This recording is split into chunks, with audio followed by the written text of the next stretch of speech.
Shelby Gray Jackson. Honored to be here. Mr. Birch. Here. Mr. Clayman. Here. Ms. Selcraig. Here. Ms. Drummond. Here. Ms. Osiander. Mr. Flynn. Present. Ms. Johnston. Mr. Coffey. Here. Mr. Chairman, we have a quorum. Thank you very much. Ms. Gray Jackson, if you could lead us in the pledge.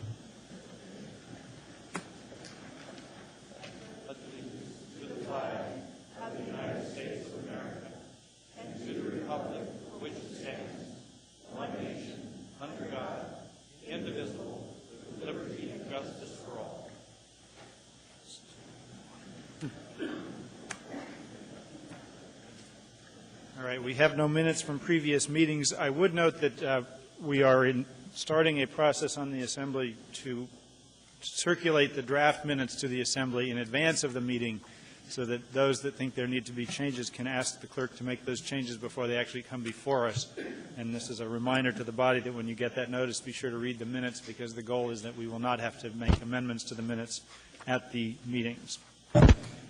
Next brings us to the Mayor's report. Mr. Mayor, do you have anything to report tonight? Thank you very much, Mr. Chairman. I'll just be very brief. First, we sent out a press release, I think it was last week, just to note that, in this economic crisis facing the country, we were noted in Business Week as one of the few cities in the country that are able to weather this economic crisis. And I think that's a solid message from the work of the Assembly, this Assembly and prior assemblies working with us to make sure we had a good, solid cash reserves, also reliable revenue sources, but also putting our dollars where it counts in the needed service in the community. But I thought that was a great statement for the Assembly, for the administration, but also for the community, that to be noted in Business Week as one of the few cities that can weather this economic crisis because of the work we've done. So I just wanted to note that. If you had not seen that press release, we'll be happy to share that with you.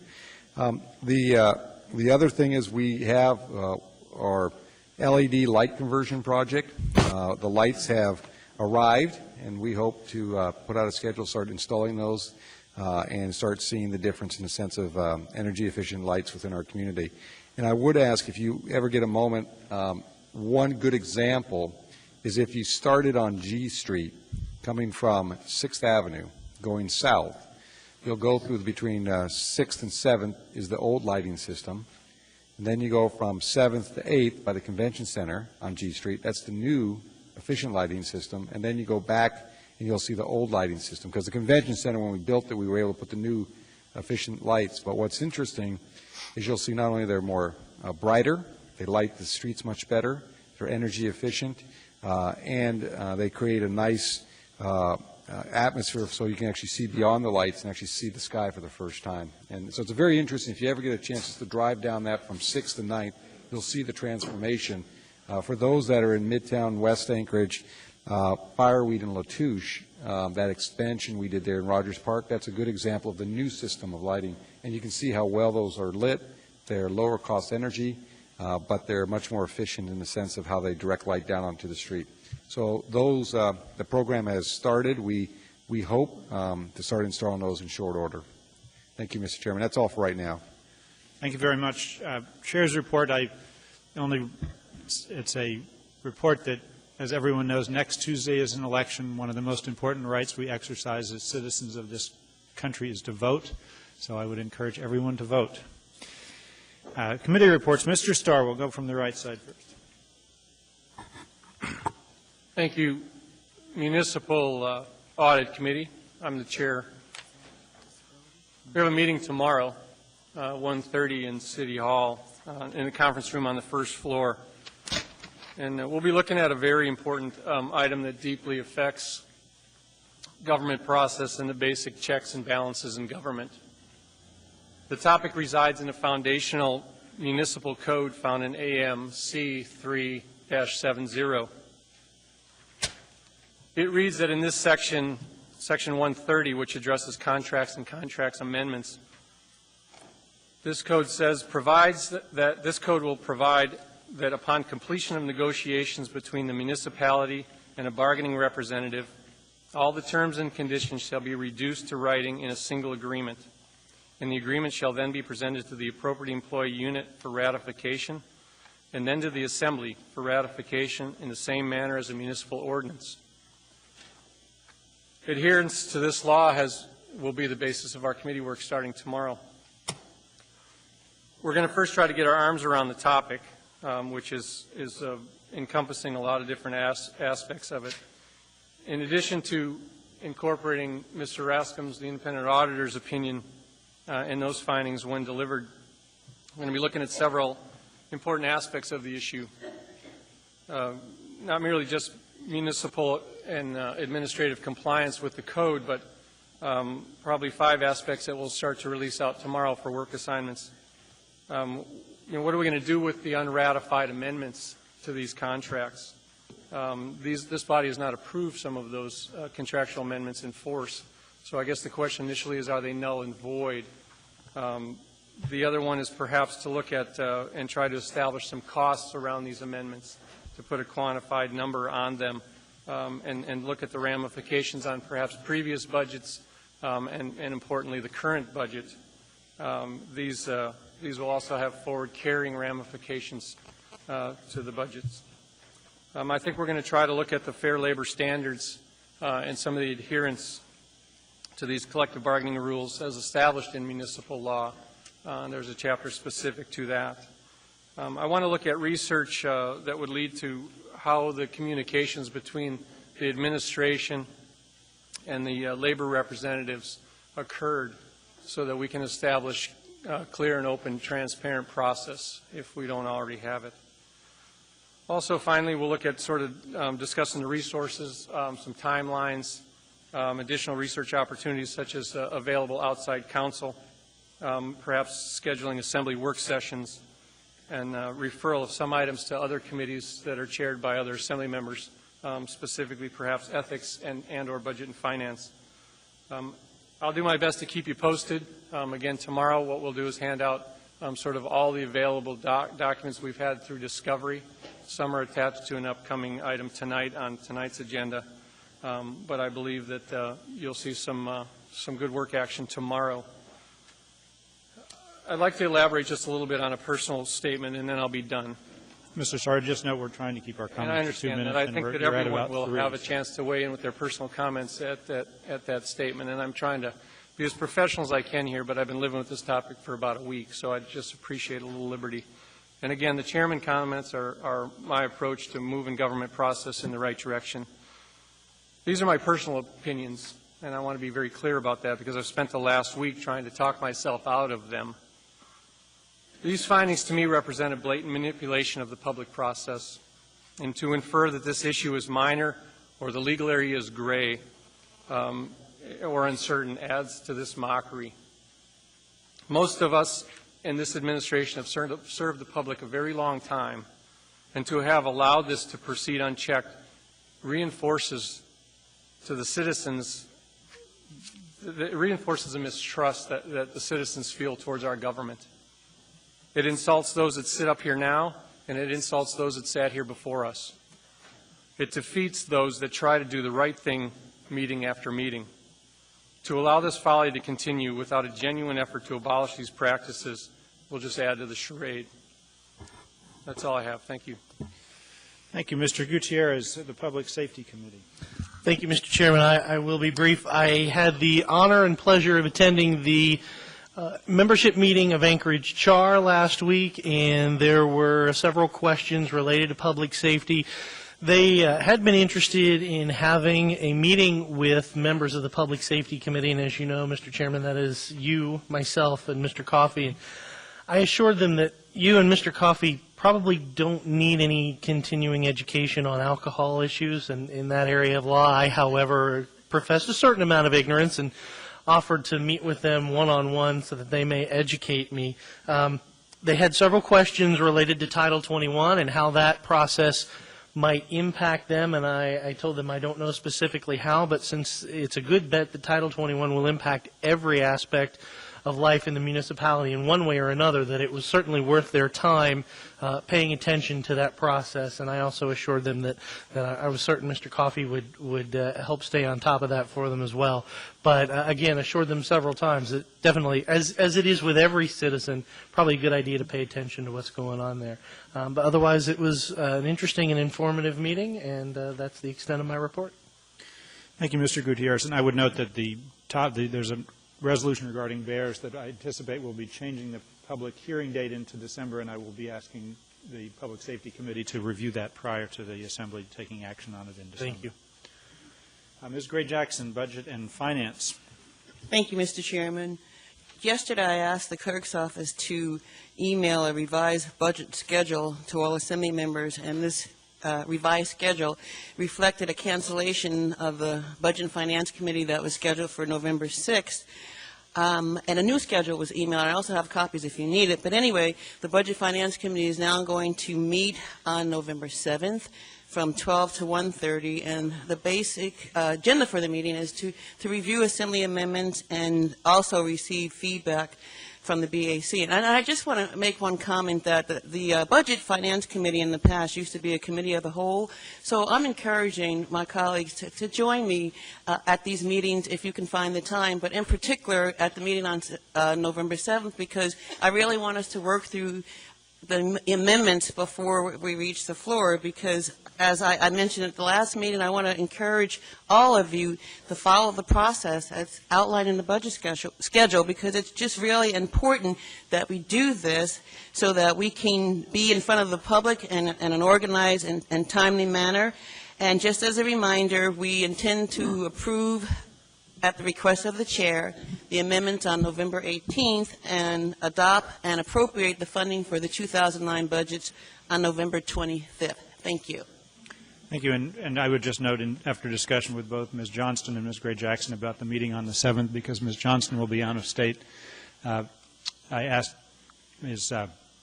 Osiander to sit in for Ms. Johnston on that committee meeting on that one day, and she was agreeable. So she'll be a substitute person on the Budget and Finance Committee on November 7th. Mr. Birch, anything in terms of the Chamber of Commerce? Nothing specific on the Chamber of Commerce. I would point out, though, that we, as a member of the Audit Committee, that I had requested, as the Chair knows, a summary accounting of the cost impacts of what appear to be hundreds of thousands of dollars I would of actually expenditures. And I just want to voice my concern that request was made yesterday morning, and I've come to understand that it's not going to be available this evening. So we've had 2 days to put that together, and I would certainly hope that we'll have some cursory financial information from this mayor and this administration for the Audit Committee meeting tomorrow that summarizes, what appear to be hundreds of thousands of dollars in expenditures outside the contract. Mr. Birch, this is the same. You're really speaking to item 9B7 on the agenda. I anticipate that matter is going to be pulled, and so I think you'll have an opportunity to make those comments at that time. It will encourage you to hold off until that time, because I'm asking committee chairs to report on the things that they're discussing. Thank you, Dr. Selcraig. Community and Economic Development. The Community and Economic Development Committee has a lot going on. Our energy work group is beginning to pull together a presentation for us, and they'll be at our work session on the 14th of November, and we've decided to schedule the public meeting after that. Actually, it was on the advice of Mr. Clayman. We had it scheduled right after the election, and we decided we wouldn't have anybody there. We're all so shell-shocked. So we're going to schedule it probably for the 25th of November. And then we've also Well, not the 25th. We're meeting on the 25th. I'm sorry. Isn't that, well, then it's the Monday before. That must be the 24th. Thank you. Okay. I also want to note that one work session we'll have with these energy commissioners on the 14th, and then on the 21st, we're going to have NSTAR, so we're going to get a lot of good background regarding the state of our energy in Anchorage and our resources.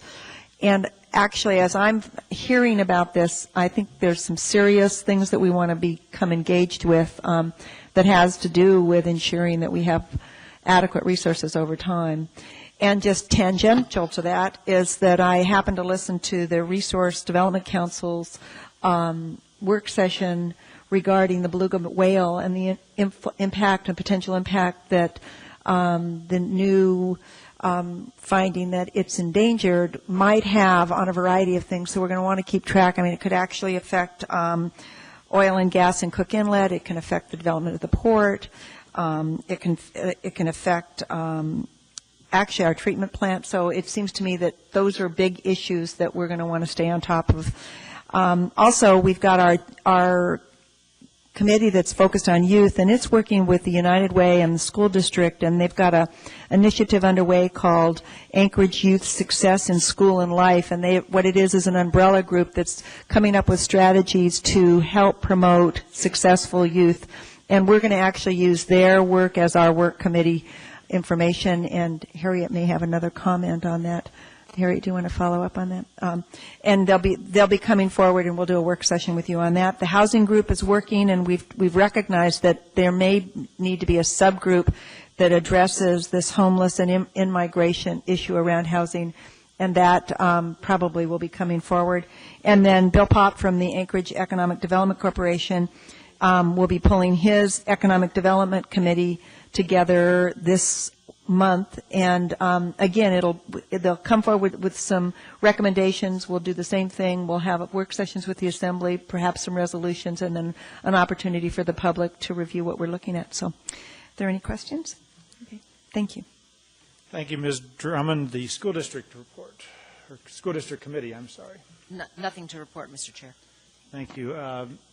Ms. Osiander, Title 21. We're going to hopefully be finishing Chapter 3 this Thursday. From 9:30 to 11:30, we'll be meeting in the Planning Department conference room. Also, on the table before you is a packet that has a fair amount of information about Chapter 3. I'm asking you to hang on to that. It has Attachment 1, which is the working public edition draft of 3. It has the planning and zoning resolution about Chapter 3. It has an issue response summary of some of the major problems and concerns that have come from various people throughout the municipality in relation to Chapter 3. It has some issues that arose and were investigated further, particularly by legal and some experts in the field in relation to those issues. And then it's got minutes from the Planning and Zoning meeting, Chapter 3. That's Attachment 5, Attachment 6, Attachment 7, 8, 9, 8, 9. That's how long it took P&Z to get through Chapter 3, but we're going to do much better. And then the last thing, Attachment 10, are just some of the comments that have been received by the Planning Department about Chapter 3. So fun reading for everybody over the next couple of weeks. Thank you. I'm looking forward to it. Mr. Flynn, Ethics and Elections. Thank you, Mr. Chairman. The Ethics and Elections Committee will be meeting Thursday at 2 p.m. in City Hall. We have a couple pieces of legislation being brought forward by Ms. Greg Jackson, and we're going to look at our mission statement and whether it appropriately encompasses our activities. Final comment is Weyerhaeuser sponsoring the Title 21 Committee? Pardon me? That would be their paper plant. This Mr. is Flynn was important making, work, Mr. Flynn. I know. Mr. Flynn was making a joke. What I'm pleased is that it's double-sided. Let's see, Ms. Johnston, AML. No report. Mr. Coffey. Except that, actually, I will say that the annual convention is in November. I think it's the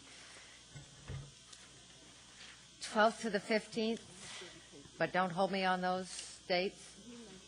I know it's the week of Veterans Day. That much Right. I know for sure. That much I know. Yeah, I think it's anyway. In Ketchikan. In Ketchikan. Right.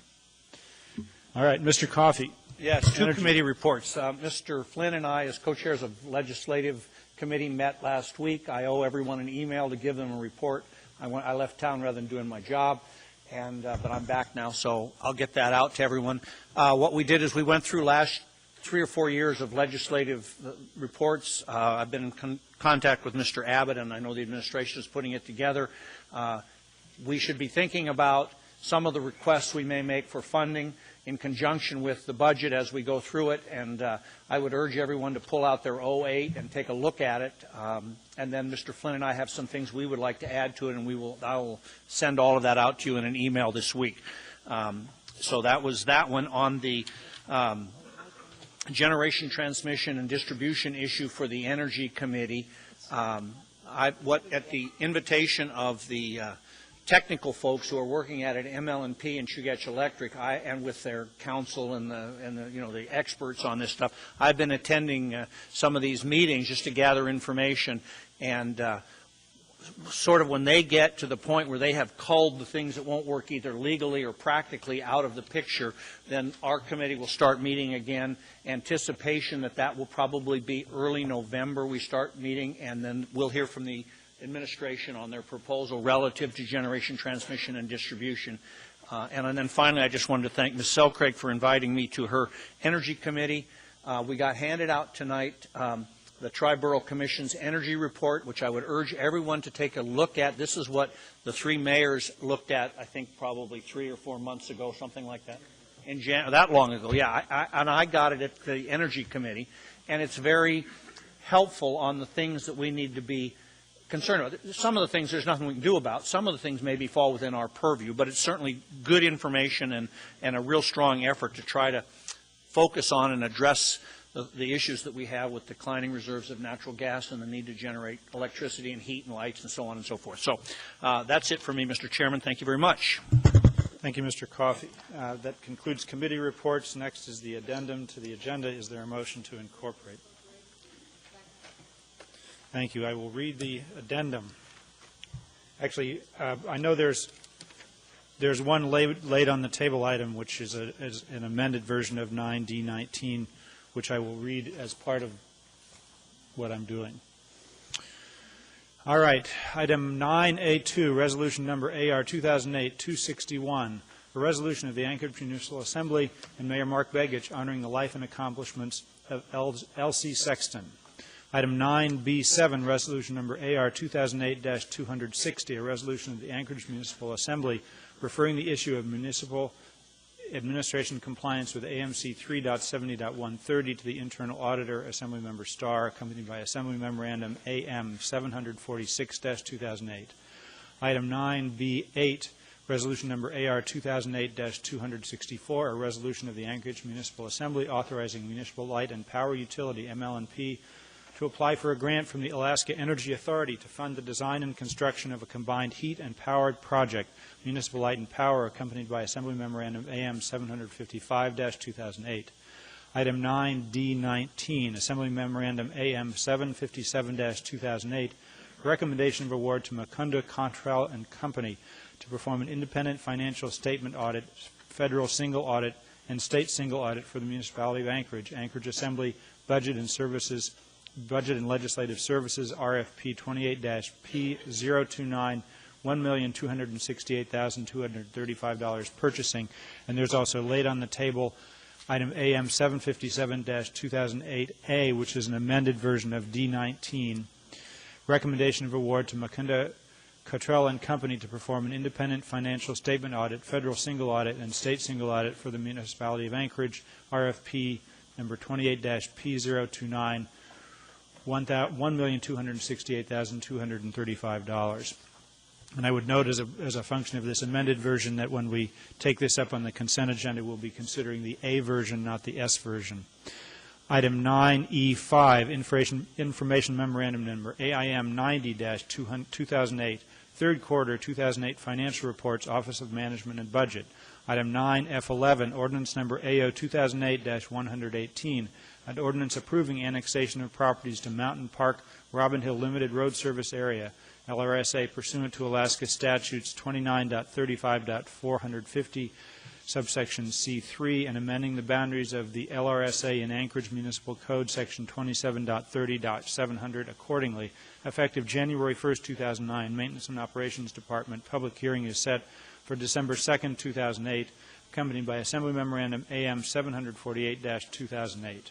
Item 9F12, Ordinance Number AO 2008-119, an ordinance approving annexation of properties to Upper O'Malley Limited Road Service Area, pursuant to the Alaska Statutes 29.35.450, subsection C3, and amending the boundaries of the LRSA in Anchorage Municipal Code, section 27.30.700, accordingly, effective January 1st, 2009. Maintenance and Operations Department. Public hearing set for December 2nd, 2008.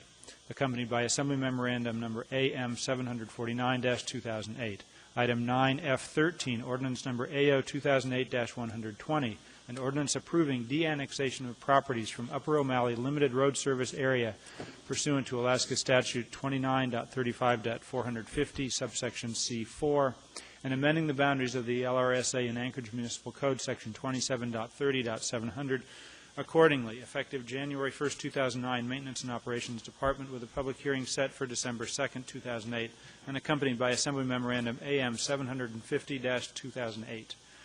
Item 9F14, Ordinance Number AO 2008-121, an ordinance approving the annexation of properties to the Village Scenic Parkway Limited Road Service Area pursuant to the Alaska Statute 29.35.450, subsection C3, and amending the boundaries of the LRSA and Anchorage Municipal Code, Section 27.30.700, accordingly, effective January 1st, 2009, Maintenance and Operations Department, public hearing set for December 2nd, 2008, accompanied by Assembly Memorandum 751-2008.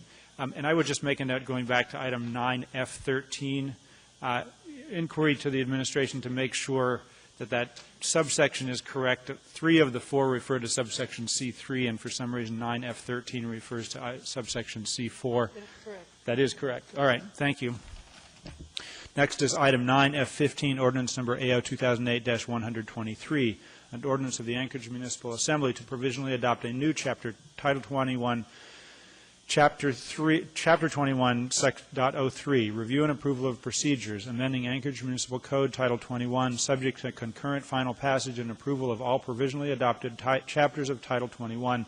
Assemblymember Osiander, public hearing set for December 2nd, 2008, accompanied by Assembly Memorandum AM 753-2008. Item 9F16, Resolution Number AR 2008-262, a resolution of the Municipality of Anchorage adopting the 2009 Housing and Community Development Annual Action Plan, which constitutes the application of the U.S. Department of Housing and Urban Development for the Community Development Block Grant, the Home Investment Partnerships Program, the American Dream Down Payment Initiative, and the Emergency Shelter Grant. This resolution seeks to appropriate the annual entitlement grants from HUD program income and recaptured funds to the amount of $1,833,994 of 2009 CBDG entitlement, $135,594 of projected CDBG program income funds, $823,134 of 2009 HOME entitlement, $181,660 of projected HOME program income recaptured funds, $10,298 of 2009 ADDI entitlement, and $90,000 of 2009 ESG entitlement, and to appropriate said funds to the Federal Categorical Grants Fund 241, Department of Neighborhoods. Public hearing set for November 18, 2008, accompanied by Assembly Memorandum AM 747-2008. Item 9F17, Resolution Number AR 2008-263, a resolution of the Municipality of Anchorage appropriating $250,000 from the Alaska Natural Gas Development Authority, ANGDA, to the State Grants Fund 231, Office of Economic and Community Development, as a contribution in support of a gas-fed value-added technical conference to be held in Anchorage in April 2009. Public hearing set for November 18, 2008, accompanied by Assembly Memorandum AM 754-2008. Then item 9F18, Resolution Number AR 2008-265, a resolution of the Municipality of Anchorage accepting and appropriating grants of $637,000 from the Rasmussen Foundation, $500,000 from BP Alaska, $175,000 from the Gottstein Family Foundation, and $150,000 from the Atwood Foundation to the area-wide General Capital Improvement Program Fund 401, Office of Economic and Community Development for the Mountain View Library Project. Public hearing set for November 11, 2008, with Assembly Memorandum accompanying number AM 756-2008. And finally, number 12B, appearance request from Mary Ann Burke, report of Board of Equalization, and answer questions in accordance with AMC Chapter 12.05. Are there any laid on the table items other than the one that I've previously read that comes under 9D19? Hearing and seeing none, I will ask if there is any opposition to incorporation of the addendum. Hearing and seeing none, the addendum is incorporated. That brings us now to consideration of the consent agenda. I will start tonight with Mr. Coffey. Any items to pull from the consent agenda? Thank you, Mr. Chairman. I'd like to pull on the addendum, item 9B7. Anything else? No. Ms. Johnston? Yes, I'd like to pull on the addendum 9B8. 9 Bravo 8, okay. Anything else? No, thank you. Mr. Flynn? Thank you, Mr. Chairman. On the regular agenda, item 9 Alpha 1. Thank you. Anything else? That's all. Thank you. Ms. Osiander? On the regular agenda, item 9 Delta 13, 9 Delta 17, 9E1,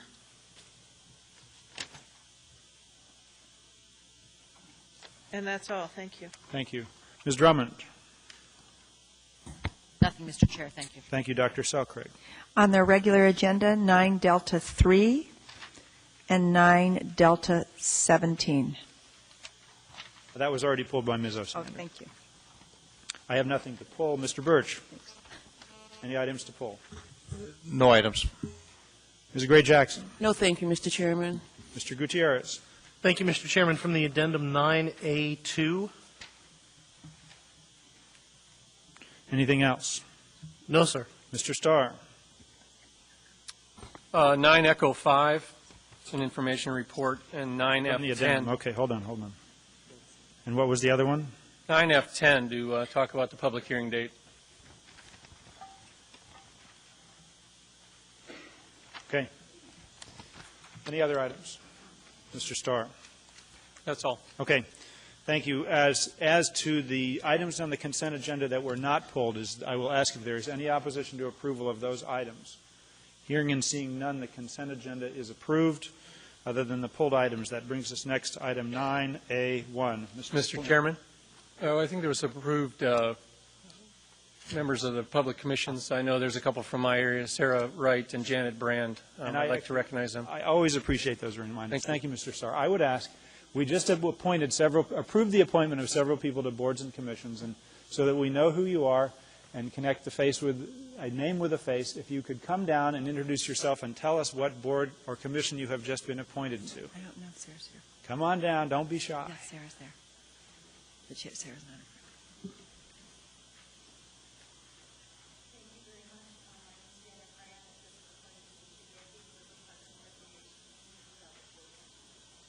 Thank you very much. Is that microphone on? It seems like it's not. We're checking.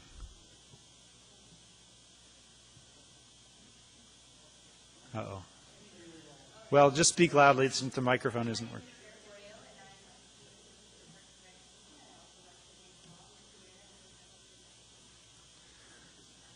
Thank you. I'll note that we will be taking that up in a moment because actually that was an item that was pulled. Go ahead. Come, let us know who you are.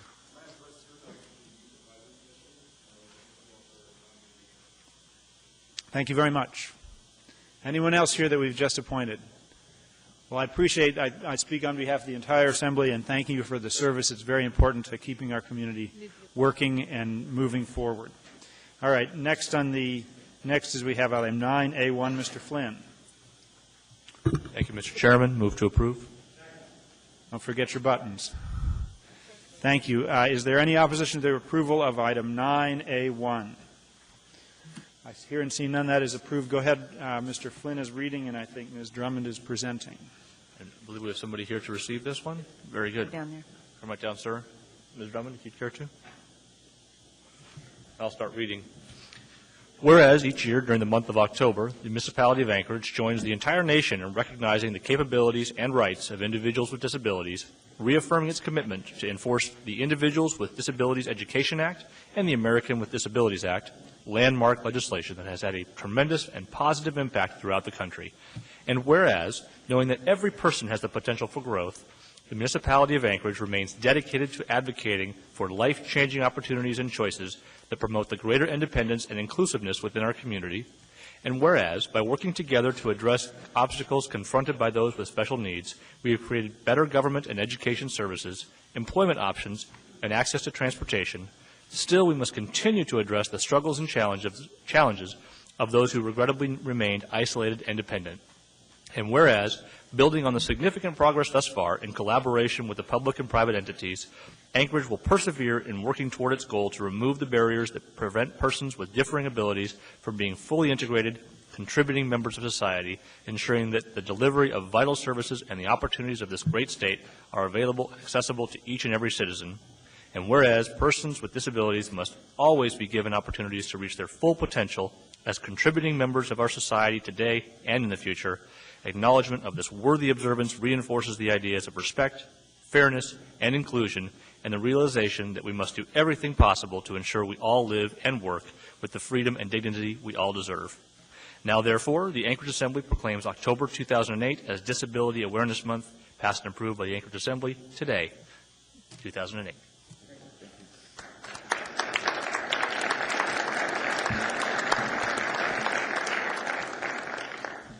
Thank you. My name is David Barton. I'm the chairman of the ADA Commission, and I'd like to briefly take a few seconds just to basically give you a brief report on our activities for the commission.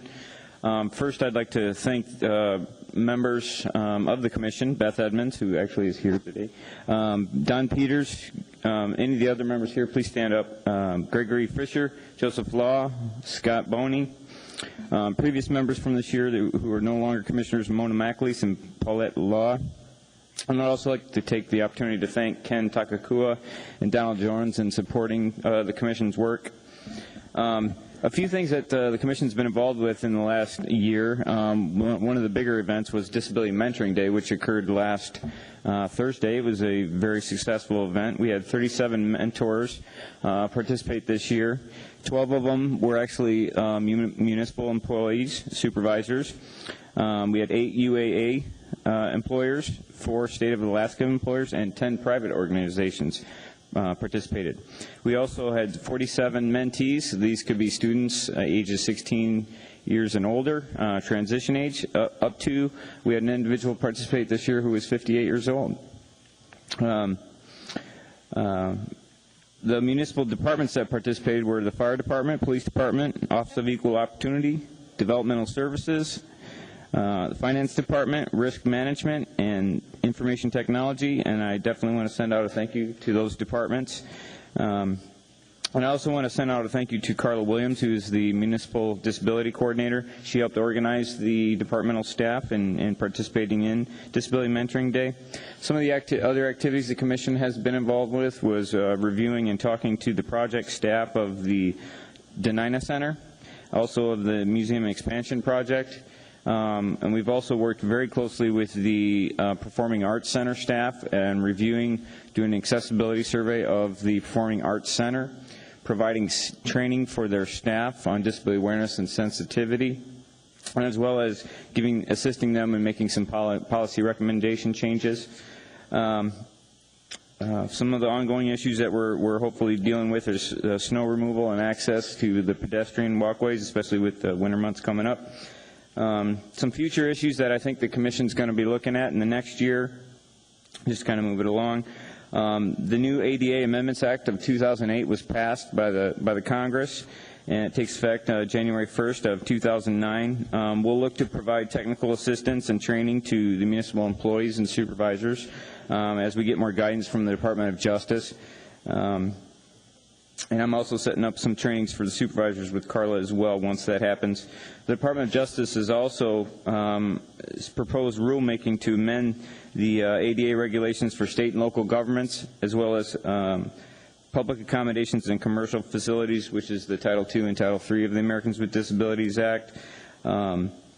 As more guidance comes out, we will also provide additional training for municipal staff for that and aid. One of the newer issues that I intend to look at that just kind of came to my attention recently was the new recycling program. Sometimes it's very difficult for our senior citizens and citizens with disabilities to take their garbage down to the curb because of the size of the cans and issues like that. And some of the policies have changed in charging, and we would kind of want to look at that stuff too. But all in all, without taking up too much of your time, I want to thank the Assembly and the Mayor for their support and what we do in the Disability Mentoring Day, and thank you very much. Thank you very much for coming in. Next is item 9A2, Mr. Gutierrez. Thank you, Mr. Chairman. Move to approve. Thank you. Go ahead, Mr. Gutierrez. Or actually, sorry, is there any opposition to the approval of item 9A2? Hearing and seeing none, that is approved unanimously. Go ahead, Mr. Gutierrez. Thank you, Mr. Chairman, and I believe C.W. Floyd will be accepting this on behalf of the recipient. A resolution of the Anchorage Municipal Assembly and Mayor Mark Begich honoring the life and accomplishments of Elsie Sexton. Whereas Elsie Sexton enlisted in the United States Army in April 1943 at the age of 16 and then served in both the Women's Auxiliary Army Corps and the newly formed Women's Army Corps. And whereas after her honorable discharge from the Army, Ms. Sexton has devoted her entire life to those who have served in our nation's armed forces by opening her home and her heart to Alaska veterans in need. And whereas when a need in the veterans community has arisen, Ms. Sexton has worked with an existing program or, when need be, created a new one to address the problem. And whereas Ms. Sexton has provided years of invaluable support to veterans moving to transitional housing from the Veterans Administration's domiciliary, and whereas Ms. Sexton has tirelessly collected food from around the community every Tuesday and distributed it to veterans and their families in need, and whereas, in addition to food, Ms. Sexton has tirelessly conducted clothing drives and distributed those donations along with other essentials, and whereas Elsie Sexton was recognized by Mayor Tom Fink in March 1990 for her generous service to the Veterans Affairs Commission of Anchorage, and whereas Ms. Sexton received the 4,000-hour Lifetime Presidential Award for Community Service in 2006, and whereas Ms. Sexton was again recognized in 2008 for more than 6,200 hours of service to veterans and their families, and whereas few people in this community have demonstrated such a love and lifelong devotion to those that have served this great nation, now therefore the Anchorage Assembly resolves to honor the life and many accomplishments of Miss Elsie Sexton and commend her for her tireless and selfless service to our nation's veterans.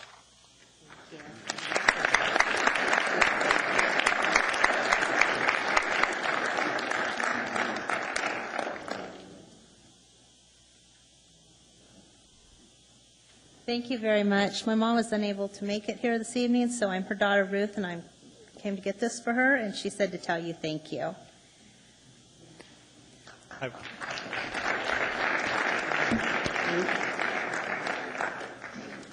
I just wanted to also, the people from the domiciliary where Elsie has provided so much support and assistance to the veterans going through the program over there wanted her to have a little something, so they made a plaque for her to, and probably the most important part of the plaque is the stamp on the back that says it's made by the members of the Homeless Veterans Industries at the domiciliary in Anchorage.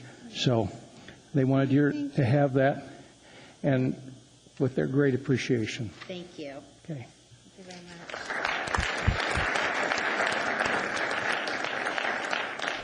I think I speak on behalf of the entire Assembly in thanking your mother for her tremendous service. Thank you. All right, that brings us next to item 9B7. Mr. Coffey. Move to approve. Second. Mr. Chairman. Go ahead, Mr. Coffey. Thank you. I'm just having printed an amendment that will be on page 2. Ms. Tucker's bringing it in, and I will make that motion to amend. Basically what it does is it takes what Mr. Flynn had brought us about the dates of examination and but it eliminates the time frame imposed on the auditor. We should not be directing the municipal auditor to do anything by November 1st, December 2nd. We should give him a charge, and when he's done, he brings it to us. I don't care if it's tomorrow or 6 months from tomorrow. So that's what the amendment does, and Ms. Tucker has got it here, and so I will pass it out, and that would be my motion. It's Amendment 1A, and I will make that motion, Mr. Chairman.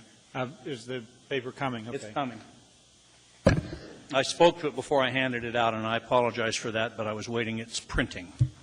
Okay, so, and is there a second for that amendment?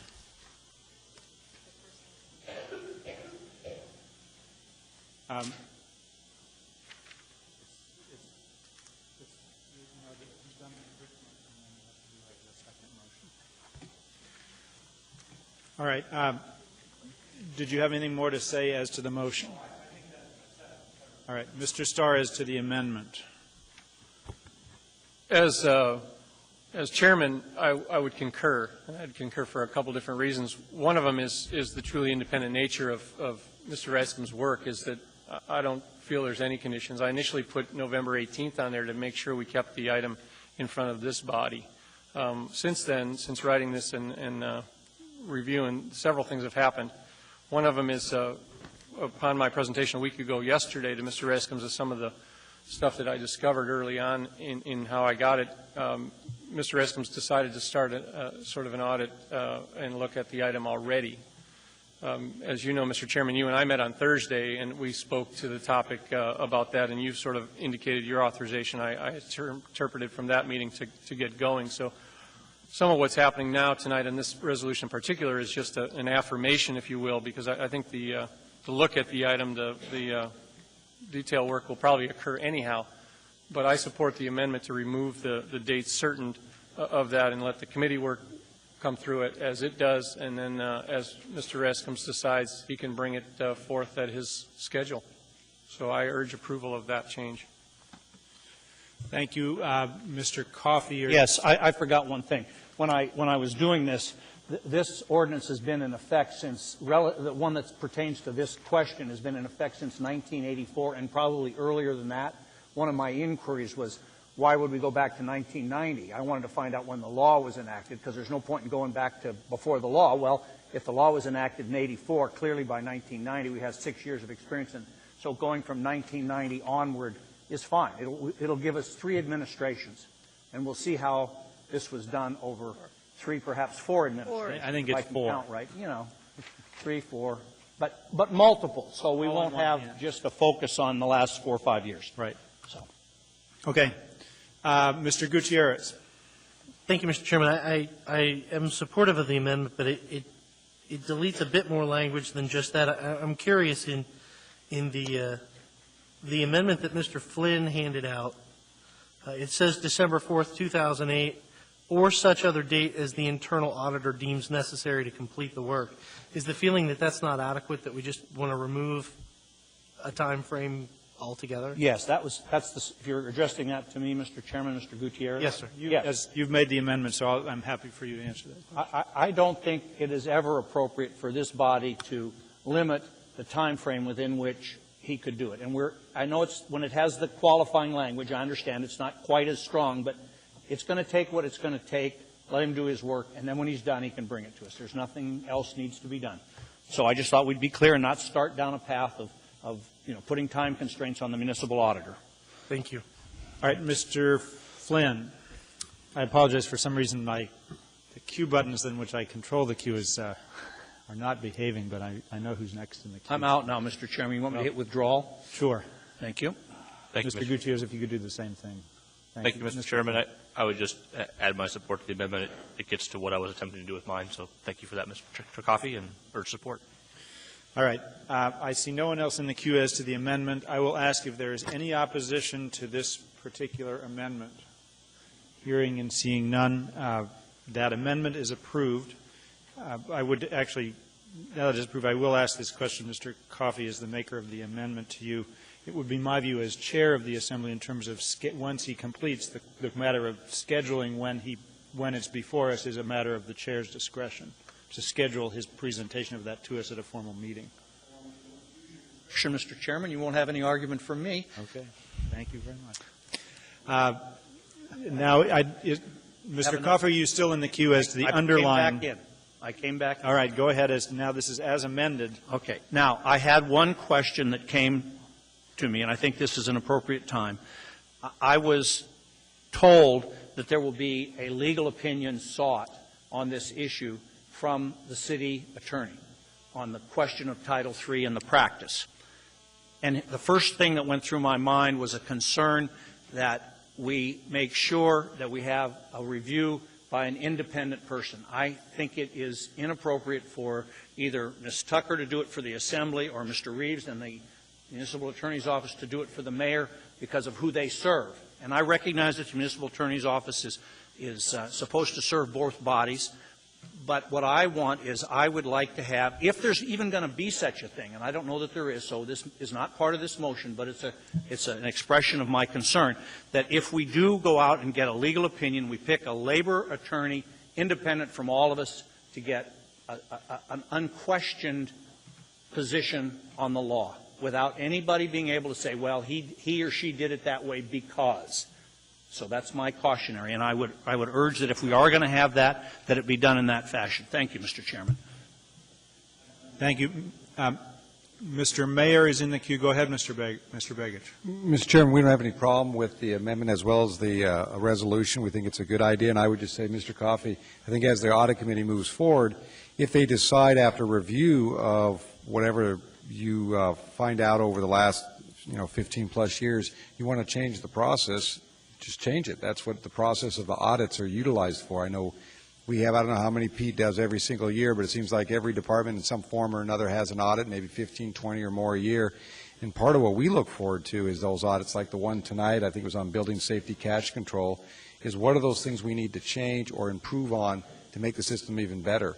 So I think looking back at these 4 or 5 administrations I think is great, but really the question is let's move forward, and I look forward to the review by the audit committee, and if so, you need an independent review by a lawyer. That doesn't bother us at all, but I think the goal should be, if the Assembly feels like there should be different types of controls or different types of measurements, they should impose them, and I think that'd be great. Mr. Starr. Well, again, some of the resolution in the interest to move the topic to this body is to affirm the action that it's the right process, and it is also to have some comments on the committee meeting tomorrow. As I raised in my earlier report, and I appreciate the liberty for my personal opinion, but it starts to become real professional here for me, and make sure we do this right, because there is some serious ramifications not only on what perhaps has been done, but now what do we do? So the question about legal to me is already one that I've seen just moving around as chairman.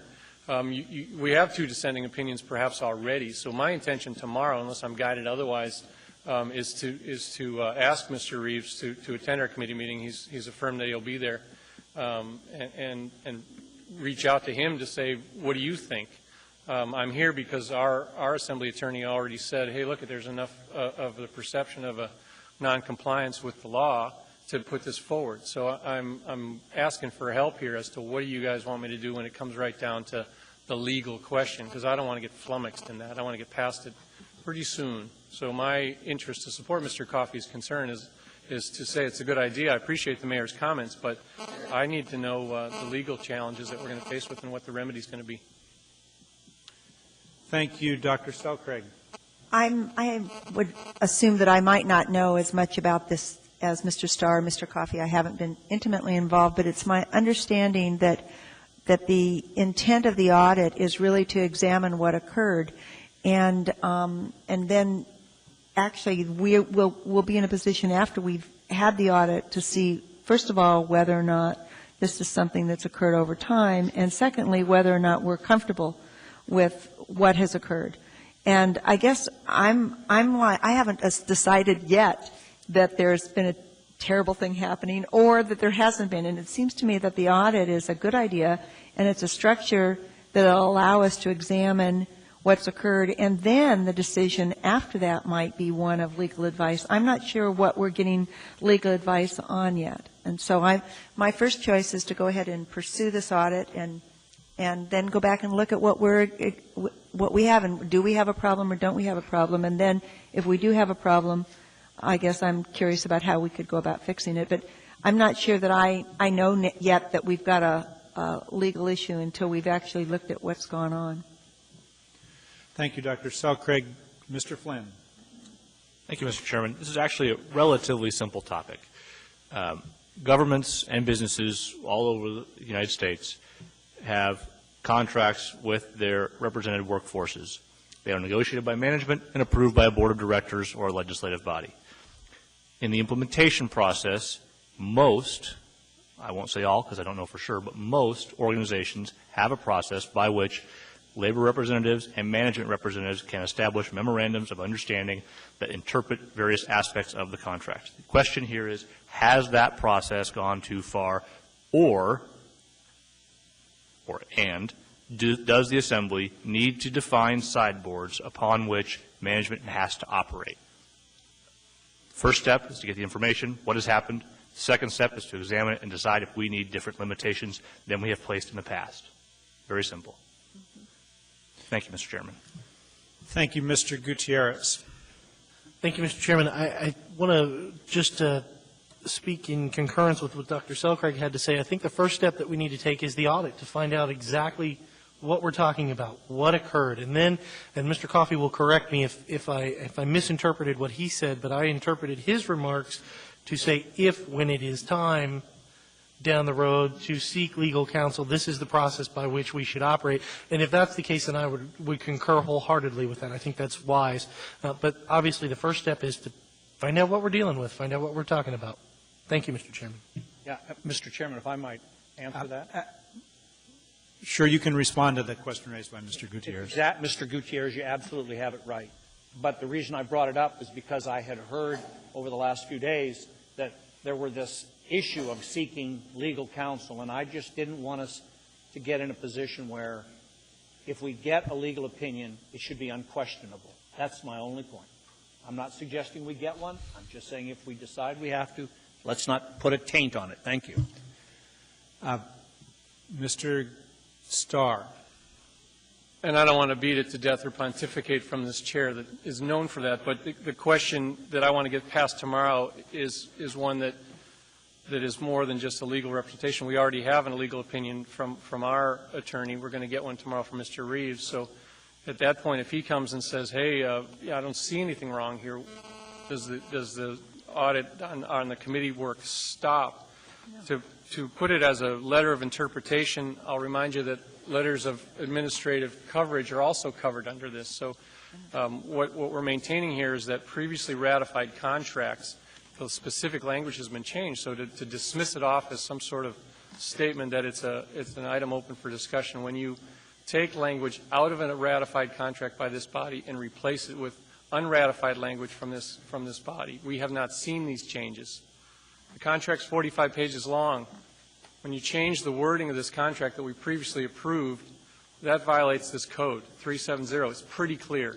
So I would hope that we, as a body, can start to get our arms around it, and I intend to do that starting tomorrow. So it's going to get dicey, but I need you guys to weigh in on the severity of it. So I'm urging, I'm counseling, I'm putting 10 pages of actual examples in front of you tonight to show you the scope of this and to start to get serious. We've got budgets, $450 million budgets to approve, and we have labor contract agreements that we have not ratified.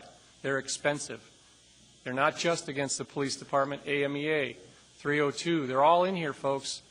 We're a service business. Mr. Starr, Chairman. Mr. Starr, this is a people business, Mayor. You know these people are covered under these contracts. We have to have confidence in them, sir.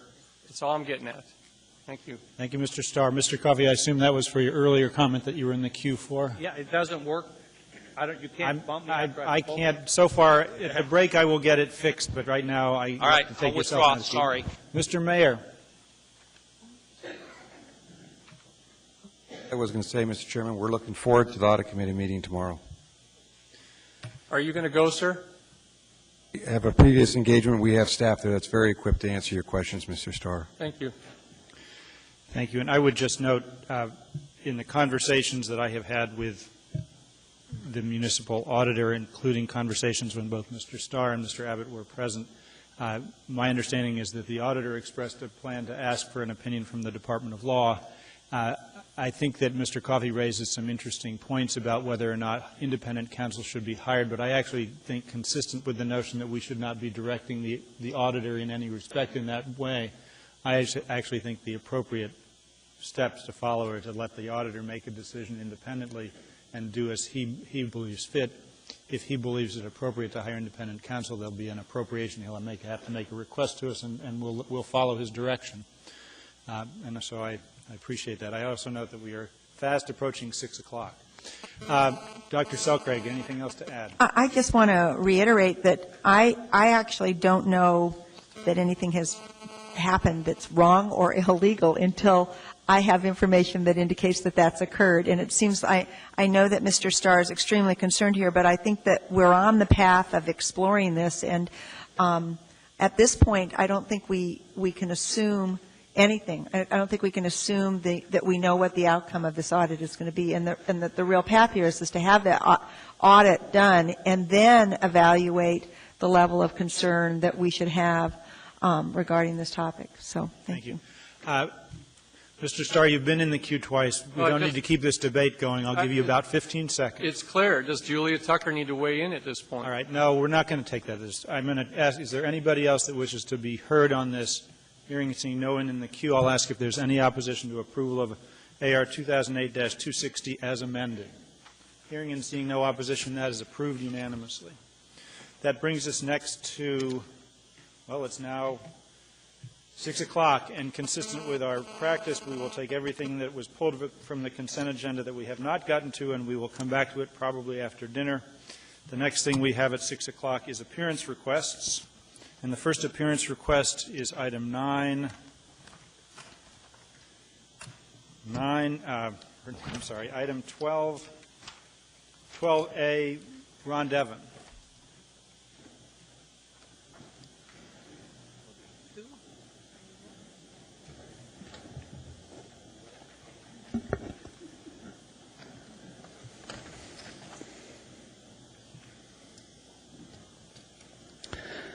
Mr. Chairman, Assembly members, Mayor, I am proud to stand before you today as a representative. Just tell us your name first, please. Okay, my name is Ron Devon.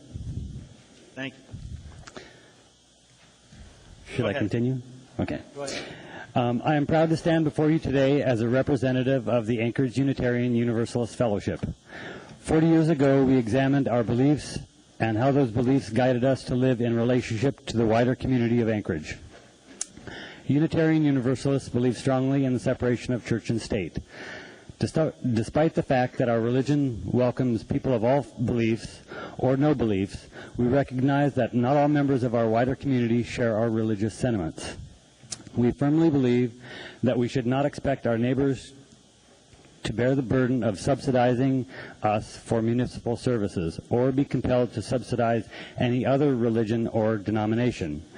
We do not expect nor want the tax dollars of others to be used to support us. We believe in contributing our fair share for the services and amenities we receive from the municipality of Anchorage.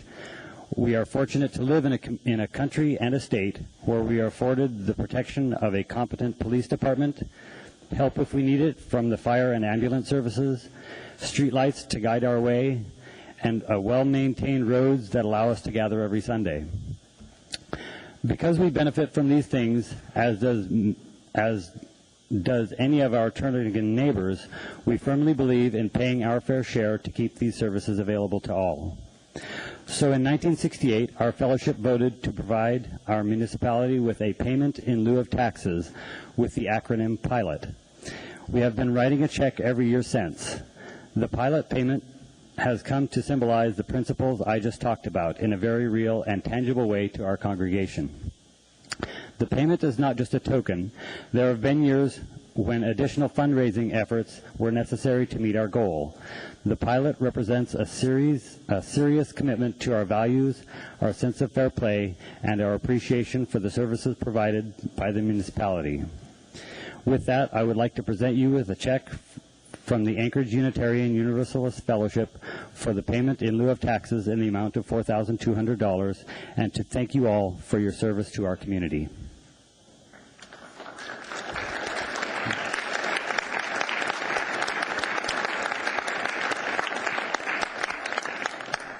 I will take that and deliver it to our Chief Financial Officer is going to accept it on behalf of the municipality.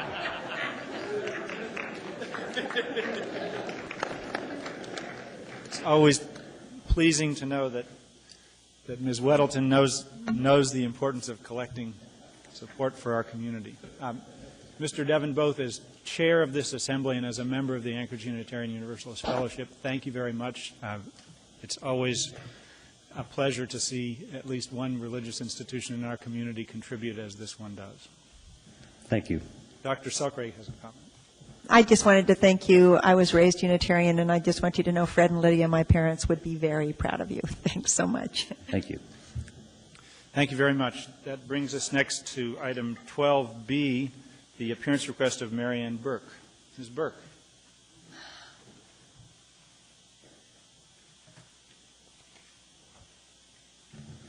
Good evening. My name is Marianne Burke, and I serve as the chair of the Board of Equalization. And as you're aware, the duties of the Board of Equalization has been delegated to an independent body by this assembly. We hear all the people's request for adjustments to their assessed value. This year we had 816 appeals filed, and that's a 17% decrease from last year. Interestingly enough, 576 of those appeals never come to us. The reason being is people come in and meet with the appraiser. Quite often it's mistakes in inventory, the wrong size lot, the wrong size building, the wrong construction, any number of issues. But the fewer appeals that come to us, the more we like it. Of the 235 appeals we heard, 177 evaluations were upheld, 57 were lowered, and 1 was increased. There was one that had been deferred, but subsequent to me writing this report, we did hear that last appeal, which had been deferred, by mutual consent, and that means now all real property appeals have been completed, which makes us very happy. The process that we go through is not always easy, but I would like to inform this assembly that this past year has been much smoother than we have encountered in the past. And I think that there are a number of reasons for this. The first reason is we have written policies and procedures in place. It took time to sit down and put these, commit them to paper, but now we know that we're being consistent and we're in compliance with the laws as they exist. Another reason for the smooth process this year was that we have direct contact with the chair of the assembly. This started with Mr. Coffey last year, and Mr. Clayman has continued it. This means if there's a problem that we need to get to the assembly, we can send an email, a voice message, whatever, and get whatever advice we need. This helps us tremendously. We're not out there in limbo wondering what we should do.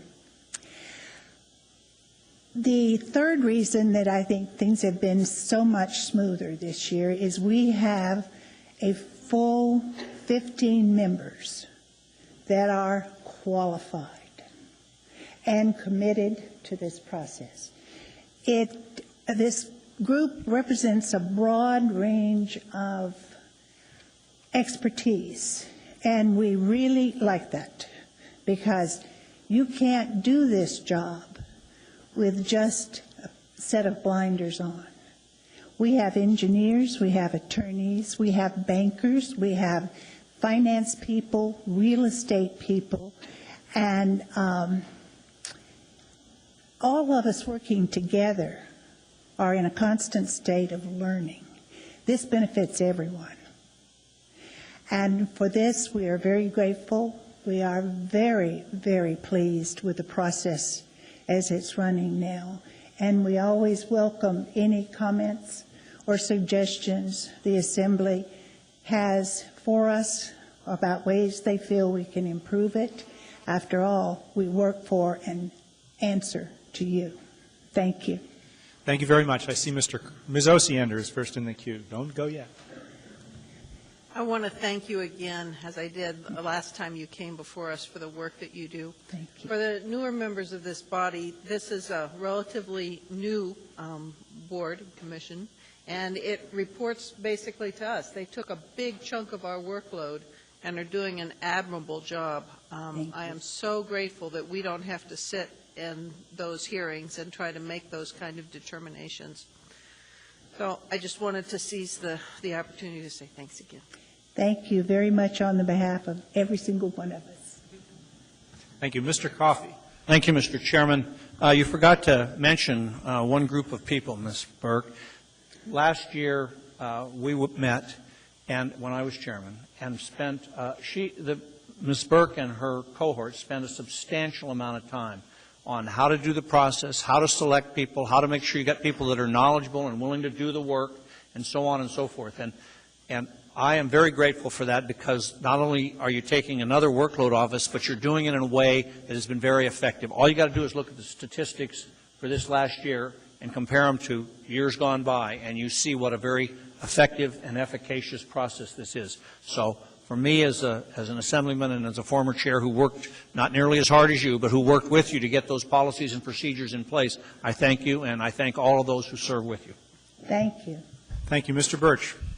I want to thank you as well, and say I'm very encouraged to learn that I know there's some concern that when we put an ordinance in place that basically waived the cost associated with appealing, I think there's some concern that there would be a huge increase in appeals, and it appears that that has not happened. And I would agree with the the previous speakers in saying that it certainly has a lot to do with the good work and time that you've invested in putting policies together. So thank you. Thank you. Mr. Chair, if I may add a point. Sure, absolutely. You're correct. When there was a lot of worry about what was going to happen, we used to require a filing fee, as you know, and now it is a deposit. 744 appeals out of the 816 received their deposit back this year. They met the criteria and received full refund. Thank you. Thank you. Dr. Selkrade. I also want to say thank you. And I actually appealed my taxes about 3 years ago, and so I went through the experience of losing, naturally. But I wanted to not only comment on the good work that the board does, but also that the staff did. I mean, I walked out of the experience thinking, oh, well, I guess they're right. And so I know it's a team effort, and together you're doing a good job. I wanted to say thank you. Thank you. Thank you. No one else is in the queue. I will note, personally as chair, I am very, very pleased and with the work that the commission is doing, and I'm particularly pleased with the speed with which you're able to get through things. The appellate process can be very slow, and the fact that you have got through procedures and very good organization and getting people on who are very committed to a steady process, I think serves the public exceptionally well. So I thank you on behalf of all members of the Assembly. Thank you. Thank you very much, sir.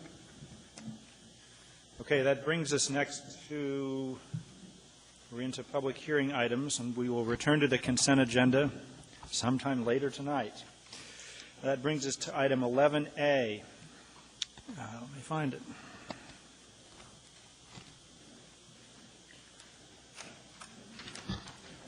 And that's going to be number AR 2008-221, a resolution of the Anchorage Municipal Assembly approving the updated records retention schedule for the information. Waive reading. Thank you very much. The public hearing on this matter is now open. Anyone wishing to be heard on item 11A, please come down. Hearing and seeing no one, the public hearing is now closed. What is the wish of the body?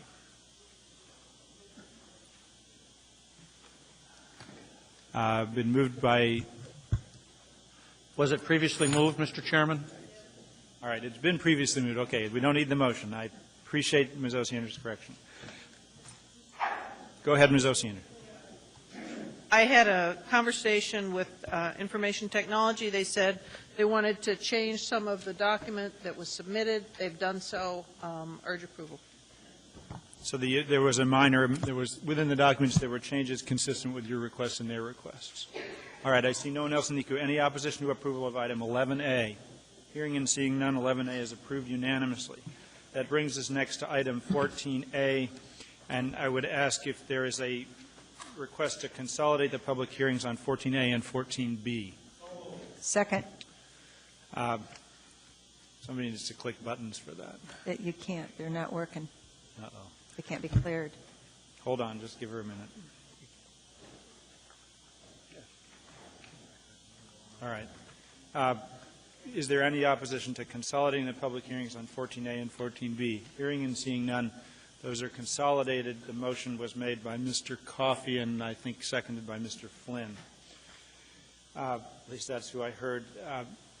So public hearing item 14A, AO 2008-100, an ordinance amending, hold on, Municipal Code Section 3.7 regarding medical funding for police and fire, and AR 2008-185, a resolution of the Municipal Assembly supporting approval of an increase in the employer contribution to the police and fire retirees' medical benefits.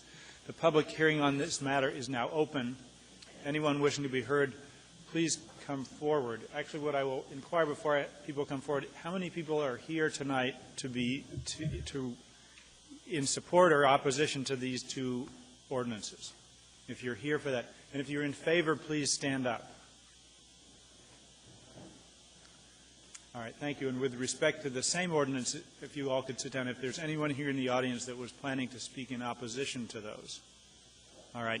The hearing is open. If anyone that came down that would like to speak in support wants to come down, please come down and let us hear what you have to say. Mr. Chairman, point of personal privilege. Yes, Ms. Oshie. My understanding is there's going to be a move to postpone this till November. The plan will be to postpone the decision on this until November 18 because we'll be having an executive session in late November. Thank you. On the status of the pending litigation. So your intent is to close the public hearing tonight? The hope is to hear people and close the public hearing. If a lot of people show up again, we will have the option to reopen it, but the hope is actually to have the public hearing tonight and not have further public hearing on the 18th. So I would encourage people that want to be heard to please come forward and speak. You don't all have to, but we'd certainly like to hear from some of you. Just let us know your name. Mr. Chairman, members of the Assembly, my name is John Zylstra. I'm a retired police officer. I stand here and ask that the Assembly unanimously support these changes. This does nothing more than actually provide what the municipality and the Police and Fire Associations originally had agreed to. Unfortunately, although there was stipulations that there should be a periodic review, which my understanding implies that there should be some adjustments, those adjustments were never made.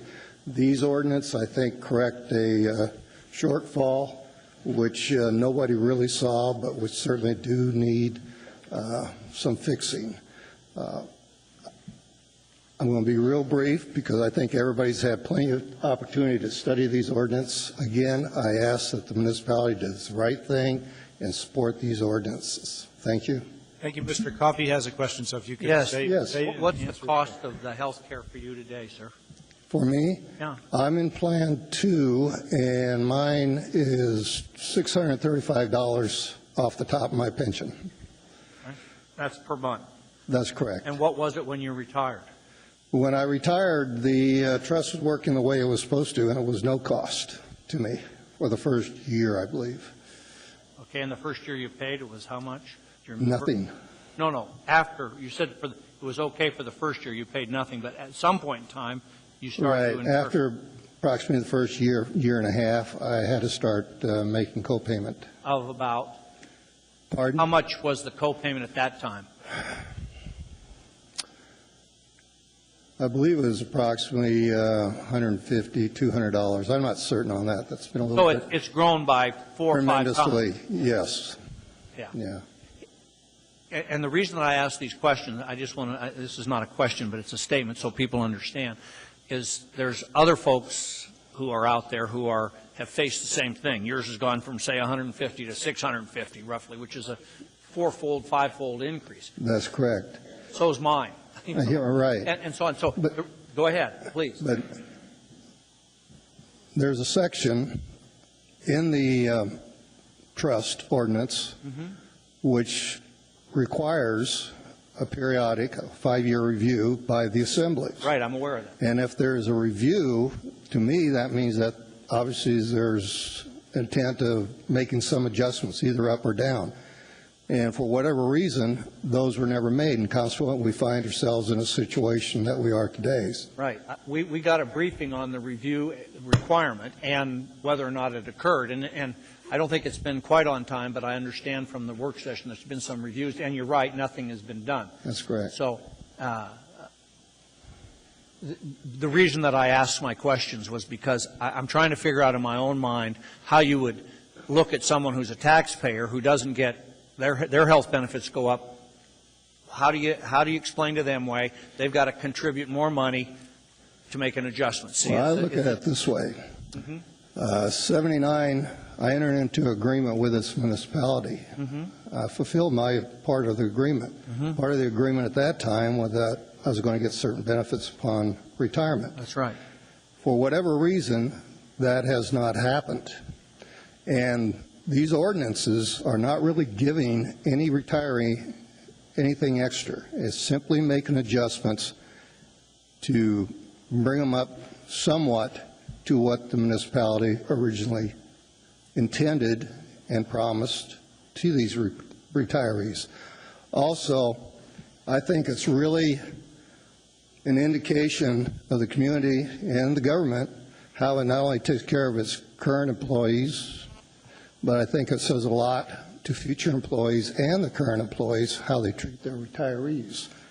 And once again, I don't think this is anything that's not reasonable.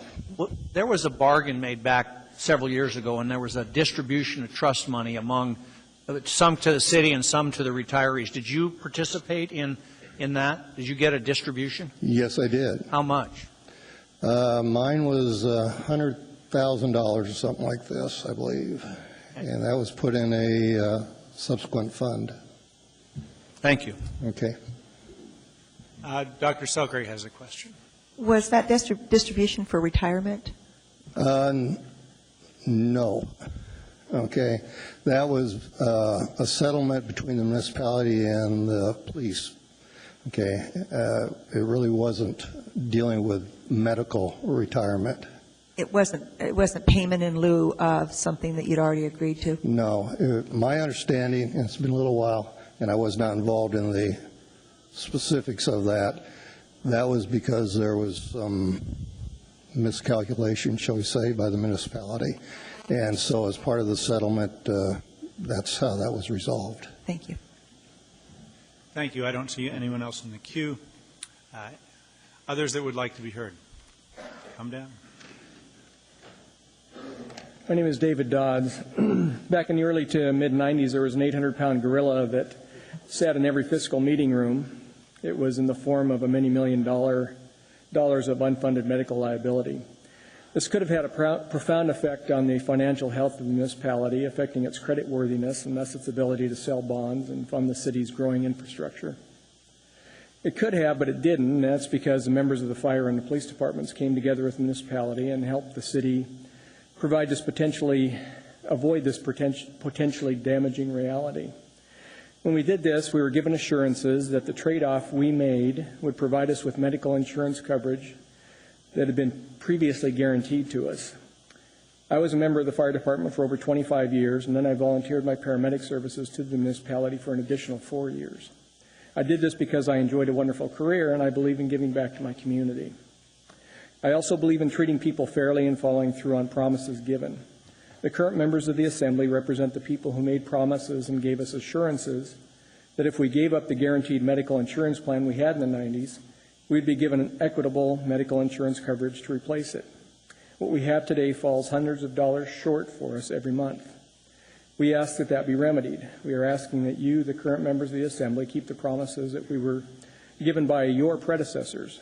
Passing this ordinance will go a long ways towards providing that remedy and keeping that promise. Thank you very much. Dr. Stalcraig, that was Mr. Coffey. Go ahead. Thank you. There's a lawsuit going on right at the moment against the city from some of the police and fire retirees. You aware of that? I am aware of that. I'm not connected with that. You're not a participant in it? I am not. One of the, and I'll again explain why I'm asking these questions, one of the additional problems I'm trying to wrestle with here involves the risk of continuing litigation with a commitment to pay more money. And I would like to see the lawsuit resolved, and that would give me a much higher level of comfort. But obviously, since you're not involved with the litigation, there's not much to ask you to do about resolving it. So maybe if someone comes up and is involved, I'll ask them the question. Yeah, and if I could comment on the previous speaker, keep in mind that what you asked him about, did he get a certain amount of money? We also, that you're comparing a retirement account and crossing it over with a medical account. Now and they're two totally separate entities. The city received $40 million from the police fire medical retiree account during that also. So it wasn't a one-sided entity there. No, I understood very well. There was some that went to the city and some that went to the retirees. I understood that very well. Okay. Thank you, sir. I don't see anyone else with questions. Anyone else that wishes to be heard? Come on down. Welcome.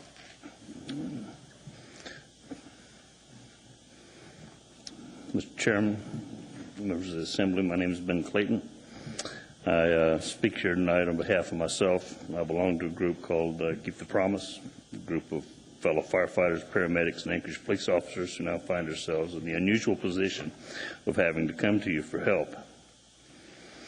Our group comprises retired public safety personnel, primarily duty retirees who have 20 to 30 years or more service with Anchorage Police Department or Anchorage Fire. Employees who rendered faithful service and retired, as well as some members who were retired secondary to injuries or illnesses suffered or contracted in the line of duty. I'm proud to be associated with the people you see sitting here before you tonight. Most of these public safety professionals should be wearing medals the size of frying pans, but that's not what we're here for. We come tonight to ask your support for continued contributions to the medical benefits as provided or as proposed. As I'm unable to know everyone's circumstances, I'll tell you of my own. I signed on with the Borough Fire Department in May of '75 prior to unification and formation of MOA for $861 a month. Positions were open because personnel were departing Anchorage Fire and Borough Fire Departments to work on the Trans-Alaska Pipeline. In my father's phase, I exchanged some of my earning power in my youth for some security in my old age. I married my wife when she left the Air Force, bought a home on the Lower Hillside, and raised 7 children in a one-breadwinner home. On August 19th of 2000, I retired after 25 years, 3 months, 16 days of service. Less than 1 year thereafter, my wife was diagnosed with an aggressive form of rheumatoid arthritis. Chemotherapy infusion treatment has cost us as much as $1,200 every 6 weeks in uncovered out-of-pocket expenses, in addition to about $745 per month and my contribution to my insurance premium. Total medical expenses this year have amounted to just over $14,000. The good news is that she's responding to treatment, and by holding a couple of part-time jobs and managing our expenditures, we're keeping our family's head above water. I know others who are not so fortunate. As retirees, our respective unions no longer bargain on our behalf. Our only option is to seek help in venues such as this. Our numbers are relatively small, and they continue to diminish. 2 Anchorage Fire retirees have died this month. The duration of time this requested assistance is needed is finite, as we fortunate survivors approach medical eligibility or Medicare eligibility. In all fairness, neither the municipality, the unions, bargaining units, or the employees expected the cost of medical insurance to approach today's prices. This, I believe, is why the plan was to be reviewed every 5 years so that adjustments could be made. I'm aware none of you were on the Assembly when the trust was established, and you may wonder why it falls to you to remedy it. From my perspective, I'd ask you to view it as an opportunity to take care of us as we took care of Anchorage on our watch. Thank you. Thank you. I don't see anyone in the queue for questions. Thank you very much for coming. Thank you. Anyone else? Good evening. Good evening. My name is Jim Kenchelo. I'm a retired Anchorage firefighter. When I retired, I was the senior captain of the downtown fire station. We're the pride of downtown, the home of the pride of downtown. My career started as a paramedic, and I still remember this day. I had small children and a wife that wanted to live in Colorado, and I wanted to live a dream up in Alaska and to be a paramedic in Alaska, of all places. And the lady at the Hill Building said, "Now, Jim, pay attention to this. This is the most important benefit you have." And I just wanted to get out there and get on that ambulance. And she says, "Sign here, and we're signing you up for your health insurance, and you'll have health insurance for the rest of your life." And that's the way I started my career. My career ended at the Aspen Hotel fire, and I was the dumb fireman that was carrying too much, running too fast, and running towards the fire, and my career ended in an instant.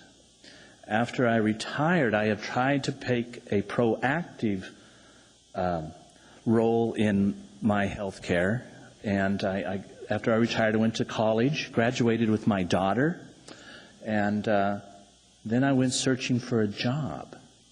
I'm 55 years old. I have applied for 3 city jobs, and there's always a good reason not to hire me. I was Employee of the Year for the Anchorage Fire Department twice. I was a runner-up for the Employee of the Year for the city once. And yet, I can't get a job. The only place I can find work right now is working up on the slope. I worked on the slope. I left my job with the Alyeska Pipeline Company as a pump operator paramedic at Pump Station 10 to become a paramedic with the Anchorage Fire Department to live my dream, to live in Alaska, be a paramedic, and raise my children. I'm working now at the jail, and I'm a clerk at the jail, and that's how I'm gaining our health insurance. We're trying to save our fund in the medical health fund. Right now we have enough money to buy about 3 years of health insurance. I work in lingerie at the jail. I'm a property officer. And when your grandmother told you to wear clean underwear in case you get hit by a car and end up in a hospital, well, I can assure you, nobody said you'd end up in jail. And I am that person who goes through your underwear. I'm going through people's underwear, pushing away the crack cocaine and the heroin to earn my health insurance. This is a real issue. The people that are coming here are real people with real problems, and we really need your help, and I appreciate you supporting this ordinance. Thank you very much. I don't see anyone with questions, so thank you for coming down. Hi, I am Andrew Provencio, Senior Captain with the Anchorage Fire Department. I'm an active employee, 49 years old, and I have just over 25 years on. I'm humbled to walk in some of the footsteps of some of the retirees that have gone through. I am a trustee on the Police and Fire Medical Trust and the Police and Fire Retirement System, so I represent all the people who are involved in this case. I've also been on the Medical Trust Board since inception and actually went to Washington, D.C. and argued for the private letter ruling that allowed this trust to make the cutting-edge ground that it made. Now, originally, as I understand it, the unfunded liability that the municipality was working against was about $120 million of unfunded liability to pay for the insurance for these employees. When this trust was begun, that unfunded liability went to a fixed liability of what was estimated to be just between $25 and $30 million. The police and firemen who negotiated this got nothing in return for it. There was no raise, there was no days off, there was no increase in their leave. It was simply a way to make an agreement with the city that if you go by the trust, do the review, that we will agree to do this, and we voted for it. At that time, there was a cost of living increase, and there were 4 different tiers. The first tier was a person with 25 years or more on. Second one was 20 and so forth, and there was some differences in between. What this ordinance is asking you to do is to allow the people who are Tier 1 employees, 25 years or more, or people who have been hurt on the job, to be able to buy the lowest level of insurance that the city offers for the amount of money that they are getting. A person who retired at 20 years, the difference between what they're getting and what a Tier 1 employee gets, they would still have to pay that. Now, keep in mind, this low level of insurance is the lowest one that the city offers. It still has a very high deductible. I don't recall exactly what it is, but it's a very high deductible. It's the lowest policy offered. In fact, most of the current employees who select a low policy get the extra money paid to them in their paychecks. So we're not asking for the top policy. We're not asking for what the retirees before got. What we're asking for is just the ability of the employees that need it the most, who don't have any other way to get insurance, to be able to buy the lowest level of insurance and at least guarantee a minimum benefit level. That's what the whole point of this ordinance is. It's not to give every employee more. And for many people, this program works great. If you have other insurance, let's say my wife was a firefighter and I worked someplace else, maybe at the school district, and I had insurance and she didn't have to buy insurance from the city, that would work for her because I'd have that coverage, and her money that she was getting on the stipend at the Tier 2 level or 3 level might pay for our deductibles. And they have a great policy because they have almost 100% insurance. In my particular case, I'm a single man. When I retire, right the day I retire, I've got to come out of my pocket if I want the city's insurance for about $400 a month. That's going to do nothing but grow. Now, there was a CPI index. It's called the medical CPI. It's a national medical CPI. And I get 75% of that increase. Now, that national medical CPI is based on what they call a basket of goods. So my 75% share that I'm supposed to get an increase, I would say that if the insurance goes up $100, I should get $75 should be paid for, and I should pay $25. What's been going on in the history of this, and the reason we're asking for this, is because the history of it has been that the actual cost of the insurance has gone up triple of what the medical CPI has. And I don't know that that's exactly the number, but if the basket of goods goes up $3, the actual cost of the insurance will go up $12. So I'll get 75% of $3, okay, or about $2.25, but the actual cost of the insurance went up $9. So I'll end up with a 25% COLA when I was actually a 25-year employee who was supposed to be getting a 75% COLA. I'd actually conclude you were giving you an extra minute already. Okay, so anyway, that's what's going on with this program, and that's the reason that we're asking for this. What was promised to the employees is a shortfall of what they were originally promised. Thank you. Mr. Birch has a question.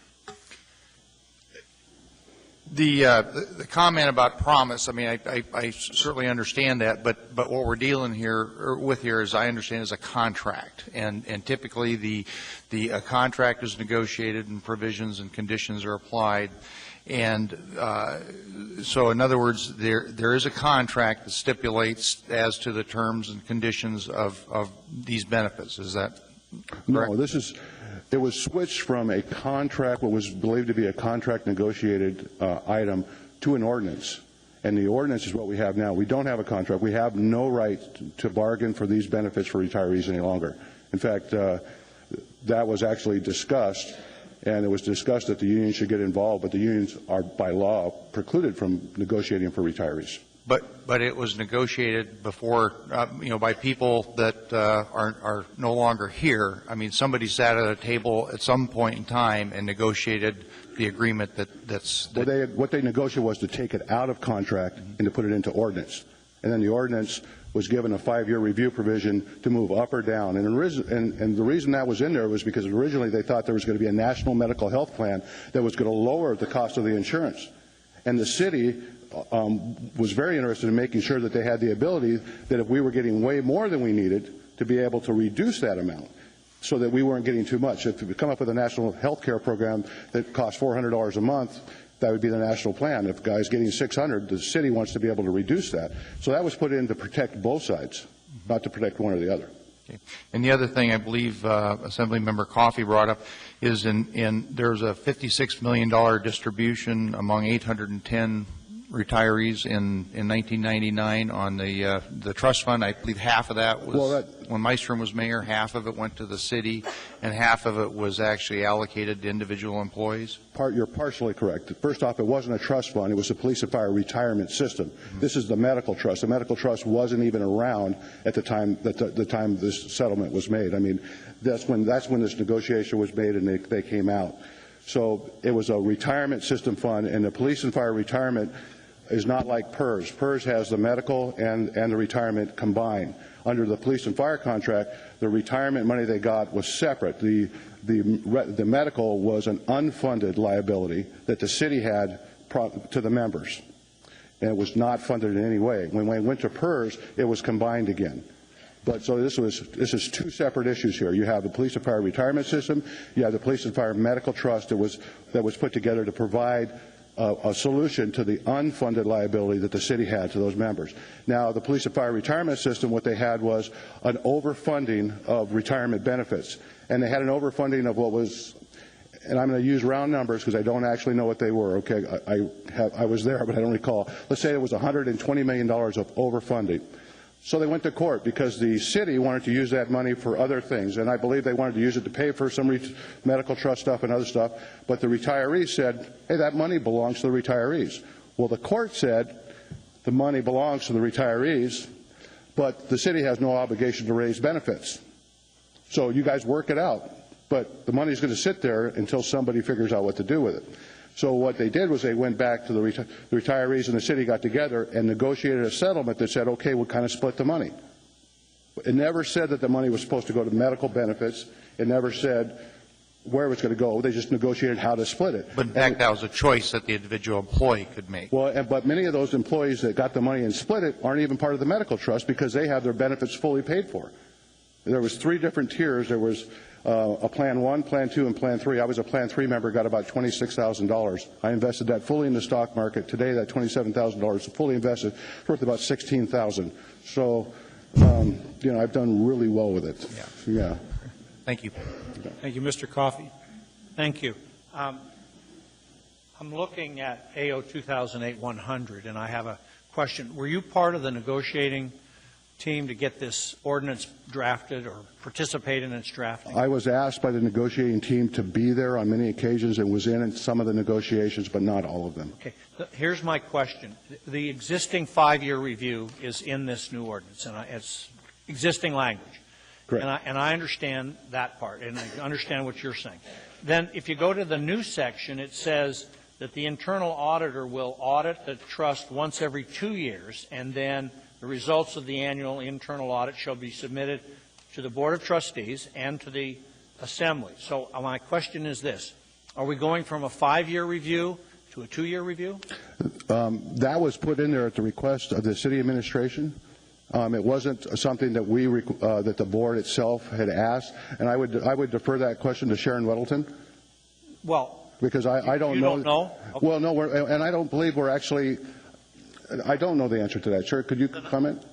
Okay. Ms. Weddleton, I'll ready to ask her. answer. If you don't know, that's fine. No, I'm not sure, but that was their request, and we are open.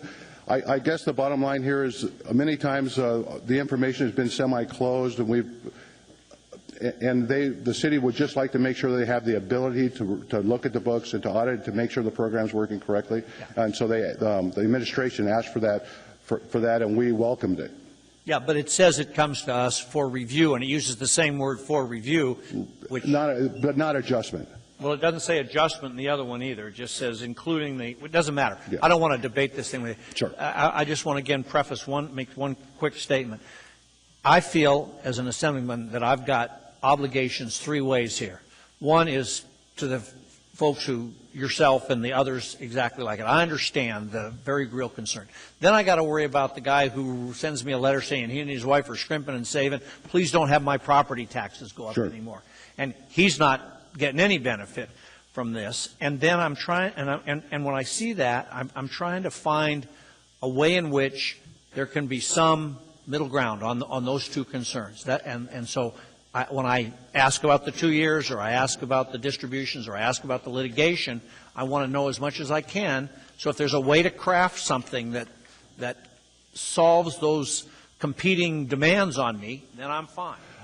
If I could make one point to say that, I believe, and I'm not positive of this number, only somewhere between 20 and 35 to 40% of the people that are currently in the medical trust will take advantage of the change in this ordinance. In other words, they're going to buy the municipality's health insurance. And I'm estimating those in my own guess. But most of the people in the medical trust will not buy the city's insurance. And their stipends and the amount of money they're receiving will not go up. Only the people who elect to buy the city's health insurance will be affected by this. And the only person that would buy the city's health insurance are people that don't have a better option. And there are lots, I mean, probably because they're uninsurable outside, because they've been hurt on the job, all those issues. And they're not getting access to the top tiers, and they're still having to pay. Only the tier 1 employees wouldn't have to pay an amount in this. Everybody else has to pay, and those tier 1 employees are only getting access to the lowest level, the high deductible insurance policy. So even if they bought that policy, they're still going to have to come out of pocket for a significant portion of their health insurance. Right. I understand that it's not just here. It's not a gift to everybody. I very much understand there's a lot of constraints or whatever you want to put on this deal. And when I look at the summary of the economic effect, I see $2.2 million over 5 years, which is going to come from the taxpayers, and that means some of those people who are in the same boat we're all in, with the health insurance costs rising dramatically. There's the dilemma for me. Well, and the argument for the employees would be they gave up 125 unfunded liability, which is now going from a $25 million liability. If what you're saying is true, with additional $10 million, so the city is still saving $90 million, and all they're asking for is the ability to buy insurance for those people that were promised that. Okay, then let me ask the follow-up. Why did they agree to that? It seemed to me it was you got bad advice or you made a bad decision. There had to be something in it. You know, I really think that at this point is probably at the time I argued against it, and the bottom line here is that this is really what we're dealing with now. We are dealing with an ordinance that had a review, that had a cost of living, a CPI index in it, and when we were shown how the health insurances would decrease over time, we were showed that CPI index and the cost of insurance moving in conjunction with each other. They were supposed to move together. The charts and the graphs that we were given, that we still have, that when this was being basically sold or conveyed to the members, showed those indexes moving together, and they haven't moved together. And the whole point is we're not asking for more than we were promised. We're only asking for the ability to buy the insurance the way that it was originally promised to us in the ordinance revision that saved the city $100 million. And now we're talking about, okay, $2 million over 5 more years. We're still going to save the city $90 million, and it really isn't going to cost the taxpayer more than, what is $2 million on the mill rate? I don't even know, but it can't be a lot. No, I agree with you. No, it's a figure of $400 million budget and a $2 million deal, and you got 0.5% of the municipal budget.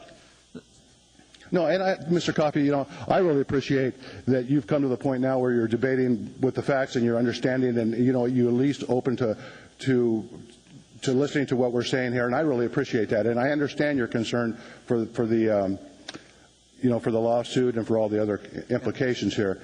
But this really is a huge compromise from what even the previous ordinances were that the trust board brought up. This is way lower cost, I believe, than those ordinances were. And really what this does is only works for the people who most need the insurance. We are not giving anybody who is not buying the municipality's insurance any extra money, and we're not increasing any of the stipends. No one's coming out of this with an increased contribution, a defined contribution. No one is. All they are is the city is willing to provide them the insurance level based on their tier, the ability to buy that insurance. And if we do it, we do that, then are we done with this? Is that achieved an equitable solution so that my successor isn't going to be sitting here in 5 years hearing the same thing, that, oh, well, it didn't quite, and this and that? And maybe you can't make a promise for your successor, nor can I for mine, but I'm curious. I can tell you that I'm 49 years old, and I'm one of the younger members in this plan. Yeah? I'm one of the younger members. I mean, I'm the younger 20%. We have a few guys maybe in their 30s. But this ended in '95, I believe. So this is 13 years ago. We don't have any new people coming in it. Most of them are over 60. So I don't see how it really can come up. Theoretically speaking, this could be on the table 15 years from now. We could be saying, hey, we got these 23 people left. Can you do something for them? I mean, that's theoretically there, but I really don't see that as being a big implication here. What we're really talking about is just making a low level of health insurance available to a select few people that there have no other way to buy it. And we're not giving them more money. They can only just be able to afford to buy that lowest level that's there. It's a lower level than state PERS gets. It's a lower level that anybody who is not tier PERS 3 or back gets. Anybody who is PERS 3, and I know when PERS 4 happened, 2 years ago, every single one of those people are in PERS who has a health benefit gets a better plan than we're going to allow these people who are all. I'm a 25-year employee. I don't even have a PERS level 3 benefit in medical. Okay, Mr. Thank you. That's enough. No. Thank you. Ms. Ossian. Mr. Coffey's last question hit my principal area of concern, and that is, even if we approve this, with the litigation out there, there's the potential, to my mind at least, that no matter what we approve, things could still be up in the air. Do you want to discuss that? I can't discuss the litigation. As a trust board member, the litigation really has nothing to do with what we're asking for here, and I don't believe this would affect the litigation in any way that I know of. I mean, I don't know any way that you approving this ordinance would affect that litigation. I do know that most of the people that are in the medical trust are not part of that litigation. Thank you. Mr. Birch. I'm trying to recall what Medicare kicks in at a certain age, right? 60 or 65? 65. So the obligation basically disappears at 60? It doesn't completely disappear because in the fire service, since we didn't contribute to Medicare, it only occurs if you have your Medicare quarters in. For me, it disappears because I have some outside income that's required me to pay in Medicare. So at 65, Medicare becomes my primary, and then the municipality's insurance would become my secondary. So at that point, let's say I retire at 55, I have 10 years where I have to buy the municipality's health insurance. Then 65 Medicare would kick in. I probably would preclude myself from buying the city's health insurance and use my stipend to buy the supplemental Medicare payment, because I wouldn't want to have a city's plan that costed a lot of money being the supplemental for my Medicare. Okay. That's correct. Typically, it does disappear at age 65. Thank you very much. I appreciate you answered and took on more questions than many. Thank you. Anyone else that wishes to be heard on this? Good evening, Chairman Matt Clayman, Assembly members. My name is Doug Bohach. I'm a retired firefighter for 24 years. And I don't want to go through my history of the fire department or my medical expenses or anything else, but I would like to address or maybe be here to answer Mr. Coffey or Dr. Selcraig's question concerning the lawsuit that happened in 1999. I was part of that lawsuit. That lawsuit had to dealt with our pension period. It had nothing to do with our medical, nothing whatsoever. So that's a complete separate issue.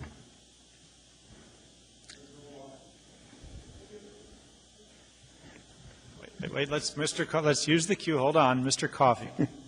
So the litigation that's going on now has nothing to do with medical. The litigation that's going on now has to do with this medical. I was addressing the question that you asked Mr. Provencio earlier about the 99 lawsuit, the Galleon one, where the pensions were overfunded, plans 1, 2, and 3, and the distribution that went to the city, the attorney, and back to the pension members. That has nothing to do with the medical period. That was pension. No, I understood that part. Okay. What my concern was is that if we do this as proposed, we still have the risk associated with litigation, and who knows where that ends up.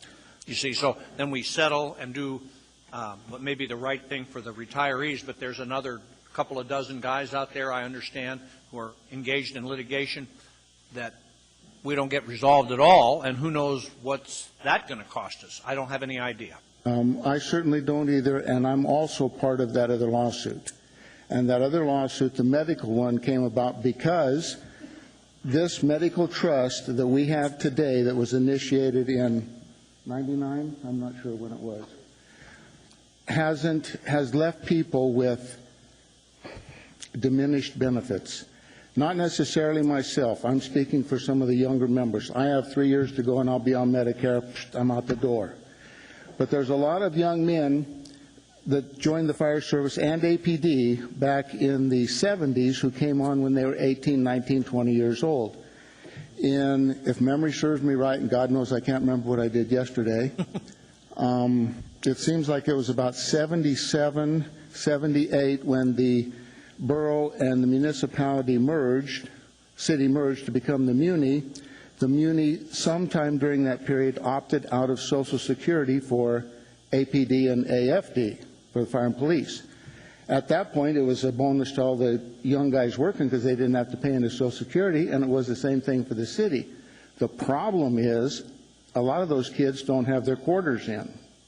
So they're the ones that are really affected by some of these things. Okay. Thank you, sir. Thank you, Mr. Chairman. I don't see anyone else in the queue. I have a question because you're a member of the limited number that's involved in the lawsuit, and I'm putting you on the point. With very limited knowledge. Yeah, well, I understand. But this is my question. If the Assembly passes this or these two ordinances, will you urge your attorney to drop the lawsuit? If it were up to me personally, yes, I would without doubt. Recognize you don't speak on the. I would without doubt, because this is a better deal, I think, than what the young person who put all this together trying to get some benefits for our group. I believe this came about because of the lawsuit, and people really saw that there was something going on. But is your understanding you would be a voice to stop the lawsuit if we pass it? I certainly would. Yes, I would. And in the same sense, if the Superior Court says to the group of people filing suit, you lose. So the question becomes, should you go forward on appealing this to the Alaska Supreme Court? It sounds like you will be at least one voice amongst the plaintiffs saying, don't take it to the Supreme Court because the Assembly passed this. This is pretty nice, in my opinion. It's a benefit to what I have today. Okay, thank you. Dr. Sucker has a question. I just want to comment that I don't think what we have before us is here because of the lawsuit. I know it's something I've been working with the administration on, and the administration has been working on for a while, and I have to really appreciate Ms. Whittleton's abilities. I mean, when she really began to focus on this, it began to unfold, and so I don't think it was, at least my involvement and my sense is the administration's involvement is not about a threat to the lawsuit. I just want to clarify that. So if that's what you guys think is kind of holding our feet to the fire, it's not. I think there was a desire to actually address this in a substantive way. That was just my opinion. I greatly appreciate that young lady's work. She's done an excellent job. I just think that somebody in this medical lawsuit thought that there should have been enhancements a long time ago. Thank you. All right, Ms. Osiander. And if you could carry a message back, for me, actually, the litigation is a burden in front of me in making a decision on this one. Just so you know, I'm going to be as clear as I can. Thank you. I understand. Mr. Coffey, I think you've already. Okay. No, I appreciate. I see no one else in the queue. Thank you very much for coming down. Thank you. Anyone else that wishes to be heard? I know we try to take our dinner at 7, but I'm willing to go just a few minutes longer in case anybody else wants to testify. Hearing and seeing no one, the public. Oh. I'm looking in the front seats and now looking towards the back. Welcome. Mr. Chairman, members of the Assembly, my name is Paul Honeman. I'm a retired police employee, worked some of the non-sworn side under PERS. I am Tier 1 PERS, so I've got my major medical covered, and it's not a huge impacting on the medical plan, although it's until that time, until I reach retirement age, I have to rely on what's available. I think I'm speaking most from the heart about the police and fire medical plan. If some people may remember that the municipality actually, the citizens, the residents of the municipality, by charter, enacted a police and fire retirement back in I believe in the late 60s, early 70s. This was known as the Anchorage Police and Fire Retirement System. In 1995-96, I believe, then Mayor Rick Mystrom merged it into the Public Employees Retirement System, so all new firemen and police officers are working under that program. I guess by saying this, one of the things that's really concerning to me is that much like the military, the people who put their lives on the line protecting the public, granted for compensation, and nobody's doing it for free, we get that. The problem is that we have many people here who have signed up to do these jobs voluntarily with the understanding that at the conclusion of their careers that they would have a benefit that they could carry into their retirement years, be it with some sustained injuries on the job or even off the job, but they do have medical coverage for them and their families.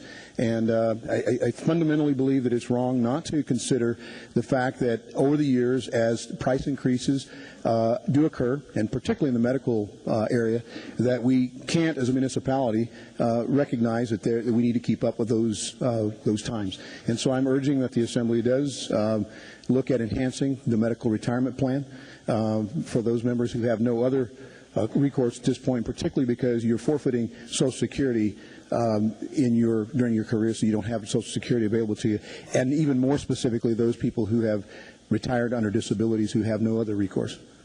So thank you for your time. Thank you very much. I don't see anyone with questions. Anyone else wishing to be heard on this matter? Yeah. Hearing and seeing no one, the public hearing on this matter is now closed. What is the wish of the body as to A and B? Postpone till, what was the date? November 18. To November 18th. Go ahead and click your second, Mr. Coffey. November 18. Is there any opposition to postponing this deliberation until November 18? Mr. Chairman? Yes, Mr. Coffey. Our work session is on November 13th.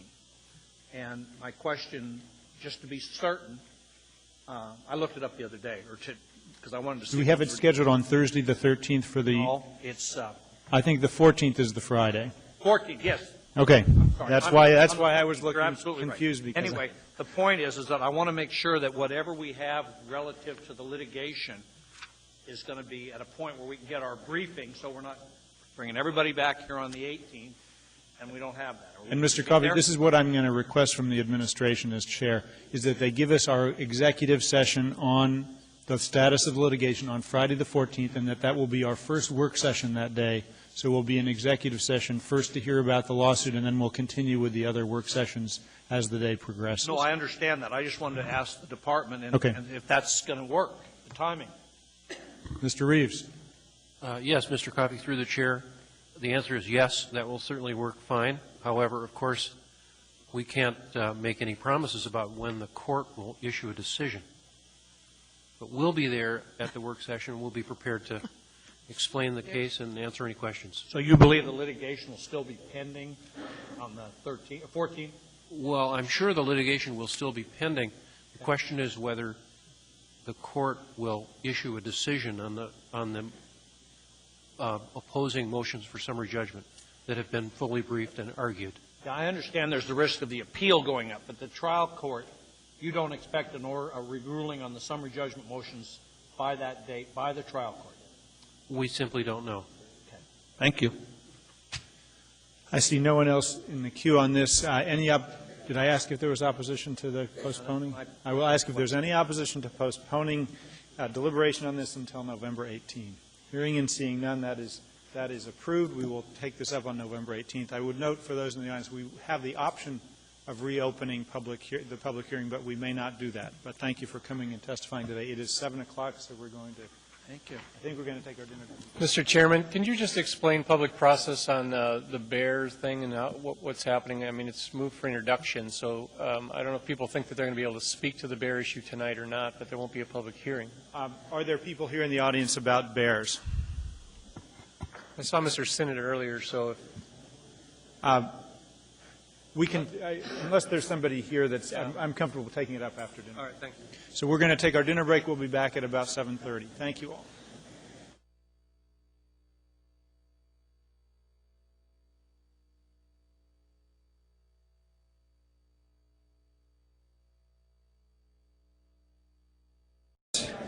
If you would like to have a conversation, there's a really big lobby outside, and it's very, very commodious to conversations. Which brings us next to item number 14C, ordinance number AO 2008-108, an ordinance of the Municipality of Anchorage, Alaska, authorizing and providing for the issuance of not to exceed $60 million. Waive reading. Thank you very much. The public hearing on this matter is now open. Anyone wishing to be heard, please come forward. Anyone wishing to be heard on the $60 million bond? Hearing and seeing no one, the public hearing is now closed. What is the wish of the body? Go ahead, Mr. Coffey. You could click second. Thank you very much. I don't see anyone. Mr. Coffey, go ahead. Thank you. I'm passing out an amendment that will apply to both this one and the next one when we get to them, Mr. Chairman.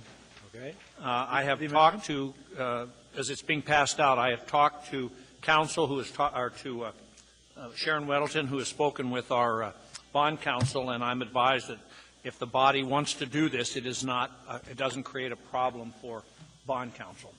So what I do is it out. I note, I believe bond counsel is here if we have questions. Yes, that's correct. I think so. Thank you.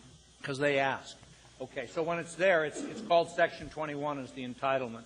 And basically it arises out of the work that we did. Well, let me make the motion. I'll get the motion from us. I move to amend on page, so way toward the back, Mr. Chairman, on page 51 of AO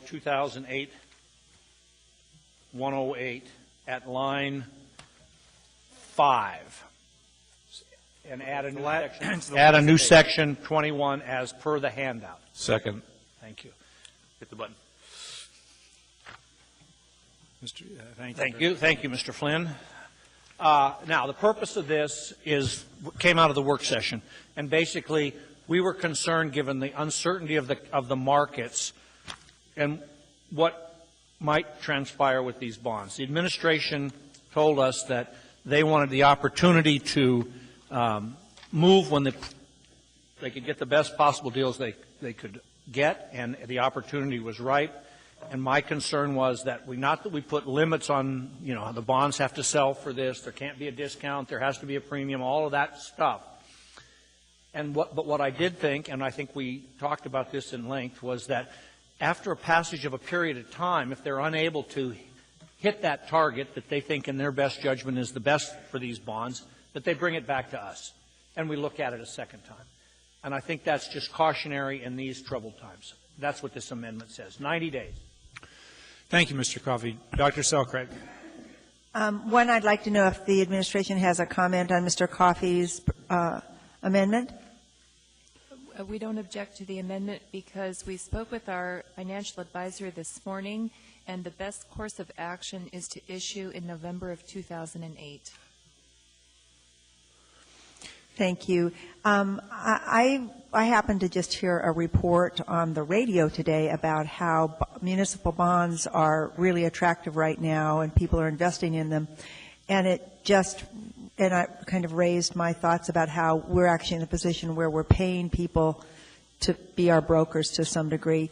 And I wondered if you had had an opportunity to set up something with the Permanent Fund Board in any way to discuss their interests in investing in our bonds? We connected with the Permanent Fund Corporation yesterday afternoon and asked the question, would the Permanent Fund Corporation be interested or even available to partner with us with this issuance? The Permanent Fund Corporation isn't a perfect partner for us because they are a non-taxable entity and we're issuing tax-exempt debt. So what that means is that what we're offering is not attractive to their portfolio. They have a very slim holding in municipal debt, which was purchased at the rare opportunity when municipal bonds were paying more than taxable bonds. But that's not the situation today, and therefore we're not a part of what their portfolio should be made up of. Is that true for the port bonds as well, then? Yes, that's correct. Okay, thank you. I see no one else in the queue. As to Mr. Coffey's proposed amendment adding Section 21, I will ask, is there any opposition to adding Section 21 to item 14C. Hearing and seeing none, Section 21 is incorporated and that amendment is adopted. As to the ordinance as amended, I also see no one in the queue. I will ask if there's any opposition to approval of item 14C as amended. Hearing and seeing no opposition, that is approved unanimously. That brings us next to item 14D, ordinance number AO 2008-109. An ordinance of the Municipality of Anchorage, Alaska, authorizing and providing for the issuance of not to exceed $31,870,000 in aggregate principal. Waive reading. School bonds. The public hearing on this matter is now open. Anyone wishing to be heard, please come forward. Ms. Como, welcome back to the Assembly Chambers. Thank you very much. I'll be brief. Ms. Stokesbury has been working very closely with Ms. Weddleton and the Bond Council, and we anticipate Mr. Coffey's amendment would be added to this proposal also in light of what he just said, and we would be supportive of that. Thank you. And I'll just note, although you didn't state your name, it is Carol Como, Superintendent or School Superintendent. Go ahead. Thank you. I'm sorry. I just would like to urge you to approve this. As you know, we have Clark Middle School needing to be completed and open in August, and so these bonds are critical to that, as well as the you approved Sand Lake's concept design tonight. Thank you very much. And we need to sell the bonds to get Chester Valley and Sand Lake and a number of building renewal, smaller building renewal projects started. So we really urge your support for these. Thank you. I see. Oh, Mr. Coffey, go ahead. Good evening, Superintendent. Are the extra money for Sand Lake and I guess some extra money for Chester Valley came out of existing resources of the school district, is my understanding correct? Correct. There was a substantial variation between the amount for Sand Lake and Chester Valley. Could you explain why there was, I think it was some $3 million for Sand Lake and somewhat considerably less for Chester Valley? Is there? Well, it was basically the size of the projects. Chester Valley will be, I believe, it's a much smaller school. Sand Lake is a larger school with much more extensive remodeling and replacement of some of the oldest structures in the building. All right. And then if these bonds are approved and then subsequently sold in November, as Ms. Weddleton is so happy to do, when will construction start? Well, the goal is to let the bids in the winter, as we've been doing, and then break ground in both projects this spring. All right. Thank you. Thank you, Mr. Chairman. Thank you, Dr. Selkrig. I'm just curious, did you have to reduce the scope a bit for both Sand Lake and for Chester Valley? Yes, we went through an extensive value engineering in both schools, and we did downsize somewhat, but we believe in the communities in both feel that the projects will be very workable and satisfactory for both communities. I know I'm not criticizing the process. I just kind of wanted to get on the record that both schools experienced some downsizing, not just one or the other. Thank you. And as I understand, the downsizing was that basically the amount that was put on the bond proposal wasn't enough to cover the original design, so the design had to be scaled down to fit the cost, the amount of money that was available to them. Correct, and with the substantial increase in construction costs just everywhere, yes. Okay. I don't see anyone else in the queue. Anyone else wishing to be heard as to the school bonds? Hearing and seeing no one, the public hearing is now closed. What is the wish of the body? Move to approve. Moved and seconded. Yes, Ms. Osiander. Mr. Coffey's amendment? I think that's coming next. Well, you just voted to approve it. No, we just moved to approve. Moved to approve. Pardon me. Get in front of us. That's okay. I get ahead of myself sometimes, too, and sometimes I get behind myself. Mr. Coffey, I see you in the queue, even though I'm not sure you're supposed to still be in the queue. For the record, page 46 of AO 2008-109, line 12, move to add section 21, which is the same as we just did on the others. Second. Thank you. That's showed as moved by Ms. Osiander. Yeah, that's fine. That's fine.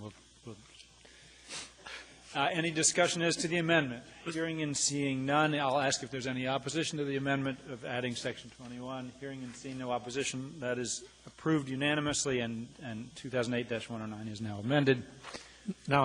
Now, as to the ordinance as amended, Mr. Coffey. Okay, this is, I can't believe after 5 years up here, I don't quite get it. when you read page 3, page 5, and page 6, and it talks about the amounts that were voter approved, we're authorizing $31,870,000. Is that the right number in the title? That's to Ms. Weddleton. Yes. Yes, sir. Even though the propositions themselves total some $65 million. That's correct. What happens is that the voters, let's say, approve a $20 million road bond, but we don't all spend it at one time.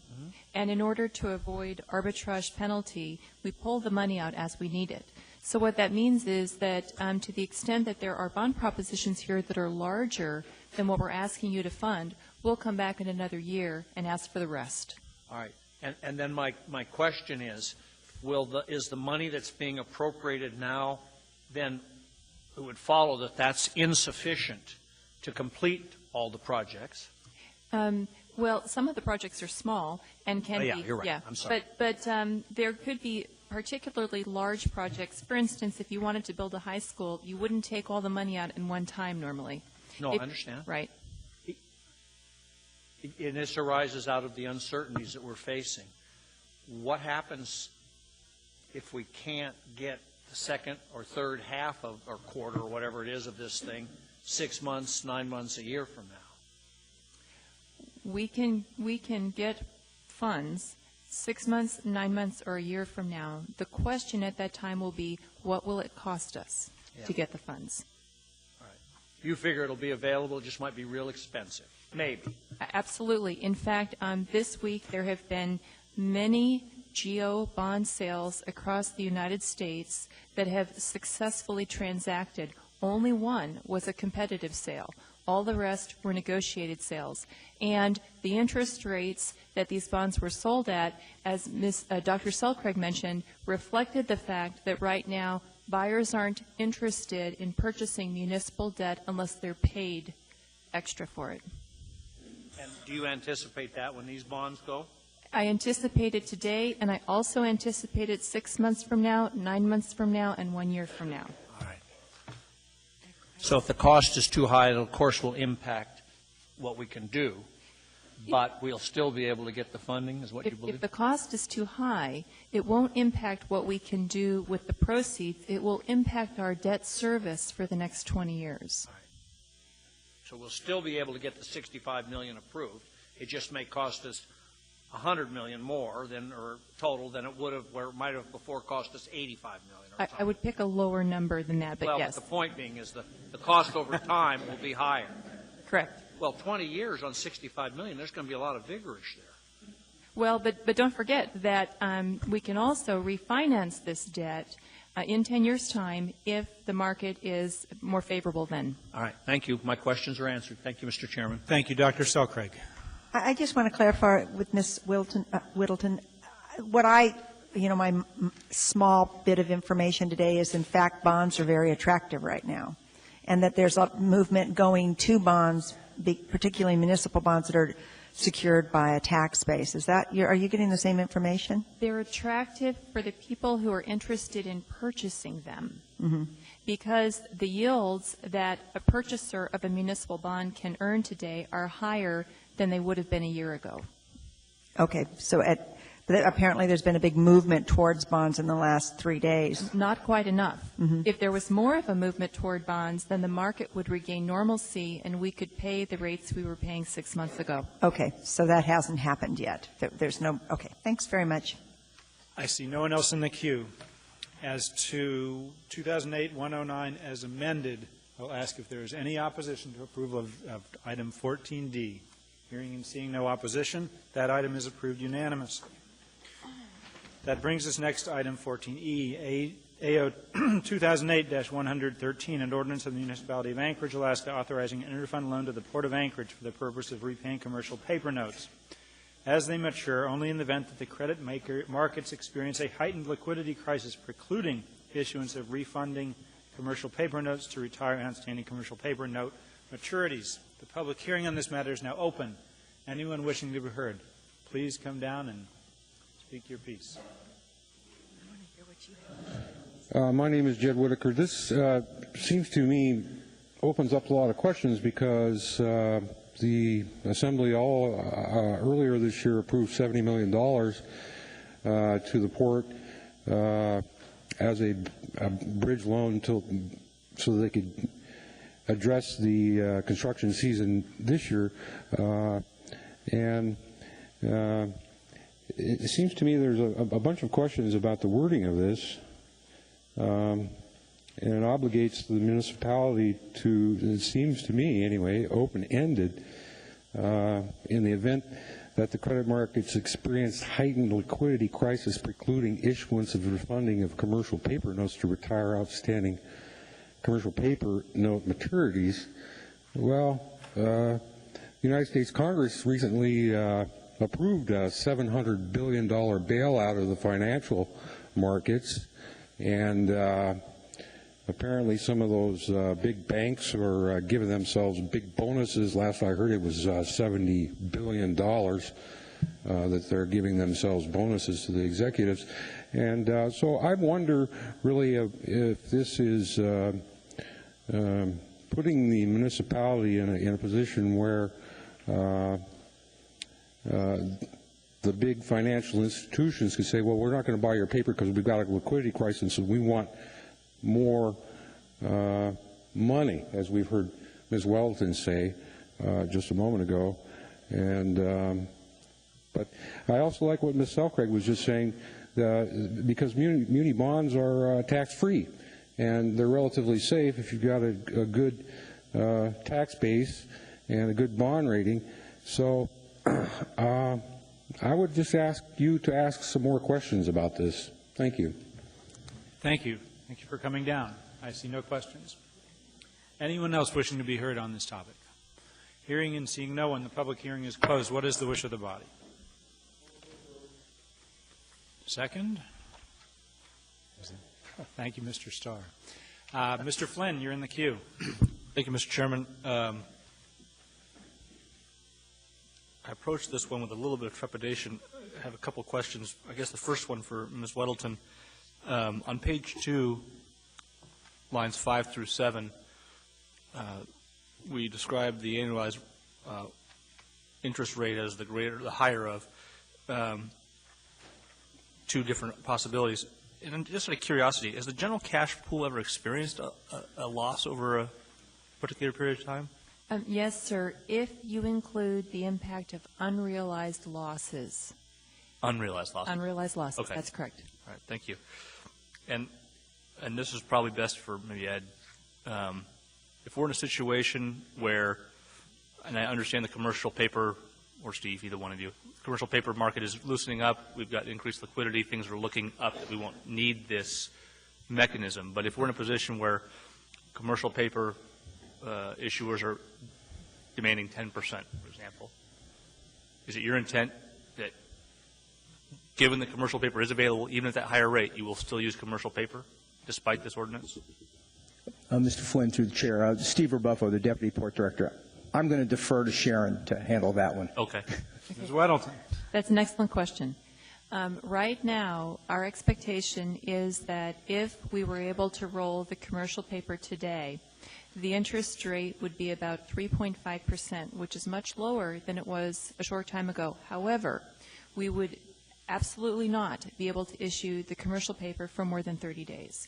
So instead of rolling the commercial paper every 9 months, like we had done before, we would have a continuous rollover, potentially every 7 days at about 3.5%.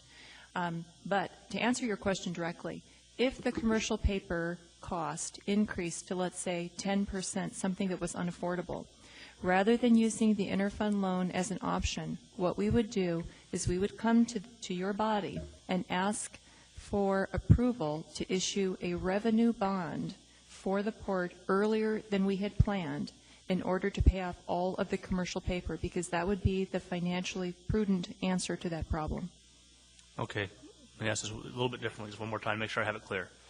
If the commercial paper market is liquid and available, whatever the rate, we will not use the authority, the municipality will not use the authority granted under this ordinance. Not whatever the rate. If the rate is 500%, then we would use the approval that you granted to us and issue an interfund loan, but 10% for 1 week's time, we would still roll into a new piece of commercial paper. Thank you, Mr. Chairman. Ms. Osiander. Well, I actually share the trepidation and have contacted Ms. Weddleton about this some time ago. When we first approved the authorization to go this route for the port expansion, part of the rationale that sold me on doing it was the repeated comment that the municipality wouldn't have to hold the debt here, that this would be separate and there'd be no case where the city would have to pony up the money if there was a problem. And so when I saw this, I went, whoa, now we're going backwards to what I was told earlier. The other thing is, I keep hearing comments and getting information back that the projections for growth that we were initially presented may be questionable. May be overly optimistic. I think I'm coming to a question here. The other point that concerns me is if this proves necessary, and we still don't know, why don't you just come to us when it's necessary rather than giving what seems to me a carte blanche to go ahead and do it without question? So those are my three main issues. And I'm not sure who the best. I see Ms. Weddleton is gesturing that she's the one to answer, and I'm going to let her. Well, let me answer the third question first, which is, why don't you come to us when the need is really there? The problem is that our need could potentially exist on November 14th.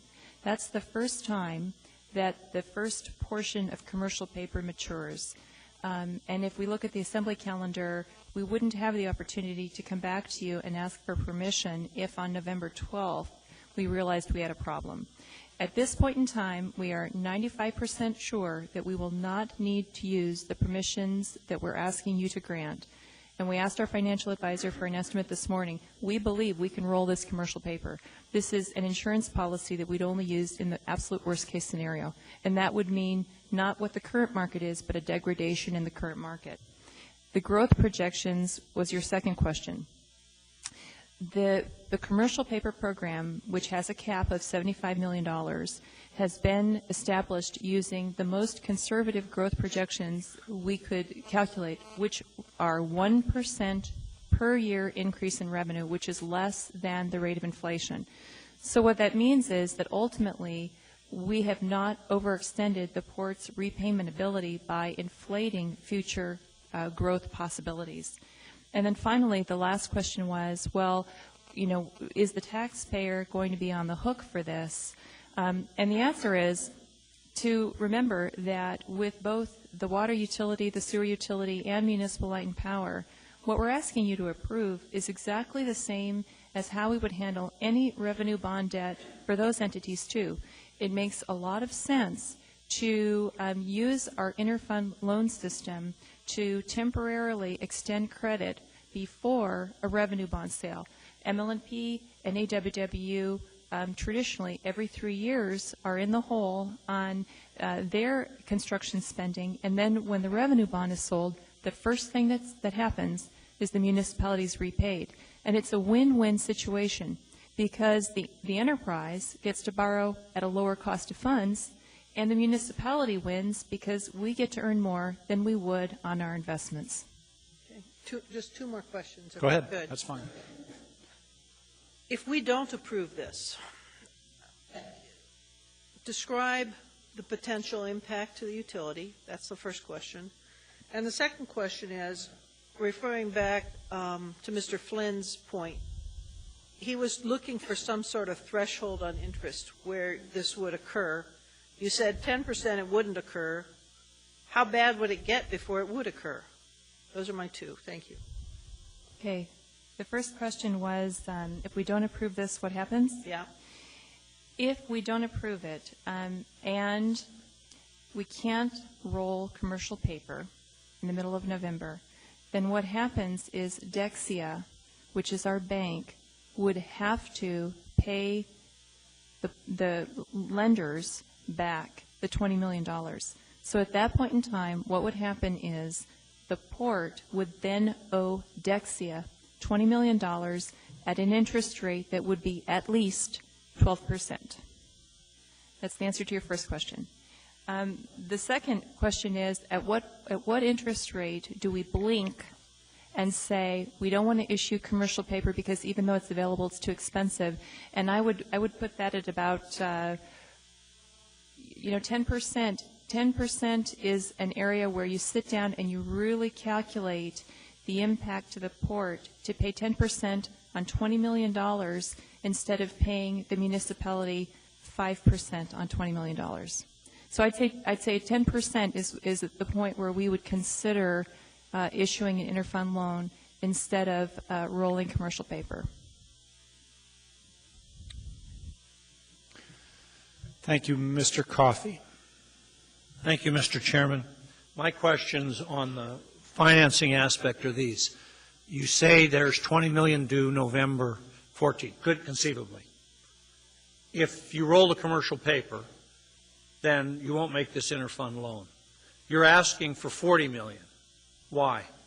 Because we have $40 million of commercial paper outstanding now. Only $20 million is due in the middle of November, but we have another $20 million piece that's scheduled to mature. So, when? I don't have the date memorized. Well, how about the month? Yeah, I believe it's February. February. February. Thank you, Steve. So if we authorize $20 million tonight, we're covering you as far as February goes. That's how long do you roll it? How long do you anticipate rolling the $20 million that's due on the 14th of November? In a functioning market, we would roll it for 9 months. We would be lucky if we can roll it for 7 days. All right. And then 7 days again and 7 days again. But nothing else is due till February. That's correct. All right. That's number one. My question now goes to the construction plans in the port, and we have two hits. One hit is the listing of the belugas, which we have no idea what's going to happen, and the other is this financial situation. And I suppose you could say we might have three hits because we don't know what's going to happen to the economy as a whole in this current circumstance. Is the port reevaluating its construction plans? With respect to the belugas? With respect to all those three things, at all? We are currently on a schedule to complete the ongoing phases to be completed by 2010. We see nothing. I'm sorry, I don't mean to interrupt, but that's the one for which the $75 million was authorized, right? Well, the $75 million is authorized to keep us able to borrow in the short term throughout the course of the entire expansion project.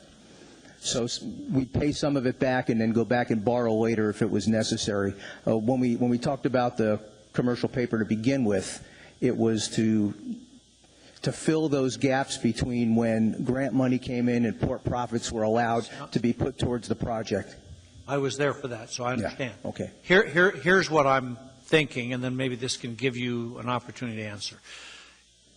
If I were running the port as a business, and I knew my financing was uncertain, I knew the economy was very uncertain, and I knew that I had phases, I would be looking at completing what I've got underway. It doesn't make a lot of sense to leave the fill project halfway done or two-thirds done, but I would be really taking a good hard look at the next phase and the next phase and the next phase. So my question to you is, are you doing that? Yes, we are. All right. And when do you expect that review to be done? Well, we do that review ongoing all the time, based on what the cash flow is and based on what the construction progress is. So what you're saying is this same kind of review went on for the last several months and continues to go on for the next several months. And will continue till we're finished. Even though the circumstances have dramatically changed in the last 2 or 3 months. But we do have to take those into consideration for the timing. What I would prefer is that you take a real good look and then you let us know what you plan to do when you're ready to do that, because I think the circumstances have made a big difference in what we can and can't do. I think this is unusual. So then, if you get completion with the current phase, would you then go to revenue bonds? and get us out of the commercial paper market? If it was necessary to do so, I think we would. But I would, again, we defer. We got a lot of financial help from Ms. Weddleton and her staff to help us make those decisions. I would like to see that as part of what you're going to come back to us with. If we finish phase, I forget the numbers now, wherever we are. Actually, they're not even numbered anymore. We've got those color-coded charts that we use, Yeah, but we have right. to finishing the north and finishing the south. Okay, so when we're done with those, I think it would be appropriate before we go on to the Midwest or wherever the next phase is, that we look at these 3 or 4 questions. And if you can do that and redo the analysis in light of all these circumstances, then I got no trouble with this to the level of $20 million. With the full understanding, you may be back to us in 6 weeks and ask for another 20. But I'd rather have another discussion before I give you 40. Thank you. And to Mr. Coffey, through the chair, that's more than a fair request. Thank you, Mr. Starr. Again, to Ms. Weddleton, what I'm interested in is more the fiscal health of the community as it stands today. I know you did a good primer, and we've had numerous conversations. We still have sort of sticky cash, as you call it, general cash reserve pool of a couple, $200 million, you think? That is correct. We have $200 million that is permanently available for a use such as this. When we look at the third quarter financial summary that's part of our discussion later on tonight, we see a couple things that are occurring. There's some budgetary issues with departmental overtime or anything, but I don't want to minimize those as being important, but you don't see any big hits in the cash flow requirements and other aspects to correct budgetary overcost, do you? Not that would affect cash materially, no, sir. So when we refund a reserve balance, for example, that's been drawn down and we find an adjustment's required, don't we use general cash for that? Well, it depends on the type of adjustment that we're talking about. If we took our $200 million in long-term cash and loaned $20 million for this purpose, that would still leave us with $180 million, which would hugely exceed any kind of budgetary issue we could be faced with. I agree. And then we also have a $50 million line of credit that we've tapped into a little bit more. Is that right? Yes, but that line of credit is only available for certain types of transactions, such as the proposed methane gas plant and certain IT acquisitions and fire trucks, but not for this purpose. The financial markets that look at our city health, if we draw our reserves down to, say, $160 million of sticky cash or something like that, do we have a risk of being judged? You know, that's a very good question. The financial markets, we've been with the rating agencies in the last week, and it seems that more than being concerned with the amount of cash and investments we have on hand, they're far more interested in looking at our fund balance, and they've looked very, very carefully at our fund balance and our fund balance policy that requires both the bond rating designation as well as the operating emergency designation. I agree, and that's why I brought it up from the need to fund that if necessary, if it's drawn down. But it's a huge asset, and I know this administration worked hard to keep that up, and we appreciate that, especially in times like now. So, I'm for it. I also appreciate Mr. Coffey's concern to sort of hand it out in certain chunks. Thank you. Dr. Selcraig. My questions are along the line of Ms. Osiander's and Mr. Coffey's. And one is that you indicated that, Ms. Whittleton, there to you, thank you. When we initially did the assessment about the payback capacity of the port, that it was a very conservative estimate. And are we fundamentally relying on that conservative estimate now? Absolutely. Recall that when we first came to you to discuss commercial paper, the first number you heard from the administration was $200 million.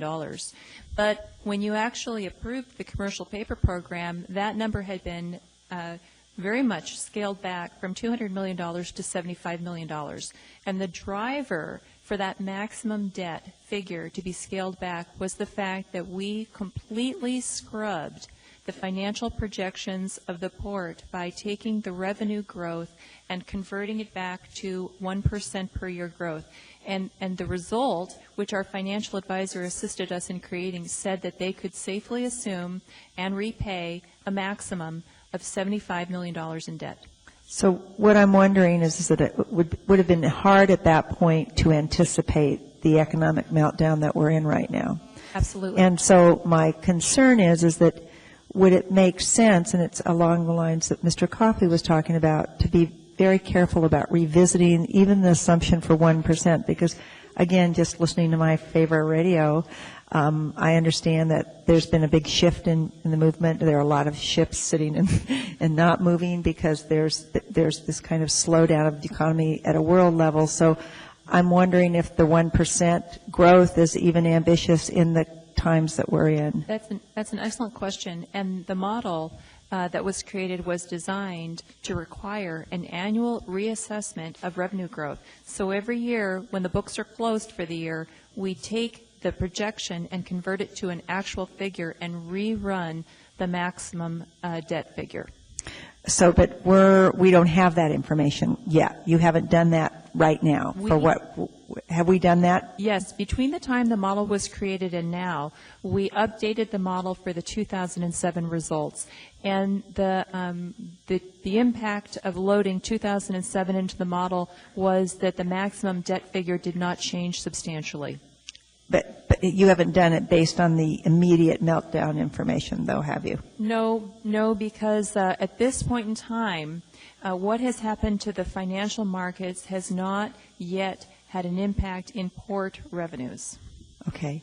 And I've got a couple more questions. You compared really the port to ML&P or other utilities, but isn't there a little bit of a difference there? Because in ML and with our utilities, we kind of have a fixed audience that you can kind of rely on in terms of sewer and water. And at the port, it is more volatile, and it really isn't exactly the same. It seems to me it's not a perfect comparison. None of our utilities and enterprise funds are exactly the same. However, one of the interesting features of the Port of Anchorage is that unlike ports in the lower 48, the Port of Anchorage doesn't have the same competitive issues that, say, the Port of Tacoma would have. Right. And then my last question to you is just kind of taking your kind of hopeful hat off and your confident hat off that things, and based on good, sound information, I'd like to have you take that off for a second and put your grim hat on and tell us what's the worst case scenario here if things don't go as we would expect. I generally wear a grim hat. I know. It's a pretty, I don't think of you, but no, I believe you think this is all right. And I'm not sure that I'm not going to agree with you, but I really want to understand the risks here. And I want to understand, and I think we need to clearly know that there is a risk and what is that risk, and if it were not to work out, what are the implications of this decision? In my opinion, the risks refocus back to the port. The risk is that let's take the scenario where the port in perpetuity has to pay 10% on this commercial paper or even a revenue bond, which is an unlikely risk, but it's still a potential possibility. What would happen, in my opinion, is that after the north and south portions of the expansion were complete, the expansion would be delayed for as long as it took until debt was again affordable. So it would really be, the risk is that the expansion could not be finished in all phases. What's the risk to the municipality if the port isn't able to pay us back? The risk to the municipality is that if the port were unable to pay us back, it's inconceivable that we could not sell a revenue bond debt at some price and be paid back. It's inconceivable. Okay, that's what I needed to hear. Thank you very much. I see no one else in the queue. I will ask if there is any opposition to approval of item 14E. Mr. Chairman? Yes, Mr. I have two amendments. Go ahead, Mr. Coffey. Page 1 of AO 2008-113, line 45.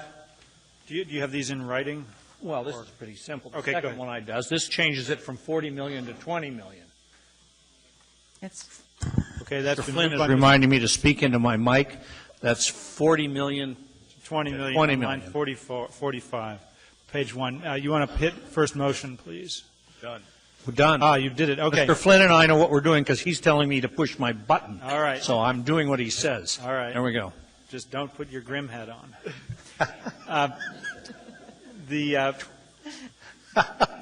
Isn't that what you want? Good form, Mr. Chairman. So I don't need to speak to it. They need $20 million Right, until February. That's enough money that. for today. Okay, and that's been moved and seconded. Go ahead and make your, well, let's take that amendment up. Any discussion as to the 20 million reduction? Hearing and seeing none, no one in the queue. Any opposition to the amendment to 20 million? Hearing and seeing none, that amendment is approved. And your second amendment, Mr. Yeah, Coffey. it's being typed, Mr. Chairman, at the request of a couple of my fellow assemblymen. I wrote an amendment that requested basically that they come back to us and give us a report because of the financial circumstances, because of the beluga, and they do it by the end of the year. Now, Ms. By the end of Tucker is December? typing that up. By the end of December? No, end of this year, 12/31/08, yes. Okay. That way we'll know if we have to do 20 million more in February, and she'll have it typed up momentarily. She's nodding. It's been presented to the mayor and the port, and they're okay with it. I see Mr. Begich is in the queue, so I will, while Ms. Tucker types, Mr. Begich can speak. Mr. Mayor. Mine will be very short. I was just going to say we agreed to the amendment. It's a great opportunity to give an update to the Assembly as well as just kind of a status early on, probably a year and a half ago.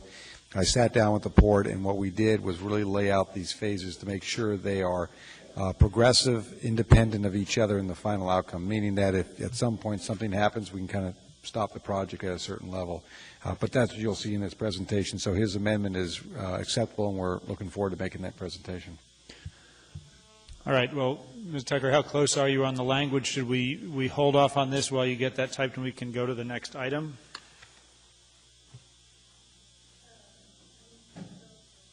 What's that? Just spell check. Spell check. All right. We'll wait a minute. Yeah.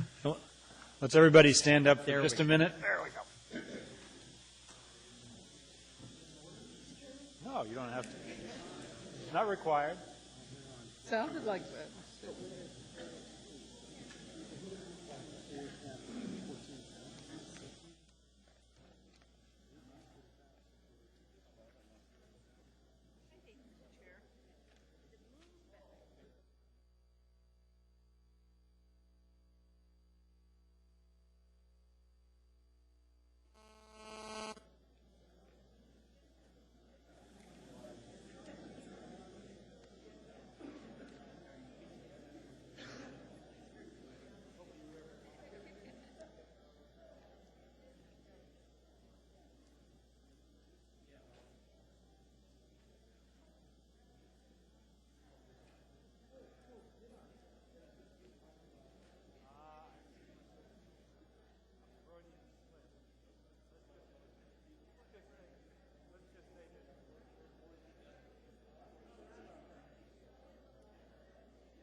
I think in the interest of moving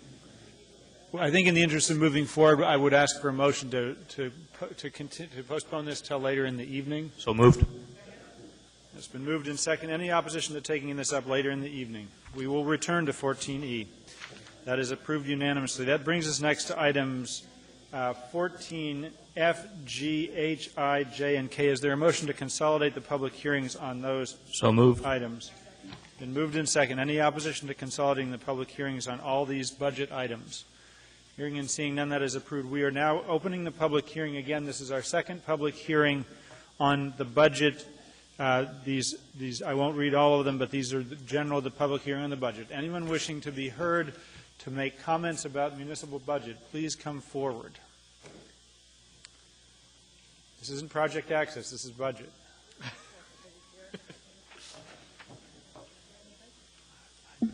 Mr. Chair, Assembly, Mayor, I'm Charlene Spatafor-Vassar, Director of Anchorage Public Access, and we are here to ask for an amendment on the budget of $125,000 for our FY09 operating year.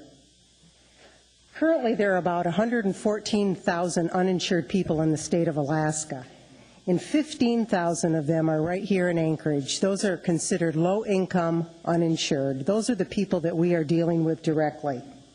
We have a new reality these days. I've heard you all mention it with the other people who have been up here speaking. And our new reality is that people are having to decide between their health care, their food, and their rent. And health care is always the first to go because they have to feed their families and they have to pay their mortgage. Insured Alaskans pay approximately 15% more on their health premiums to offset the cost of the uninsured here in Anchorage. Anchorage Project Access is in its third year, and we really are making a difference here in town. We have seen 939 patients. 939 patients have been served. These patients account for over 2,400 first appointments. We make the first appointments in our office. This doesn't account for the follow-up appointments that the providers take in their own office. And it averages about 3 to 5 follow-up appointments per patient. The above appointments also reflect about 288 surgeries. Sample donated costs, this was something you folks asked for us at the last work session that we were at. So I checked our sheets, and this is just in the third quarter. An ear, nose, and throat specialist saw one patient for $8,500. We had one patient that had some orthopedic care, $32,000. Then we had a cancer patient, this is just for treatment only, $44,000. So these are just samples of what these doctors are donating in health care. 394 healthcare providers are now participating in our program, and the physicians to date have donated approximately $2.5 million in donated care. And this accounts for probably half of what has really been donated, because like I explained at the work session, these numbers are calculated on the insurance forms that are sent into RBMS, who collects this data for us. And we are still working on the offices to religiously send in those forms. All of them don't. So we calculate this number could be double.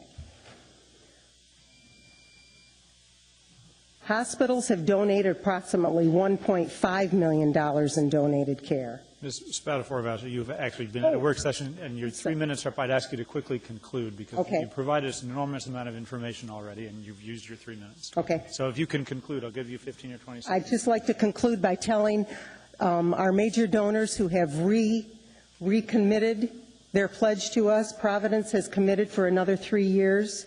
The Alaska Mental Health Trust has committed for next year. United Way for 2009, and we recently got a grant from the state of Alaska for fiscal 2009. Okay. Thank you. Thank you. You can stay put, because I see 4 people in the queue. Okay. Dr. Selkirk. I just wanted to clarify. It's my understanding that you need a total of $125,000, and there's currently $25,000 in the budget. So what you're really looking for is an amendment to increase that 25 to 125. Is that correct? Correct. Okay, just wanted to clarify that. Thank you. Total of 125. Thank you. Ms. Johnston. Yes, did you talk to the administration about having the $125,000 put in their budget when they were working on this year's budget? Yes, that's what we originally asked for, was 125. And they just did the 25,000? That's what I understand, yes. And so they said come back to the assembly, or how? We came back asking for the 125. When we were here last year, you graciously gave us the 25 for pharmacy expenses. At that time, we said we would have to come back for more. So that's why we put in for the 125. We had heard that we were in for 25 and came back and asked for an amendment to that. Okay, but and have you been in touch with the administration? I mean, when they were in the process of doing their 2009 budget, did you discuss the 125,000 with them? Simply when we sent in their proposal, yes. Okay, thank you. Ms. Osiander. Over the past week, I've had 4 extended both email and phone conversations with people who are having trouble making it, who are very, very concerned about taxes. And they all pleaded with me to do everything I can to lower taxes, because that's not discretionary. Health care, as you said, may be discretionary, but taxes you have to pay. How would you advise me as a policymaker to deal with the various social needs in this community: hunger, homelessness, health care problems? At what point do we mandate our taxpayers pay for those? Where do we draw the line? I'm having trouble with this, not because in any way you're not a wonderful organization. I applaud you for your work. You meet a very specific and important need in this community. My concern is, with taxes, people don't have an option to not pay it. You're asking us to mandate that every citizen pays for you at this amount. And I'm yet to be convinced, frankly. I mean, I went ahead and supported last year because my understanding was you were startup and you were going to do an aggressive fundraising campaign. And now you're coming back and asking for more. There's a lot of really good social organizations that meet fundamental needs that are not doing that. I appreciate that question, and I wish I had an answer for all of the needs that, we're all facing today. Health care, that doesn't go away either. When people don't have health care, they go to the emergency room. In those rates, they affect all of us. Those rates affect like I said, approximately 15% more on our premiums. Those are going to continue to rise. So we're paying for it. Somebody's paying for it. Maybe you don't see it directly, but when I go to the emergency room because I have no other recourse, that makes our rates go up. We're paying for these people who do not have care. Or we're paying for it through taxes. Exactly. Well. Ms. Gray Jackson. Thank you, Mr. Chairman. Charlene, thank you very much for coming out this evening. But I'd like to know what other sources of funding have you been able to get, and from where? We've gotten extra funding from Providence. Like I said, the Alaska Mental Health Trust has given us their 3rd grant, and the United Way and the state of Alaska. We are currently coming up with different ideas for a fundraiser. We have been advised by the 4-Acre Group that an organization like ours cannot operate on fundraising efforts. We can't operate on bake sales. We have to have the government behind us, the state of Alaska, the city, the hospitals behind us for our major funding. So that's where we're putting all of our energies. Thank you very much. Can you give us amounts that you have gotten from other organizations? Providence has donated $100,000 each year for 3 years. That's a new commitment. The state at $250,000.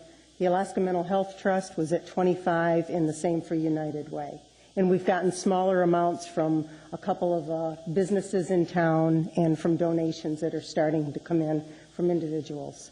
Thank you. You're welcome. Thank you. I see no one else in the queue. Thank you for coming down tonight. Next, please. My name is Jerome List. I'm a private physician here in Anchorage, and I'm a founding board member for Anchorage Project Access, and proud to be on this board. I'll be brief, but basically we need help from all of our community partners. We work here as a group.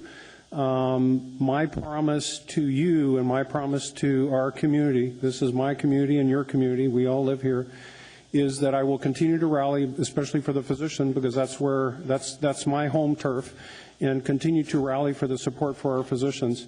As been stated before, we help people get back into work. We help people reduce their need for social programs. We help people get some earnings so that they can go out and spend some money and support the economy. We help keep people out of the emergency room. I mean, that's something that people don't have an appreciation for how much it costs and we just think that the emergency room is there. Well, it's gotten to be an open door source because law requires that anybody who sets foot physically in the emergency room has to be evaluated. It's a very expensive way of taking care of things. We've seen states in the southern part of the United States where they've had to close down emergency rooms and services are no longer available. I'd like to continue to support our community. Again, my promise is that we will continue to provide $2.5 million is probably a low estimate on the donation from the physician group.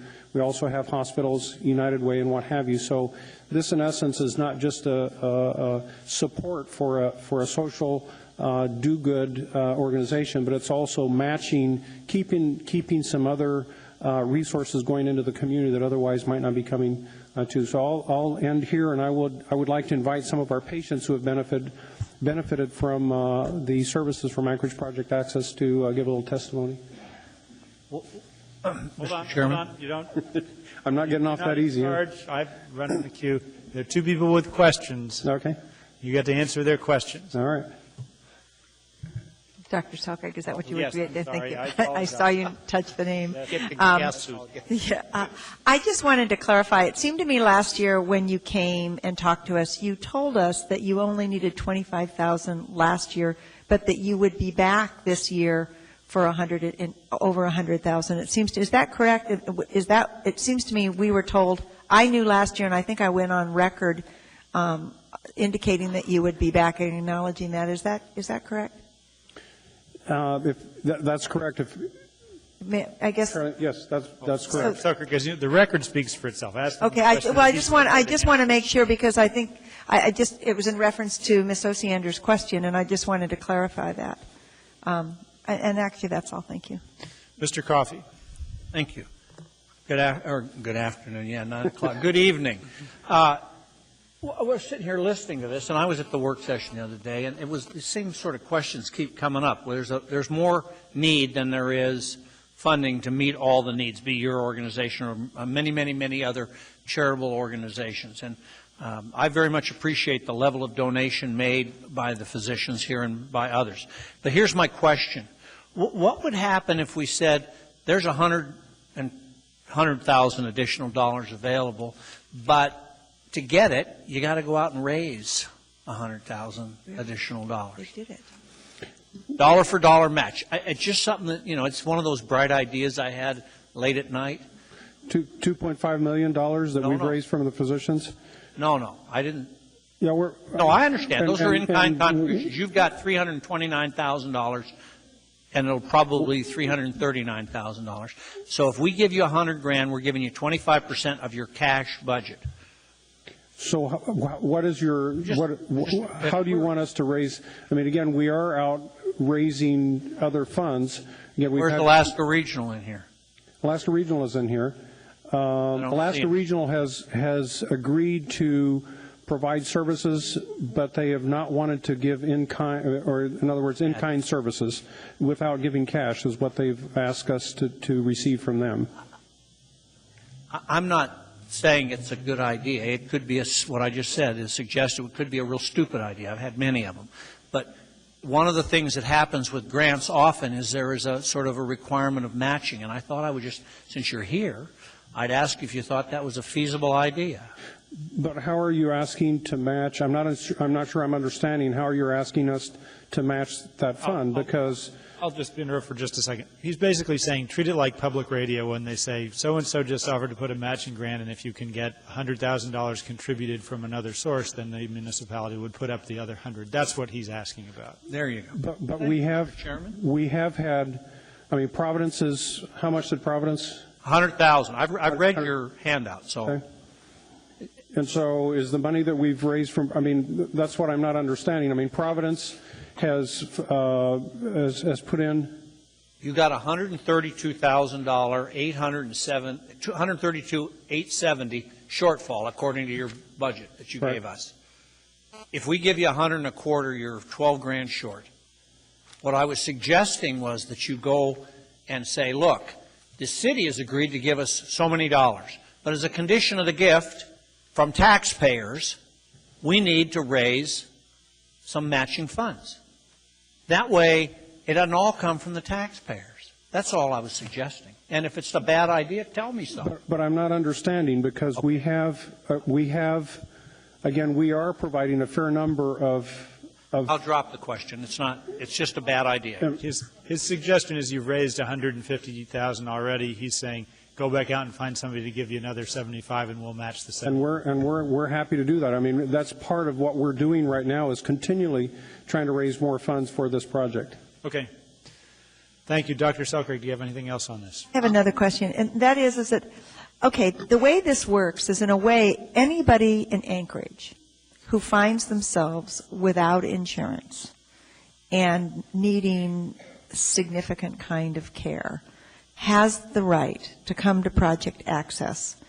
And if you can match them up, you'll give them services. Is that correct? Let me just explain a little bit on that. There are certain, we have screeners who screen, and so if they're, for instance, Medicare beneficiaries or they're Medicaid, they do not qualify. That's because they have another option. Because they have another option, or at least potentially another option for them. And so there are certain criteria that need to be met for them to qualify for the program. Now, that's very important for the physicians who participate, because what they want to do is feel that they are giving really, truly care to the needy folks. And so that actually takes a burden off the physicians, because we have qualified people to do that screening. But when you came to our work session, it's not always poor people who actually can't find. It's a lot of people are working and don't have insurance. So really, when you explained it, it seemed to me that if you're anyone in this community who found themselves in that circumstance could have access to these resources.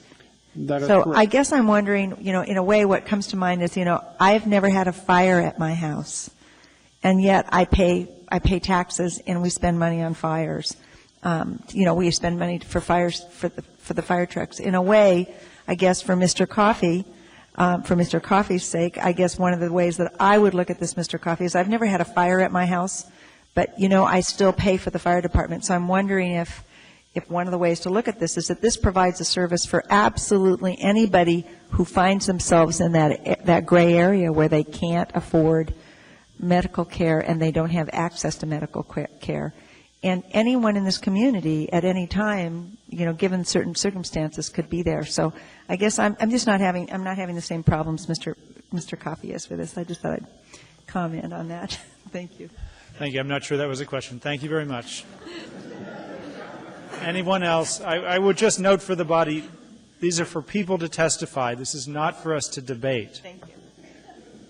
Go ahead. Please let us know your name. My name is Richard Willard, Mr. Chairperson in Assembly. I'm not a doctor or a physician. I'm a citizen in this city. Me and my wife were gainfully employed in 2005. We couldn't afford the insurance for both of us. We had her on insurance because it was over $300 a month.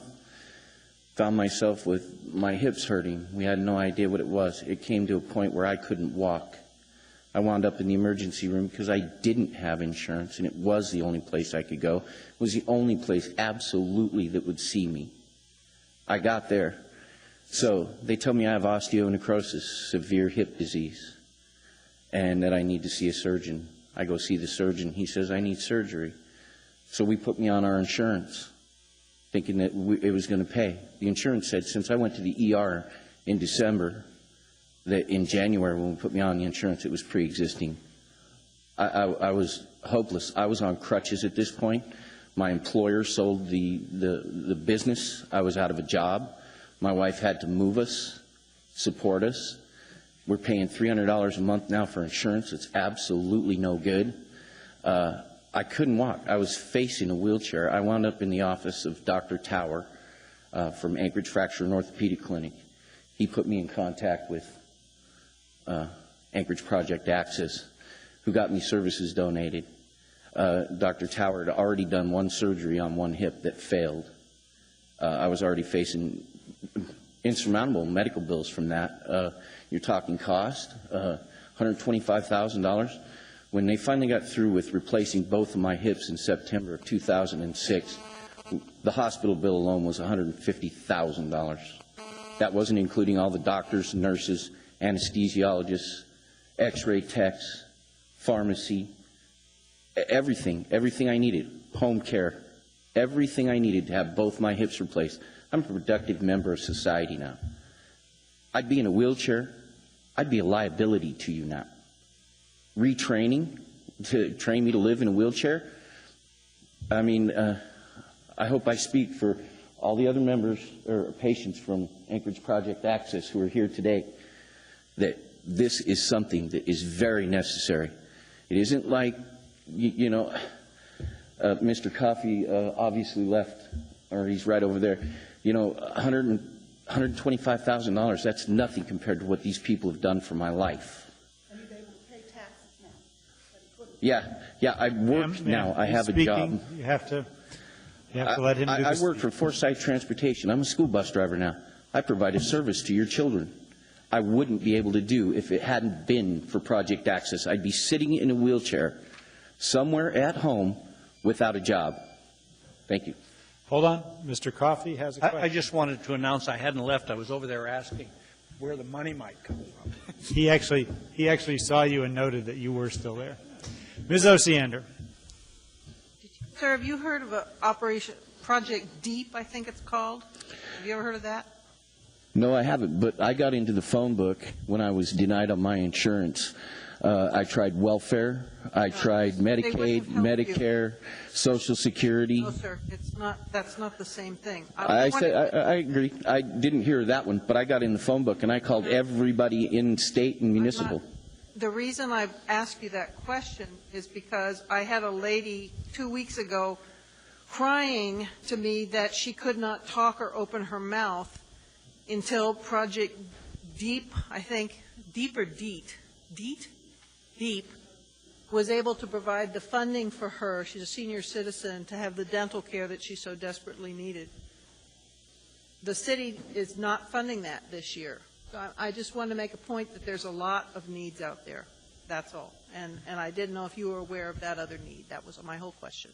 Well, if they meet the criteria, I mean, my wife made too much money for me to meet anybody else's criteria to help me. Okay, thank you.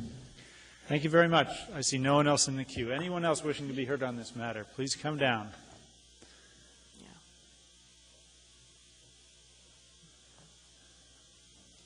My name is Casey Kaltenborn. I'm an endocrinologist and the president of the board of Anchorage Project Access. I wanted to clarify who qualifies for it. It's patients who are at 200% of poverty or less, who have an identified medical need, in other words, not preventive primary care, and who don't have access to any other form of insurance.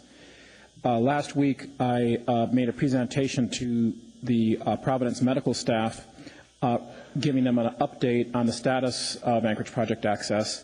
And I'm looking in the largest auditorium that's in Providence and looking at all my colleagues. All of them knew about Project Access. Something like 95% of them participated. Of the specialists who are in Providence, something like 99% of them are participating. Every specialty in the state is covered by this. And because of the leadership provided by the physicians, the associated professions have also donated, and that includes things from like blood bank on down to physical therapy, to occupational rehab, to optometry, which recently joined, as well as laboratory services, which have just recently been added to us, including based out of state, who will volunteer to do free lab tests through our service. So we are supported by the community through United Way, which sees this as pulling together the community to address the needs of these patients. Some of the patients I've seen over the last year and a half have included 2 patients who were becoming crippled from carpal tunnel syndrome, who were manual laborers cleaning offices and so forth, who went on to have orthopedic surgery donate the care to get them to continue to work. They never became unemployed because of it. A patient whose blood sugars had been above 400 for most of 2 months, who hadn't access to new medications for diabetes, and I was able to keep her from going to the emergency room. A patient who was seen at Neighborhood Health Center who had a large nodule in her neck, in her thyroid, that needed to be addressed about whether it was cancer, and they didn't have access to a specialist who could do that biopsy. Those are just some of the things that I've seen recently. Many of those patients were able to go back to work because their need was addressed in a timely manner. We are interested in expanding to dental care. We think that there's the possibility of including some of our dental colleagues. There are limited time and funds to address that, but that would be one of our outreaches that we would seek to address. We are interested in expanding Anchorage Project access to other communities across the state, and Wasilla has enough specialists that it might be the next place to come on board with this project. Thank you. Thank you. Okay, thank you very much. I don't see any questions. I would know, Dr. Kaltenborn, you came to a work session, so we have a lot of information from you, and we appreciate that. Anyone else wishing to be heard on the budget? It's not just project access. The budget is all open and fair game. Go ahead. My name is Nicole Baum, and I was here last April to speak to you guys on behalf of Anchorage Project Access. From April 1st till today, I can tell you that I have seen my primary doctor 4 times. I have gone through a course of physical therapy a number of times. I have gotten blood work done. I have an appointment on Thursday to go see a gastroenterologist. I mean, all of these amazing programs that have been provided to me that these doctors are not getting paid for. It is the most amazing, heartfelt program I have ever seen in my entire life. When I came to Anchorage Project Access, I was making a whopping like $1,600 a month.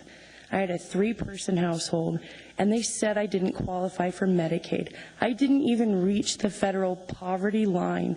What is Medicaid for? It is for the low income. Well, I was as low income as it came, and I didn't qualify. But Anchorage Project Access took me in, and they said, hey, here's this wonderful program.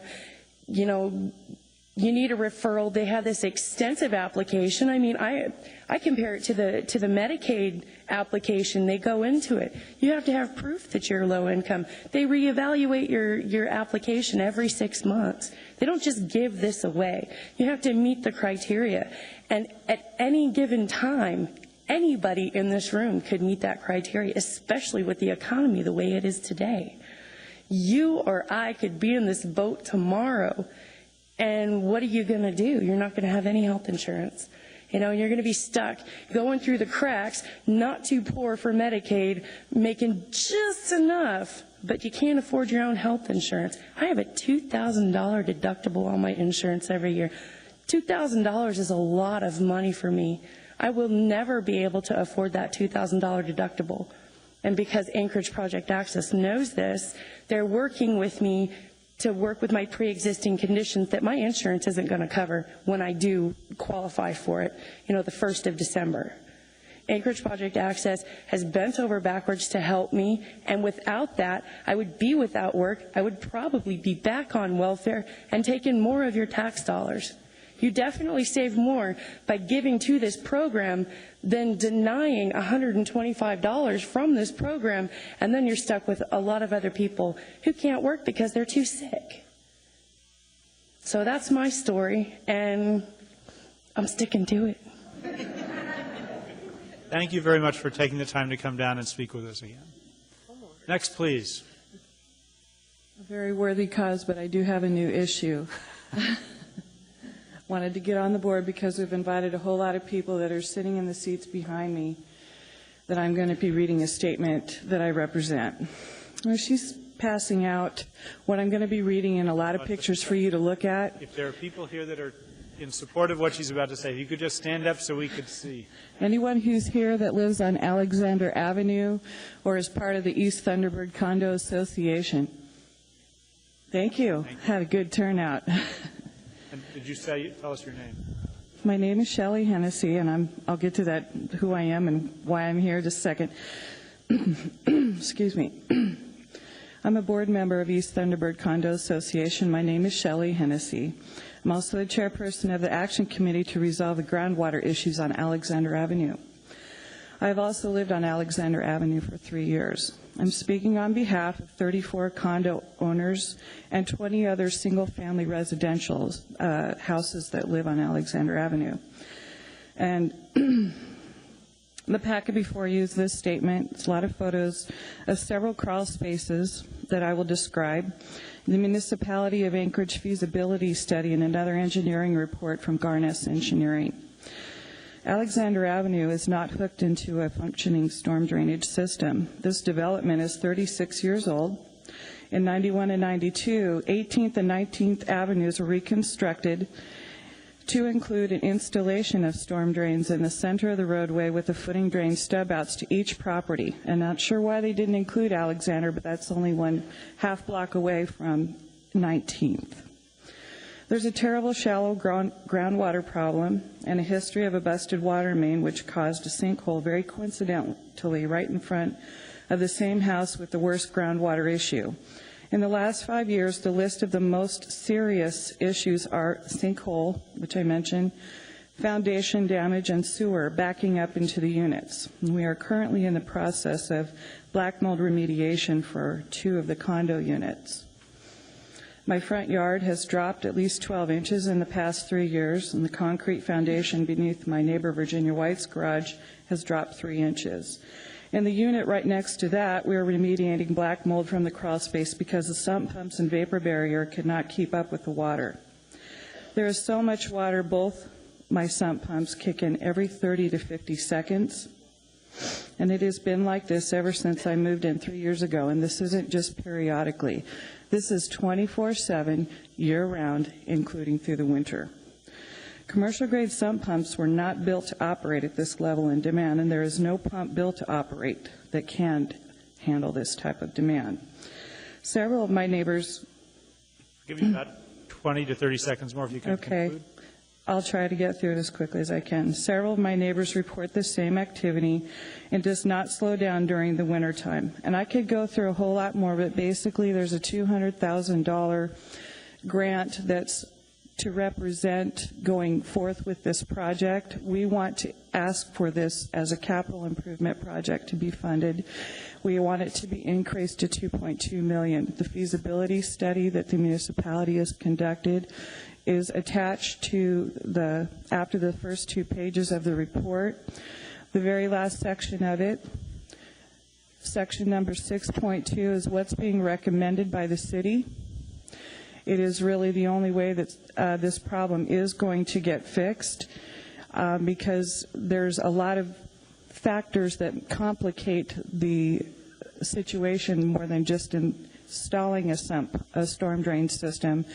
We have a massive pocket of red iron that has started to come through that's clogging everything up. It's a huge mess, and you can tell by looking at the pictures that are attached. This is what it's looked like basically for the last 3 years. Our houses are sinking in the mud, and the only other request that I'd like to add to that is these numbers are based on a 2011 cost estimate that you're seeing there. We're sinking in the mud. We would like to request that any way you could fast track this as well as give us the funds, we would really appreciate that. We have a whole lot of people here that I'm sure would like to testify, but I don't know if you have time for that. So, well, part of the reason I gave you extra time was because I recognized if you got everything out that you wanted to say, then others might be comfortable with what you I have a lot more I could say in representing if you'd like to give me another 2 minutes. Well, actually, I have 3 people in the queue, and often what I discover is that the questions that get asked give you an opportunity to provide the information you can with. Ms. Gray-Jackson.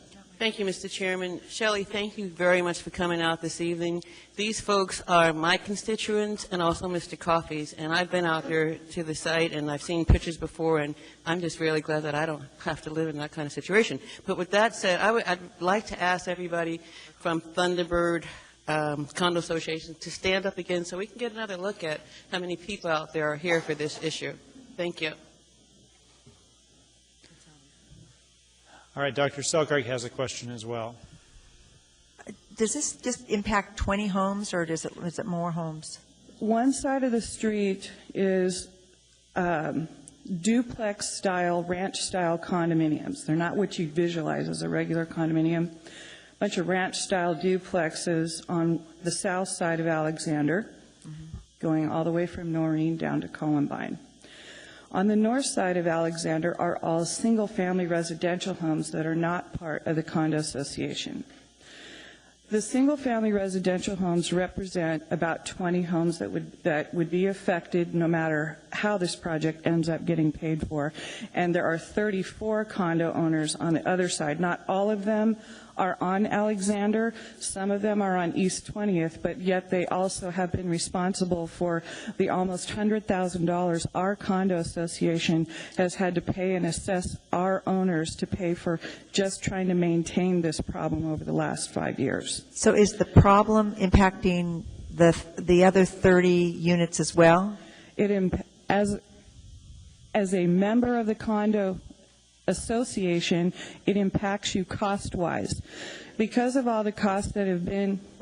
Okay, I'm just trying to understand how many units are impacted physically? By the... Yeah, not who's paying, but if there is, how broad the problem is. Are we talking 20 units? Are we talking another 50? Are we talking about 50 households that are actually not who's paying, but who's affected by the problem? Okay, I understand your question. Yeah, thanks. On the south side of Alexander, the condo owners, it physically has affected approximately, and I could be corrected on this, about 6 to 8 members physically that we've been dealing with the water. Of our units?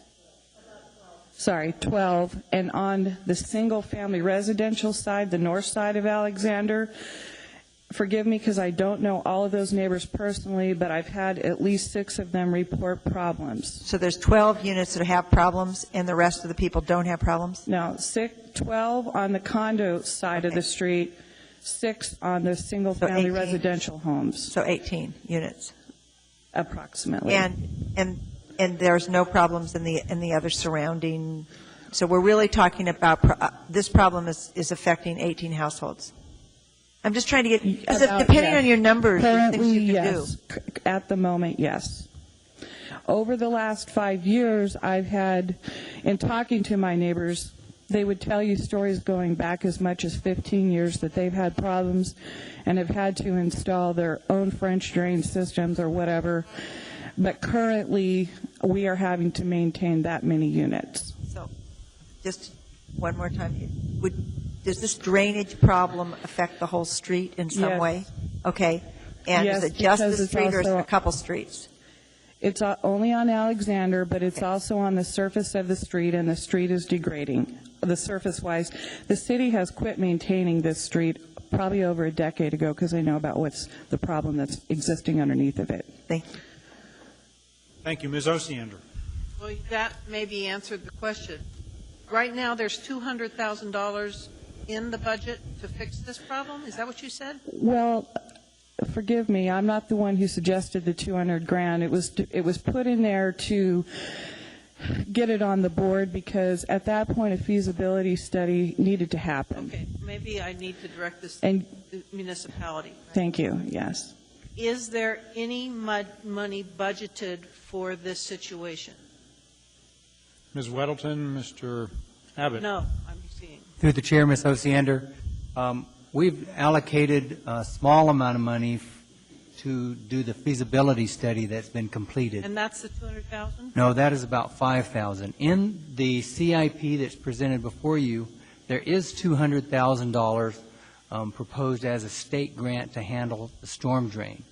Where we came up with the $2,000 or $200,000, and I did, is I looked at the smallest potential solution to really take care of the problems, and it was a $200,000 cost.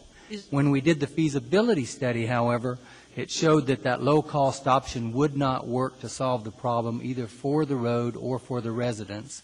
And so it was just, I think last week, the feasibility study was completed that recommended, I think it says This is- 2.18. Yeah. Yes. That's what we get, okay. And in our opinion at Project Management and Engineering, to best solve this problem, it is going to be the full reconstruction and the storm drain installation. Is this a private road or is this a city road? Through the chair, Ms. Osiander, it is a city road.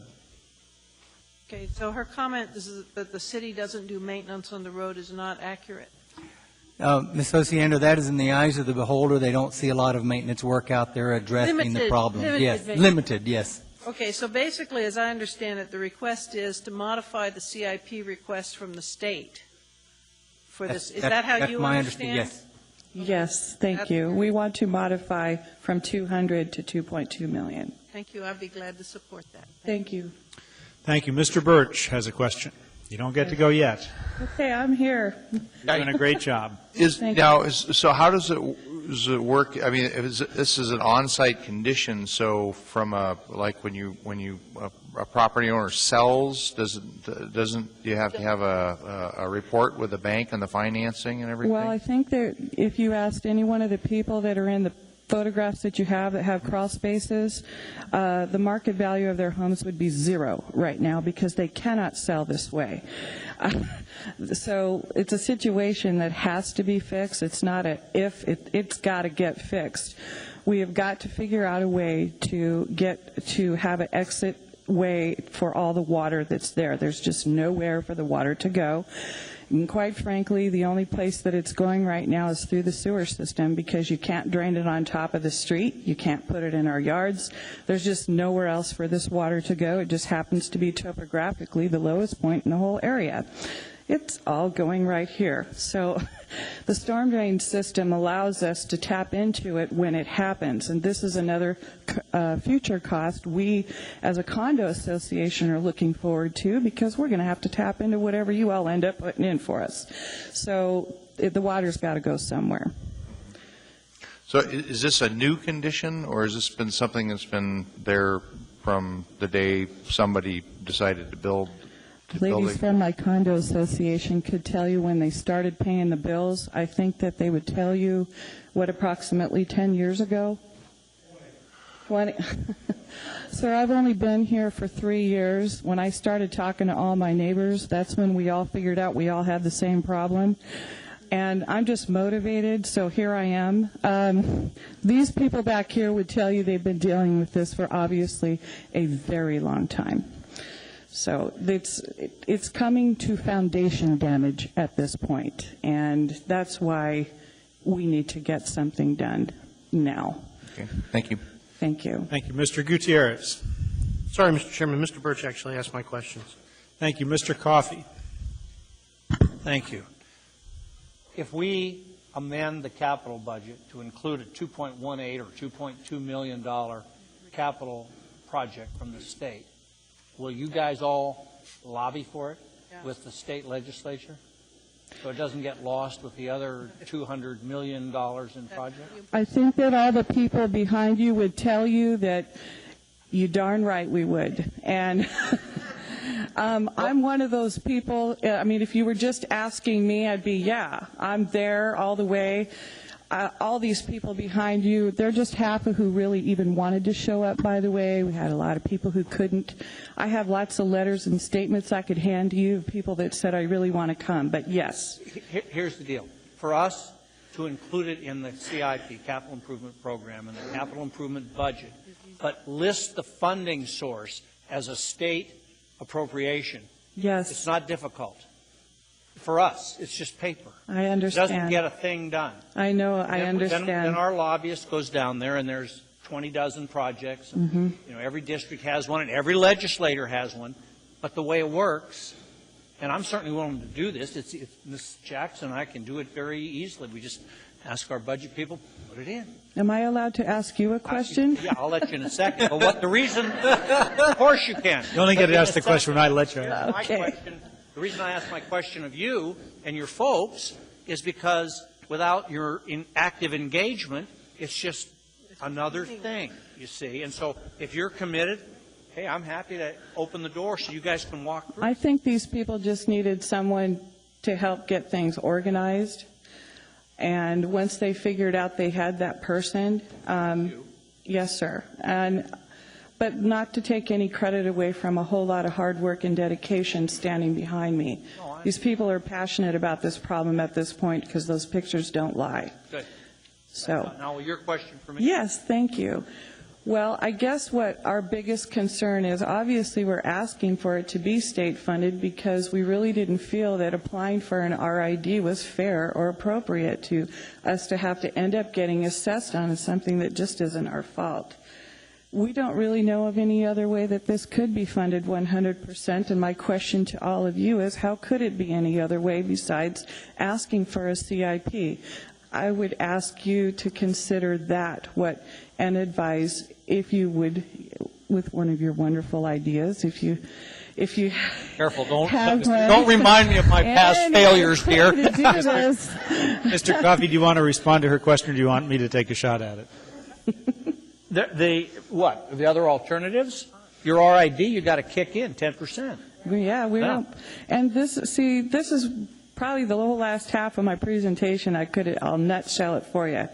You know, this problem obviously has been going on for a long time, and this development should have never been allowed to be built the way that it was in the first place. Any contractor, and I am a contractor, IBEW brat, most of them would tell you that you should have had a curtain drain around it. It could have built about 10 different ways, and it just wasn't built right in the first place. Then you have a lot of developments that were built over the years that made our problem even worse. Then you have a whole lot of neglect that's happened, and a lot of people that just didn't know what to ask for and got scared off every time they asked for what to do, and they got told an RID program. Hold on. They don't want to pay for that. No, hold on. So you're really not answering a question. Oh. You've had a lot of time to testify. Your message is coming through loud and clear. Yes, sir. And Thank Mr. you. Starr is in the queue, so I'm going to let him ask his question. No, I got it Mr. now, the Garnett's Starr. report. It's a combination of stormwater and drain water, or groundwater, I should say. You got stormwater runoff and groundwater combining. Is that kind of the summary that you have? Where's your water coming from? We feel that it's a combination of several things. Very good question. I read the report, so if you could just do a yes or no. I mean, it's a combination of water. It's not just one source. And Yes. Stormwater runoff.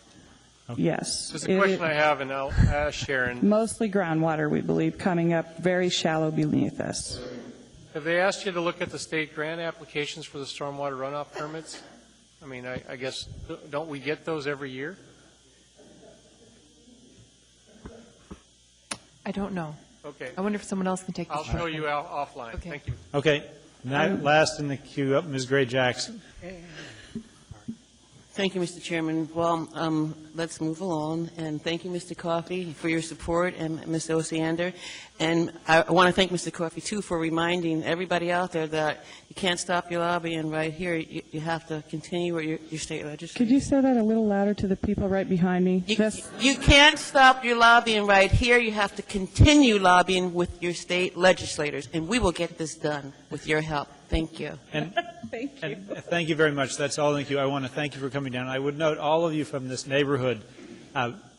One of the benefits you have is somebody who has spoken very eloquently and effectively on behalf of all of you. So you don't necessarily need to feel a need to come down and speak as well, because I think we get the message.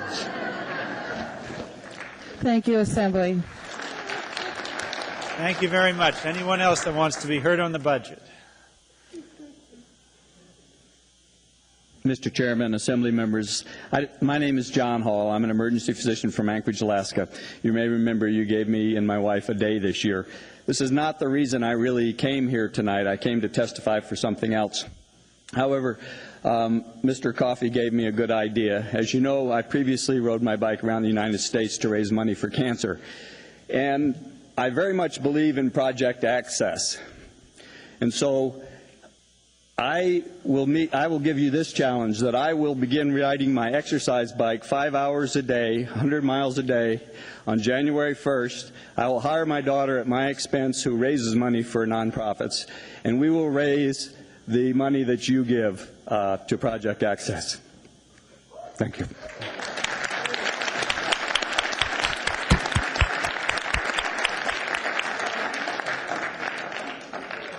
Another person who has testimony that Raise no questions. I just want to make a comment. I want to ask him just.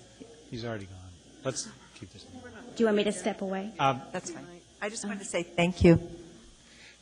Go ahead, ma'am. Well, you know, this is a perfect segue. My name is Stephanie Engel. I'm a patient care coordinator at Anchorage Project Access, and I'm reading a letter on behalf of Hazel Brown, who receives services through Project Access.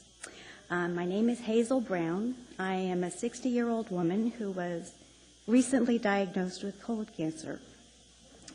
Pardon me.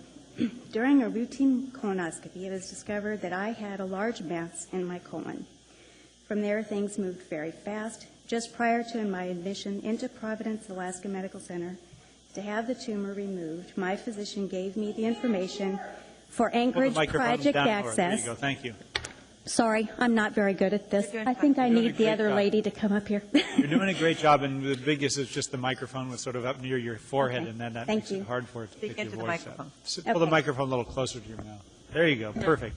I feel like a diva. Okay, so Hazel says, during a routine colonoscopy, it was discovered that I had a large mass in my colon. From there, things moved very fast. Just prior to my admission into Providence, Alaska Medical Center, to have the tumor removed, my physician gave me the information for Anchorage Project Access. They helped me to determine the physicians and facilities that would work with my financial situation and often volunteer their services.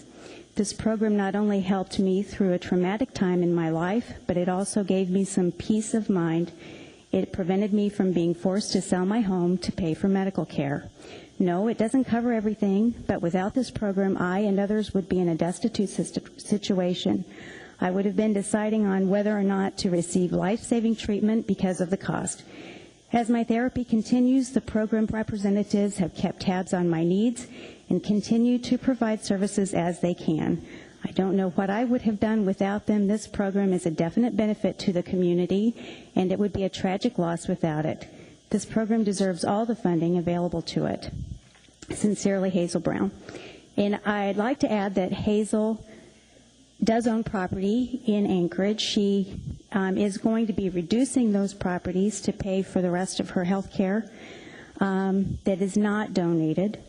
But she has been a taxpayer in the city of Anchorage for many years, and I think that's an important piece to remember. She's not paying taxes. Also, Hazel was a VFW waitress and volunteered many, many hours at the AMVETS until she got sick. So, thank you. Thank you very much. Anyone else wishing to be heard on the budget?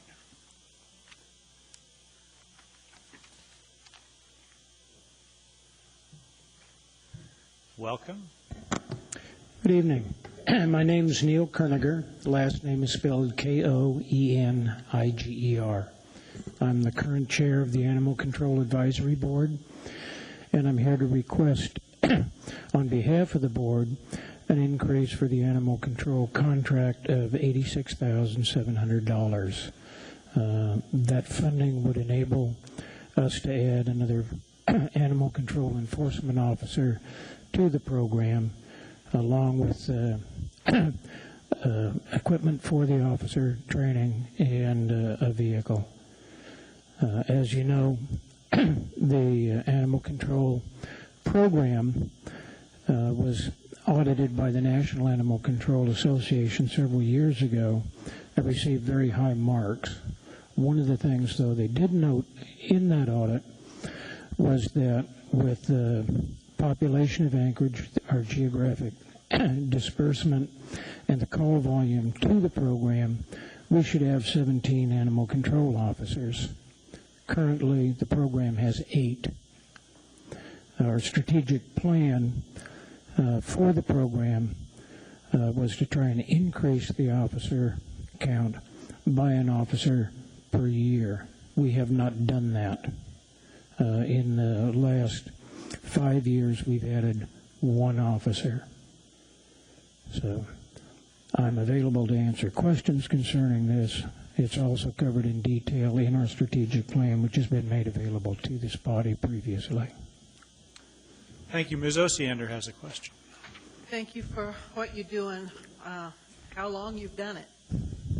You know, I have advocated for additional enforcement for your department at least 2 or 3 budget cycles, and I was a little bit chagrined at some of the direction that was taken to do more educational outreach rather than enforcement, because I would have preferred it the other way.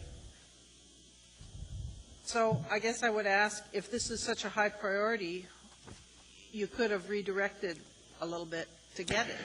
That question has come up several times, and I think that the best answer to that is one that's been developed by one of the foremost organizations in the country that deals with prevention of abuse to both animals and children, which is the American Humane Association. They were just recently up here to do a 2-day seminar for the community on emergency preparedness for shelters.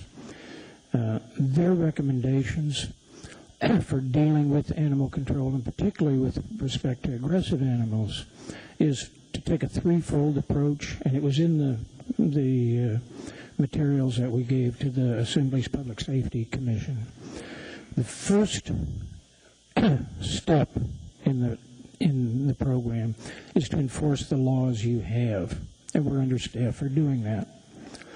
The second step is community outreach and education to promote responsible animal ownership and safe practices around animals.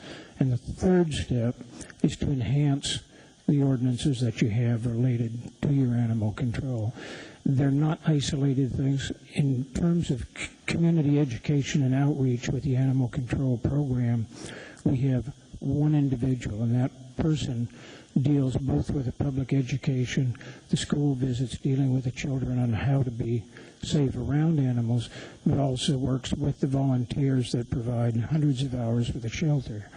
So it's not a direct trade-off. If you cut the education, you're not going to gain a benefit by adding the officer. We need more officers. Okay, well, I won't belabor it, but it seems to me there could be some redirection internally. The second question, I guess, is when you approached the administration about including this position in their budget, what was the rationale given for refusal? That we have a maintenance budget, and it's not going to be offset unless you can offset it with revenues, and you will not offset another officer fully with revenues. We will. There are a number of new positions in this budget. Not for animal control. Not for animal control. For parks, there are. Yep. Okay. Thank you. Thank you. No one else is in the queue. Thank you very much for coming down and speaking with us. Anyone else wishing to be heard on budget matters? Hearing and seeing no one, if you want to speak on this, don't stay in the back. Come and sit in the rows, in the front two rows, so I know you're here and I don't get confused. Hi, Chairman, members of the Assembly. I'm a volunteer with Anchorage Project Access, and I think because of that, I have a unique perspective. I'm neither patient, nor staff, nor physician. And I just wanted to make one point because there were some questions from you guys about the perspective that was needed to maybe give us this money. So I can provide a little perspective, I think. Most of Alaska's nonprofit organizations, most of the funding that is given to them is from the government. And what I've noticed in my short time with them is that Anchorage Project Access is an exception. They do the footwork. They get the funding, and the community has the burden. So all we're asking is for $100,000 extra for prescription coverage for our patients. Thank you. Could you, I know you said your name, but the clerk didn't get it. Could you repeat your name? Teresa Steinkoff. Say it a little slower. Oh. Teresa Steinkoff. Okay. Thank you very much. Dr. Selcraig has a question. Yep. I just want to clarify. I understood that it wasn't prescriptions. Could somebody from Project Access just clarify that, please? Yeah. Sorry, I might. Yeah. Okay. Pardon? Go ahead quickly. Oh, it isn't. I misunderstood. Sorry for wasting your time, then. Okay. Thank you very much. Anyone else wishing to be heard on the budget? Hearing and seeing no one, the second public hearing on the budget is now closed. That will bring us back to item 14E, We have, which is AO 2008-113, an amendment to Section 3 has been provided. Mr. Coffey, it's your amendment. If you would please speak. You, go ahead and make the motion, first motion, and get your second. This is the second motion. I made the other one was approved. It took it from 40 to 20. This is second amendment. It adds a new Section 3 and would renumber 3 to 4, and we can all read it. It basically responds to requests from some of my colleagues that we have a report. The administration has reviewed this. I don't want to speak for them, but I think they approve it, and I think we should add it to the appropriation, the authorization. Thank you. I see no one else in the queue. I'll ask if there's any opposition to amendment number 2 to AO to item 14E. Hearing and seeing no opposition, that amendment is approved. And then as to the entire, as amended 2008-113, no one else is in the queue. I will ask again if there is any opposition to this. If there's opposition, we'll put it on the board. Hearing and seeing no opposition, that also is approved unanimously. Next, I would. That brings us next on the line to 14L, but I would ask Dr. Selkirk to make a motion to change the order of the day and take up 14M. I'd like to change the order of the day and take up 14N. Which is involving. Second. Thank you, Mr. Coffey. N is in no, yes. Go ahead. Mr. Chairman, could you find out what is priority for us, because we're not going to get through the agenda tonight. Well, I know that Mr. Abbott specifically asked me to put this on next, and he's going to get me the priority. This is one, there's a number of people here to be heard on this, and so that's why we put this next, so that those that are here could be heard. Okay. It would just help me later if you could provide that list, sir. And I think he's working on it, and I should get it shortly from either Mr. Abbott or Ms. Handyside. And this thank is you for that. the Neighborhood Health Clinic? That's right. This is item number 2008-247, a resolution approving a preliminary conceptual plan for a lease of a site within the new municipal Tudor Road Complex Anchorage Neighborhood Health Center for a new clinic building. The public hearing on this resolution is now open. Anyone wishing to be heard, please come down. I would ask if you would like to be heard, come down in the front rows and don't stay towards the back. And I would also ask before the first person speaks, because I know there are a number of people here, if you are here in support of this resolution, please stand. Stand if you're here in support of the resolution. And if all of you could sit down. And if there are people that are here opposed to the resolution, please stand so that we can identify you as opposed to the resolution. All right. Now, what I would note, it's a public hearing and everyone has the right to be heard, but you just saw there was one woman that spoke about water, and she was one speaker. She did a very effective job. So I would encourage you to consolidate who speaks. Go ahead and let us know your name. Good evening. Thank you. My name is Joan Fisher. I'm the Executive Director at Anchorage Neighborhood Health Center. And the Anchorage Neighborhood Health Center has been an essential player in the healthcare delivery system since 1971. For over 37 years, we've provided primary medical care, dental care, mental health and substance abuse care, as well as case management services and pharmacy services to hundreds of thousands of people within Anchorage. Anchorage is unique in that, unlike most cities comparable to our size in the lower 48, there is no county health department or public health department that offers comprehensive medical and dental care on a sliding fee scale. The Anchorage Neighborhood Health Center is a safety net provider that provides care to persons who are uninsured or underserved, as we call it, like Medicare beneficiaries and homeless people. The Board of Directors in 2001 decided that they wanted our administrative office, which moved off-site from Fairview to Midtown, to move back on site at Fairview, and so we hired Livingston Sloan to look at a master site plan for the Anchorage Neighborhood Health Center, and Tom is gathering a little bit of information about that. When Livingston Sloan did the master site plan, they found that Fairview needed twice the space for its current services. We currently have about 15,500 square feet just at Fairview. And so to move admin back on site at Fairview would have been impossible. We already have a parking waiver with the municipality, and so we started looking elsewhere to build a larger building. We spent quite a bit of time working with the municipality of Anchorage's Health and Human Services Department to see where we duplicate services and where we can collaborate.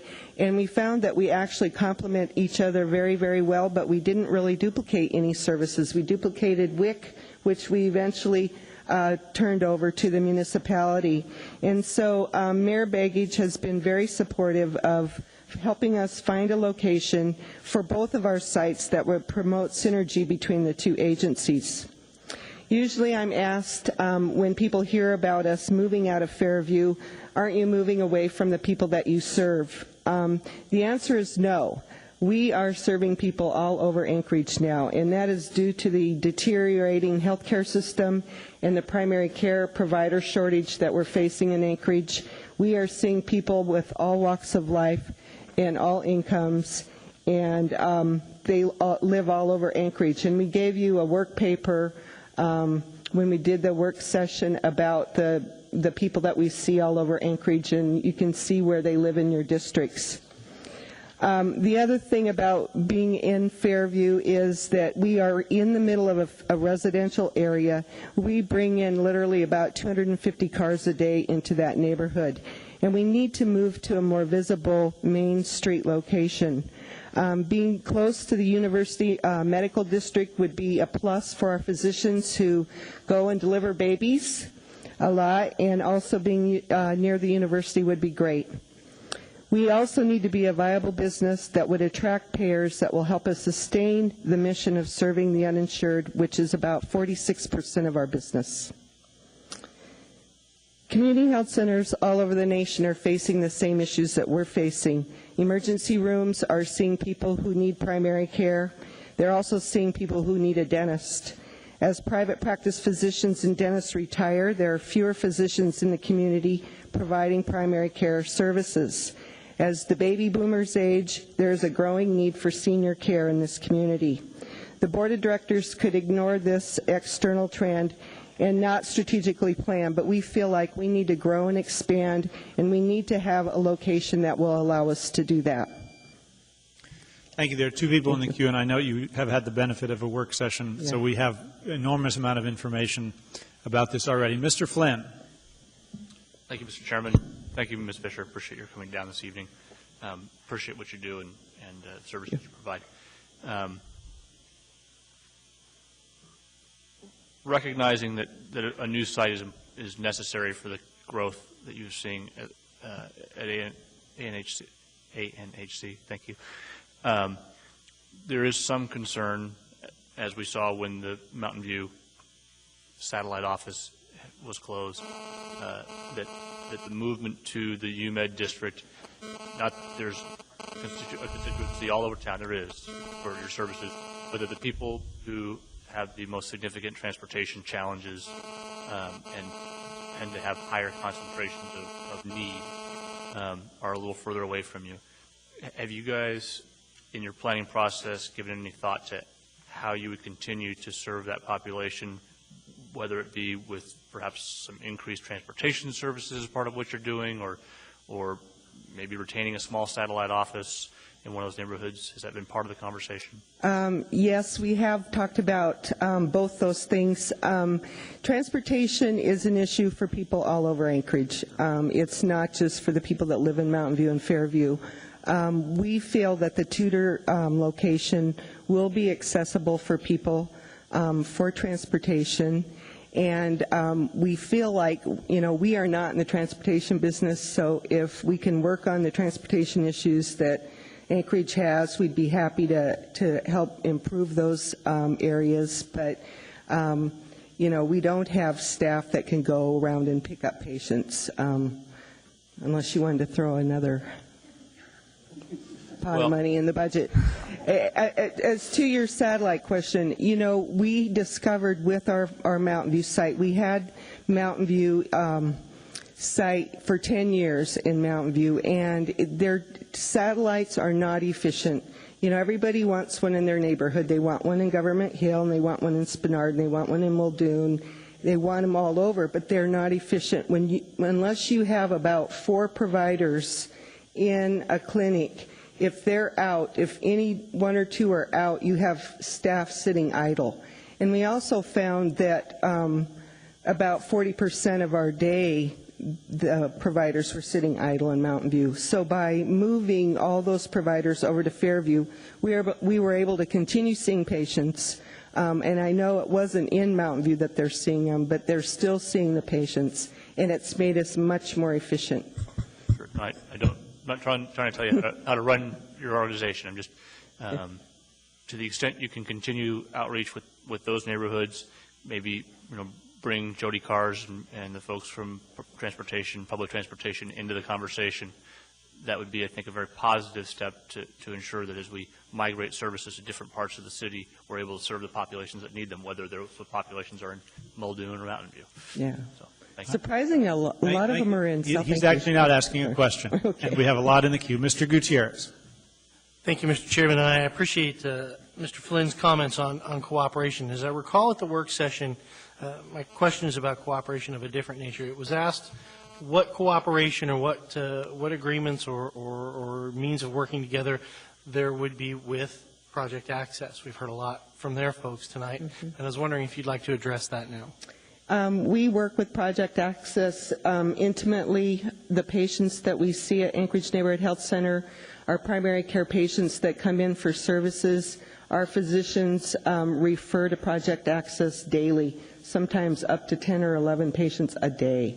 And so being able to funnel patients who need specialty care to a variety of providers and spreading the wealth, so to speak, has been a godsend for our clinic, and we really appreciate Project Access. We support it. I personally support it. So would you think that would it be advantageous, and I don't want you to I'm not asking you to speak for Project Access, but perhaps some co-location in this new facility? Would there be room for both of you to be there? Would that increase the efficiency of that working relationship? I don't think we'd have any problem in discussing that. Yeah, we've talked about having other types of services within our building. It would be based on cost, obviously, but yes, we'd love to have them there. Thank you very much, Mr. Chairman. That's all. Thank you, Mr. Birch. I guess I'm still struggling with the location here. I'm thinking of the bus barn and the bus operation, the Tudor Road maintenance complex, and all that goes on. It just seems like it's an inconsistent purpose for that location. The other aspect is once a month it's my privilege to serve breakfast down at Beans, and I get down there at least that often, and it seems like what percentage of your clientele, when you talk about uninsured, underinsured, homeless, what percentage of your clientele are basically on foot? I don't know that. We did a study on how many people drive or get a ride to the clinic, and it was about 62%. I think about 11% are walking community, and the rest are bus riders. There used to be a hospital down on, I'm trying to think, there's a large site that was last used for a staging area on, was it 3rd Avenue? Alaska Native Medical Center. Correct. Is that site? Well, we looked at that site, and I think at the time they were looking at putting a big road through it down to Ship Creek. Yes. So that was pulled off the table. Mr. Birch, if I can add, that is actually a site that on the Gamble-Ingra extension to the port is actually one of the long-term locations where that would potentially go. Okay. Thank you.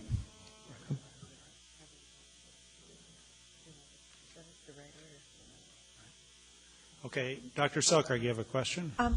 I just wanted, I can't quite remember, when you went over this with us at our work session, I think that you've got a high level of numbers of patients in South Anchorage, was that correct? And Midtown and East Anchorage? And isn't the UMed district served by a networked bus system? Do we have somebody here from the Muni? I mean, I'm pretty sure that that's a hub, that the UMed, isn't it? I think Providence is kind of a hub. So there's access throughout the city, I think, to that area. I'm just wondering if you know. I don't. Okay. Thank you, actually. No other comment. All right, I don't see anyone else in the queue. Thank you for coming down and taking the time to speak with us. Next, please.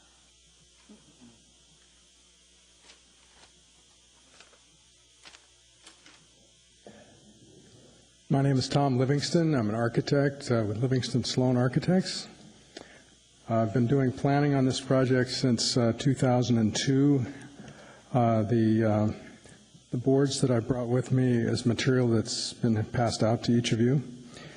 The timeline just shows all of the various tasks that we've done, and Joan touched upon several of those. The first one was to see if the administration could be co-located back at the Fairview site, and we discovered in that analysis that not only could the administration not fit on that site, but that the site was undersized by about a factor of 2. So even if they were to acquire the full block that they're on in Fairview, they would be undersized by about 2 acres. Numerous other tasks have taken place over the last 6 years, including the survey she spoke of by Ivan Moore and Associates, and from that we discovered that accessibility was a big issue, visibility was a big issue, and a safe neighborhood was the third thing that sort of, as an architect, that was of interest to us in that study.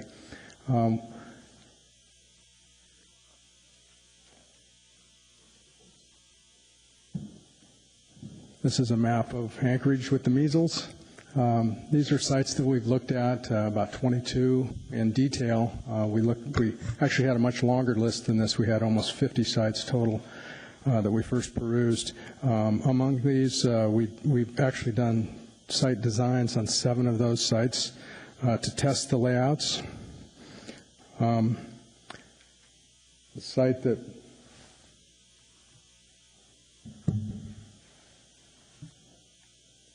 The site that we've arrived at is at 3500 Tudor. It's the Municipal Tudor Road Complex, the former borough offices, and it really has all of the major desired attributes. It has great visibility, it has good access, it has good geographic location within the Anchorage Bowl.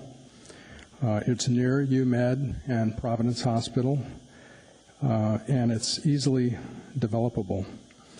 The site size that's being proposed is 4.5 acres. It's zoned PLI. There was a master plan done for this entire institutional precinct along the south side of Tudor Road from Tozier Track all the way to Boniface. The Assembly approved that in 2007. Within that master plan was written the Anchorage Neighborhood Health Center. So it's actually it's included as a land use option within that plan. Your 3 minutes is up, and you also had the benefit of presenting at a work session, so I don't feel bad about shortening your time. I see Mr. Birch has a question, so I'll let him ask that question, and I thank you. Go ahead, Mr. Birch. Talk to me about the 3rd Avenue site where the former Native Hospital was at. The Native Service Hospital on 3rd Avenue? Yeah, it's a gigantic piece of land, basically 2 city blocks between Gamble and Ingra. We did look at that closely several years ago. At the time, it was anticipated that it would be part of the Ingra-Gamble couplet that would go down to the port, and possibly for the Kinnick Bridge, as an approach to the Kinnick Bridge. And so it was removed from consideration for that reason. It's also at the very north edge of the service area. The largest amount of patients come from 99508 zip code, which is actually this site is in 99508. 42% of all patients are in that one zip code alone. The downtown zip code, I believe, had 9%. So this centralized location is actually much better. And the Elmore construction recently has also enhanced this location. There's a surprising number of clients from South Anchorage, and that's actually a growing population because of aging. Great. Thank you. Thank you very much. No one else is in the queue. Thank you for coming down today. Thank you. I'm sorry. I'm sorry, I just back to line. I'm Tom Niceman, I'm a physician here in town, and I'm over at Alaska Medical Center. Just a quick comment. When we moved from the Native Hospital on 3rd and Gamble out to the Tudor site, the same transportation issues were raised. And working with the Department of Transportation and whatnot, but that is actually the hub out there now, and there's very adequate bus service, and we've not heard any complaints. We have a large population that live over in the Mountain View, Fairview area, as we do around the town, too. The other thing I'd like to point out is just the location. And I stood at my office in the 5th floor in the consortium office today, and I can see from that site, API, the 2 universities, Providence Hospital, Native Medical Center, the Early Attorney Centers, rehab centers right across the street, APU obviously, and just over the hill the state lab, which we all depend on. So in terms of service location, possibilities for collaboration, and shared services, it's an ideal location for us. And I started at the Neighborhood Health Center in 1974, actually. It's a lot of people don't know that. Thank you very much. Next, please. My name is John Hall. I'm an emergency physician at Providence Hospital. I wrote 2 paragraphs, but I wrote 2 pages. I'll give you 2 paragraphs in deference. Our emergency departments are crowded with Medicare patients and patients that are uninsured being there for problems that could be handled in private offices. The Anchorage Neighborhood Health Clinic is the only clinic taking new Medicare patients in Anchorage. Is health care a right or a responsibility? If you believe, like Senator Obama, that it is the right of every American citizen to have health care, then I'm speaking to the choir. How could you not vote for this resolution, which encourages the municipality of Anchorage to be an integral part of providing health care to all of its citizens? If you believe, like Senator McCain, that health care is a responsibility of every individual and every business, and I'll be honest, I lean that way, then this resolution is for you. I'm 62 years old, and for 50 years I have worked and paid taxes. Along with most 65-year-old citizens, I have paid for my government-promised medical insurance. We have paid for Medicare. We have been responsible. We have worked hard, and we expect our government to fulfill its promises. This resolution is a beautiful thing. It gives those of you who believe health care is a right an opportunity to help provide that for all of our citizens. And it gives those who believe it is a responsibility the opportunity to say, hey, you worked for it. Here it is. There's no downside to voting for this resolution. There is no unfair competition. I promise you, private clinics are not lining the streets to care for Medicare patients. There is no better use for this money that the city could get for selling this land than health care for its citizens. I think that you can all agree that this resolution offers you an opportunity to cement your beliefs about health care and to show your voters that you are committed to serving them. Thank you. Thank you very much.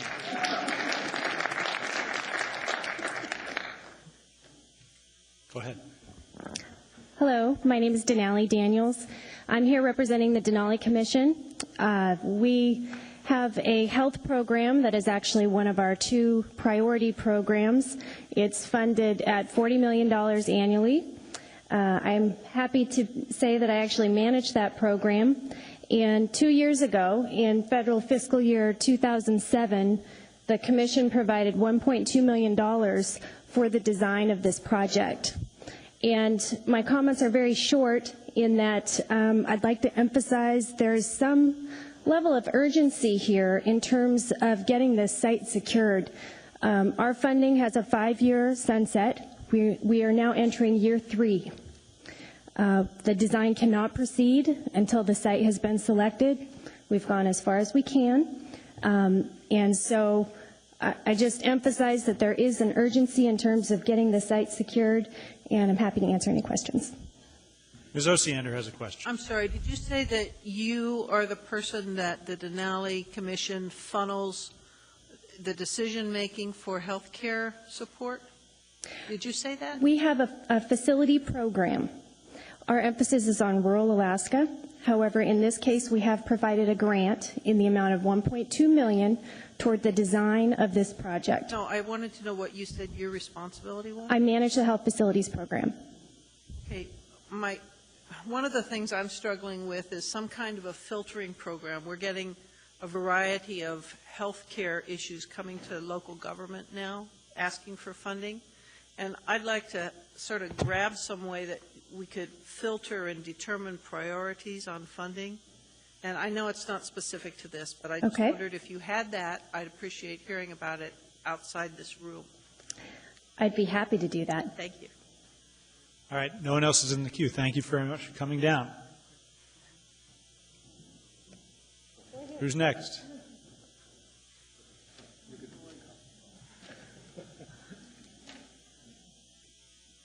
Mr. Chair, with your permission, we'd like to come up together. That's fine. This is Don Crandall, who's the... I'm sorry? We'll count your time collectively. No. This is Don Crandall, the chair of the Mountain View Community Council, and I'm Max Grunberg. I represent Mountain View and North Anchorage, Russian Jack, and Turpin in the legislature. And I do not want to say anything at all against the resolution. I think it's a good resolution. And I know the state has chipped in about $10 million to make this work. But on behalf of our constituents in Mountain View, and I think Fairview too, we need to have some health care facility or some means of getting the people some health care. Not the people who drive, not the people who are going there now, but the people who can't go there because they can't transport themselves anywhere really without really good transportation, particularly to the area in the UMed district where this is going to be. And I would hope, and I understand there may be an amendment offered or something on this resolution, to at least give us some kind of a commitment that you will continue to try to help us meet the problems of getting the health care our constituents need. The people who can't get out of our area, and I know Mr. Birch was talking about 3rd Avenue. That's a lot closer. And I don't want to do anything that will take away from the current proposal. But we need something else, too. And even if it's a part-time facility or if it's transportation, and I know Ms. Fisher and her people are not in the transportation business, but you and I are, both at the state level and at the local level. I'd like to make some lemonade out of these lemons so that we can help everybody get the health care they need and deserve. Thank you. And I would just like to briefly comment, if we got 15 seconds, is that, 40 Mountain View is in the area code 99508. That's 42% of the clients that this very worthy organization is serving. And we would like to have a commitment from them and from the city that the people in our neighborhood will have access to it in the future. Thank you very much. Dr. Selkirk has a question. I'm really appreciative of this concern, and I think that it's not just a concern for Fairview and Mountain View, it's a concern for East Anchorage. And when we saw the numbers of people that lived in South Anchorage, I was really surprised. It was actually the highest number. So I think what we're talking about is maybe not a clinic issue, but another initiative, a community initiative that addresses how people who are ill can get access to free care. So it seems like that what we're putting out there is yet another initiative. I think that Joan was pretty articulate in saying we don't drive buses, right? So it's not really the Anchorage Neighborhood Health Center's responsibility to solve this, but it's a broader community problem that probably needs attention. And so I appreciate you bringing it up. And I think when we talk about it, we need to look at where all the people are in the community and come up with a strategy that creates some sort of access for them to medical care. So I'm glad to talk with you, Max, on it. Okay. And that wasn't a question either. So, Mr. Flynn. Thank you, Mr. Chairman. Mr. Chairman, Diane, would you mind responding to these gentlemen's question about transportation for health care recipients? Sorry, my microphone doesn't work. Can't hear you. Can you hear me now? Okay, thank you. Through the chair, I've talked to Joe. I'm Diane Engel, Director of the Department of Health and Human Services, and Jody Cars and I, Director of Public Transportation, have had some brief conversations.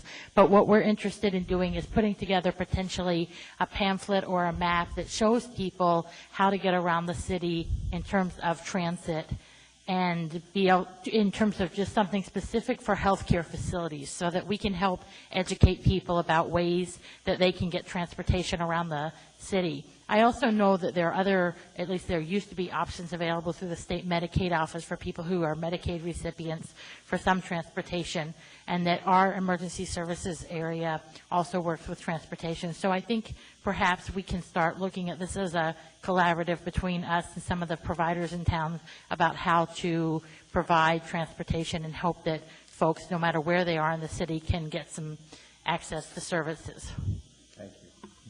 Thank you very much. Does that answer, Mr. Flynn? Mr. Gutierrez. Thank you, Mr. Chairman. And gentlemen, your point is well taken, and, that we need to make sure that transportation issues are closely looked at. And transportation is key to so many different things, not just this area. We're talking, we had a work session on Friday with our colleagues from the Mat-Su Borough and talking about regional transportation, transportation for employment. And I've always sort of been an advocate that every member of the Assembly should have to spend an entire week going everywhere they need to go using only public transportation. I'm not going to hold my breath for that to actually happen, but it would be an eye-opener, I think, for some. I know that as we proceed, and Max, these comments are more directed toward you, as we proceed with our legislative agenda, as we make requests to the state legislature, I think we're looking at more money for public transportation for all of these reasons, not just for health care, but for employment and so many other things. And I appreciate, and I know you understand that this is a priority across so many different facets of our society, and we'll look forward to working with you on that. Mr. Chair, may I respond to that for a moment? Actually, he's not asking questions, so no, you may not. We're going to. Actually, Mr. Chairman, if Representative Grunberg could respond briefly, I would appreciate that. 30 seconds, Mr. Grunberg. Thank you, Mr. Chair. With respect to the legislative delegation, working with you folks, I would like to see us work much more closely together. This is not directly on point, but it's very apropos. And I would offer to work personally with the chair or anybody else to see what we can do between now and when we go to Juneau to get a much better Anchorage Caucus organization to work with you. And I think it's essential that we do it not just on transportation, not just on health, but across the board. And this is the time we must put the framework together so that we can work together at both levels of the government. Thank you. Thank you very much. I see no one else with questions. I see we have more state representatives. Go ahead. Thank you very much. And this... Let us know your name, just for the record. Oh, pardon me, for the record. Sharon Cisna, and I live in the Airport Heights area, and actually am keeping my eye very much on the University Medical District, as well as health throughout Alaska. During the past 5 years, I've visited 57 communities looking at health systems and economic systems, as a matter of fact. And throughout Alaska, very interestingly, the further you get away from Anchorage in many ways, the better systems in healthcare you find. Oftentimes in very remote communities where they have a clinic, which is walking distance from everyone in the clinic, in the community, they also have an association with the University Medical District in Anchorage. And they can, within several hours, get the kind of oversight and care that people in Anchorage cannot get. It's really fascinating to me to see the systems that exist in those places that don't exist here. The fact that the proposal that you're looking at right now has the neighborhood center coming into the University Medical area, where in fact there are in this town people in the neighborhood of over 15,000 who come to work in health and education, and much of that education is focused on health. And there are how many more people who come to study in that area, who come for care in that area, many of them on the bus. And as a result, we have more ridership in that area right now without any kind of scheduled effort to make that happen. It's just that's where all the people are. If, in fact, we did what we've got to do here, and this is where we could do it, for the sake of the rest of Alaska, really, is to really create the system. We're going to create that transportation system. And it already exists. We just need more buses. They come from all over Alaska. There's many, many buses. And I'm trying to think of, directly from downtown, I can think of 3 or 4 that come into the district from different parts that I've ridden in on, and from other parts as well. But we could do more creative things than that. It's something we need to do quickly. We have an entire population that lives in this town that don't have good access, and it is, in fact, our seniors. And they come from all over Anchorage. We've got people from all over Alaska that come. Thank you very much. Your 3 minutes is up. I'll give you 15 seconds to conclude. Economy of scale. The solutions are right there, and it needs to branch out into the rest of Anchorage and Alaska. We need to work on it. I'd be happy to help, and I'm sure the legislature eventually is going to get there too. Thank you very much. No one is in the queue. Anyone else? Good evening, Mr. Chairman, Assembly members, Mayor Begich. My name is John Schwartz. I'm a medical doctor who's been practicing in Anchorage for 28 years. I'm here tonight to thank you for supporting health care services for the uninsured people of Anchorage, and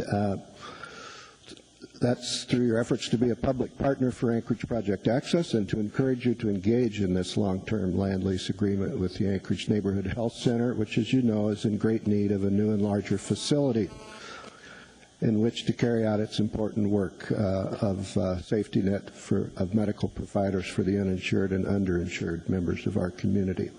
Frankly, I have to disclose that I'm biased in my support of their need and their mission, because I will soon be Medicare age myself and will need a clinic who will welcome me as I gracefully accumulate my geriatric medical conditions. I actually came to Alaska 28 years ago to work at the Anchorage Neighborhood Health Center. So the Anchorage Neighborhood Health Center attracts professionals from outside of Alaska. I'm a primary care physician. At that time, we worked in a small concrete block former daycare center and a trailer in Fairview. In 1981, with funds provided by the state legislature, the current facility was built, but needed to be expanded within 10 years. The medical need in Anchorage at that time was great. It is even greater now as the population has grown from 175,000 to 280,000, with estimated 45,000 people uninsured. I have worked for this great organization for 16 of the 28 years I have lived in Anchorage, and know personally of the great work that is performed there daily for the benefit of our community. You may not be aware, but every president and Congress since President Nixon has supported funding for community health centers. The current state legislature and governor have supported funding for this needed new facility. Please see it in your hearts to approve this land lease agreement so construction can begin quickly. Thank you for your time, consideration, and your public service. Thank you. I see no one in the queue. I will note that Dr. Schwartz is my personal physician. And Dr. Selcraig apparently is in the same club. Next, please. Yes, hi. I'm Kay Laudenpera, a retired public health nurse with the municipality since, I hate to tell you when, I'm going to give you a little history lesson, since 1965. And at that time, the health services were many, and they were the few that were offered to poor and uninsured people.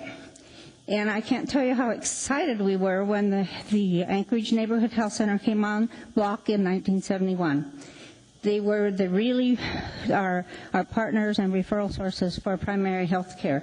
And they have done an outstanding job, and they are the wave of the future for effectiveness, efficiency, and cost-effective delivery of services. And I don't know if you want to do this, Joan, but years ago, the health department was a training ground for public health and all types of public health, and they aren't so much now. And I would see that in your new location, which is an ideal spot, practicum students, we already have a nurse practitioner program that is having difficulty finding slots for students. WAMI Medical will be here soon, and we can't wait for that. And then probably, I believe, a PA service is coming with that.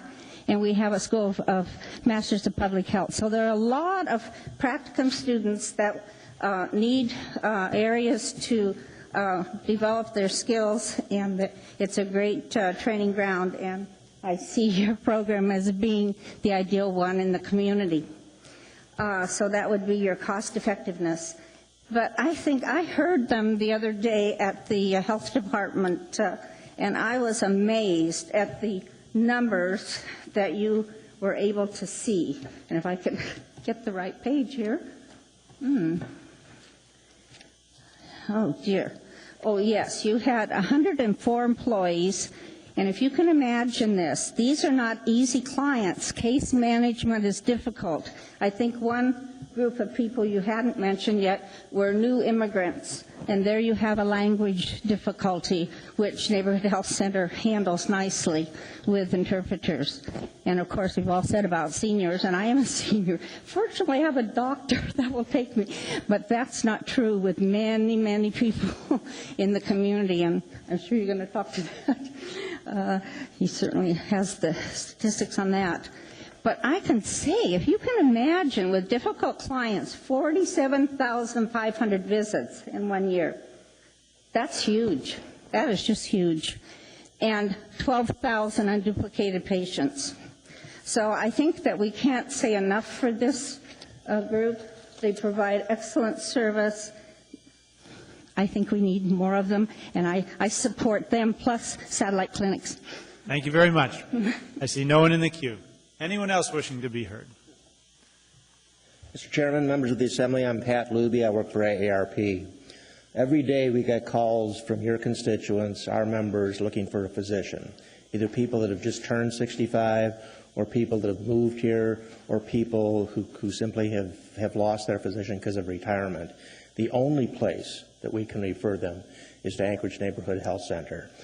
And if this continues, you and I will all be clients at Anchorage Neighborhood Health Center. I think it's a good idea for all of us to support this, and we encourage your support. Thank you. Thank you. I don't see anyone else with questions. Next, please. Hi, Mr. Chairman, Assembly. I'm Harold Johnston, family physician. I'm the director of the Alaska Family Medicine Residency Program that's run by Providence Hospital. I'm a lifelong Anchorageite, whatever that term is supposed to be. I'm a former medical director of the Anchorage Neighborhood Health Center. That was the first practice I entered after I finished training in the lower 48, back in the days when we didn't have a residency program here. The issue around access to health care, especially access to primary care, is really key in the overall cost of care in any community, including ours. It's been well shown in many studies, internationally and nationally, that quality primary care is the key to low cost and high quality care overall.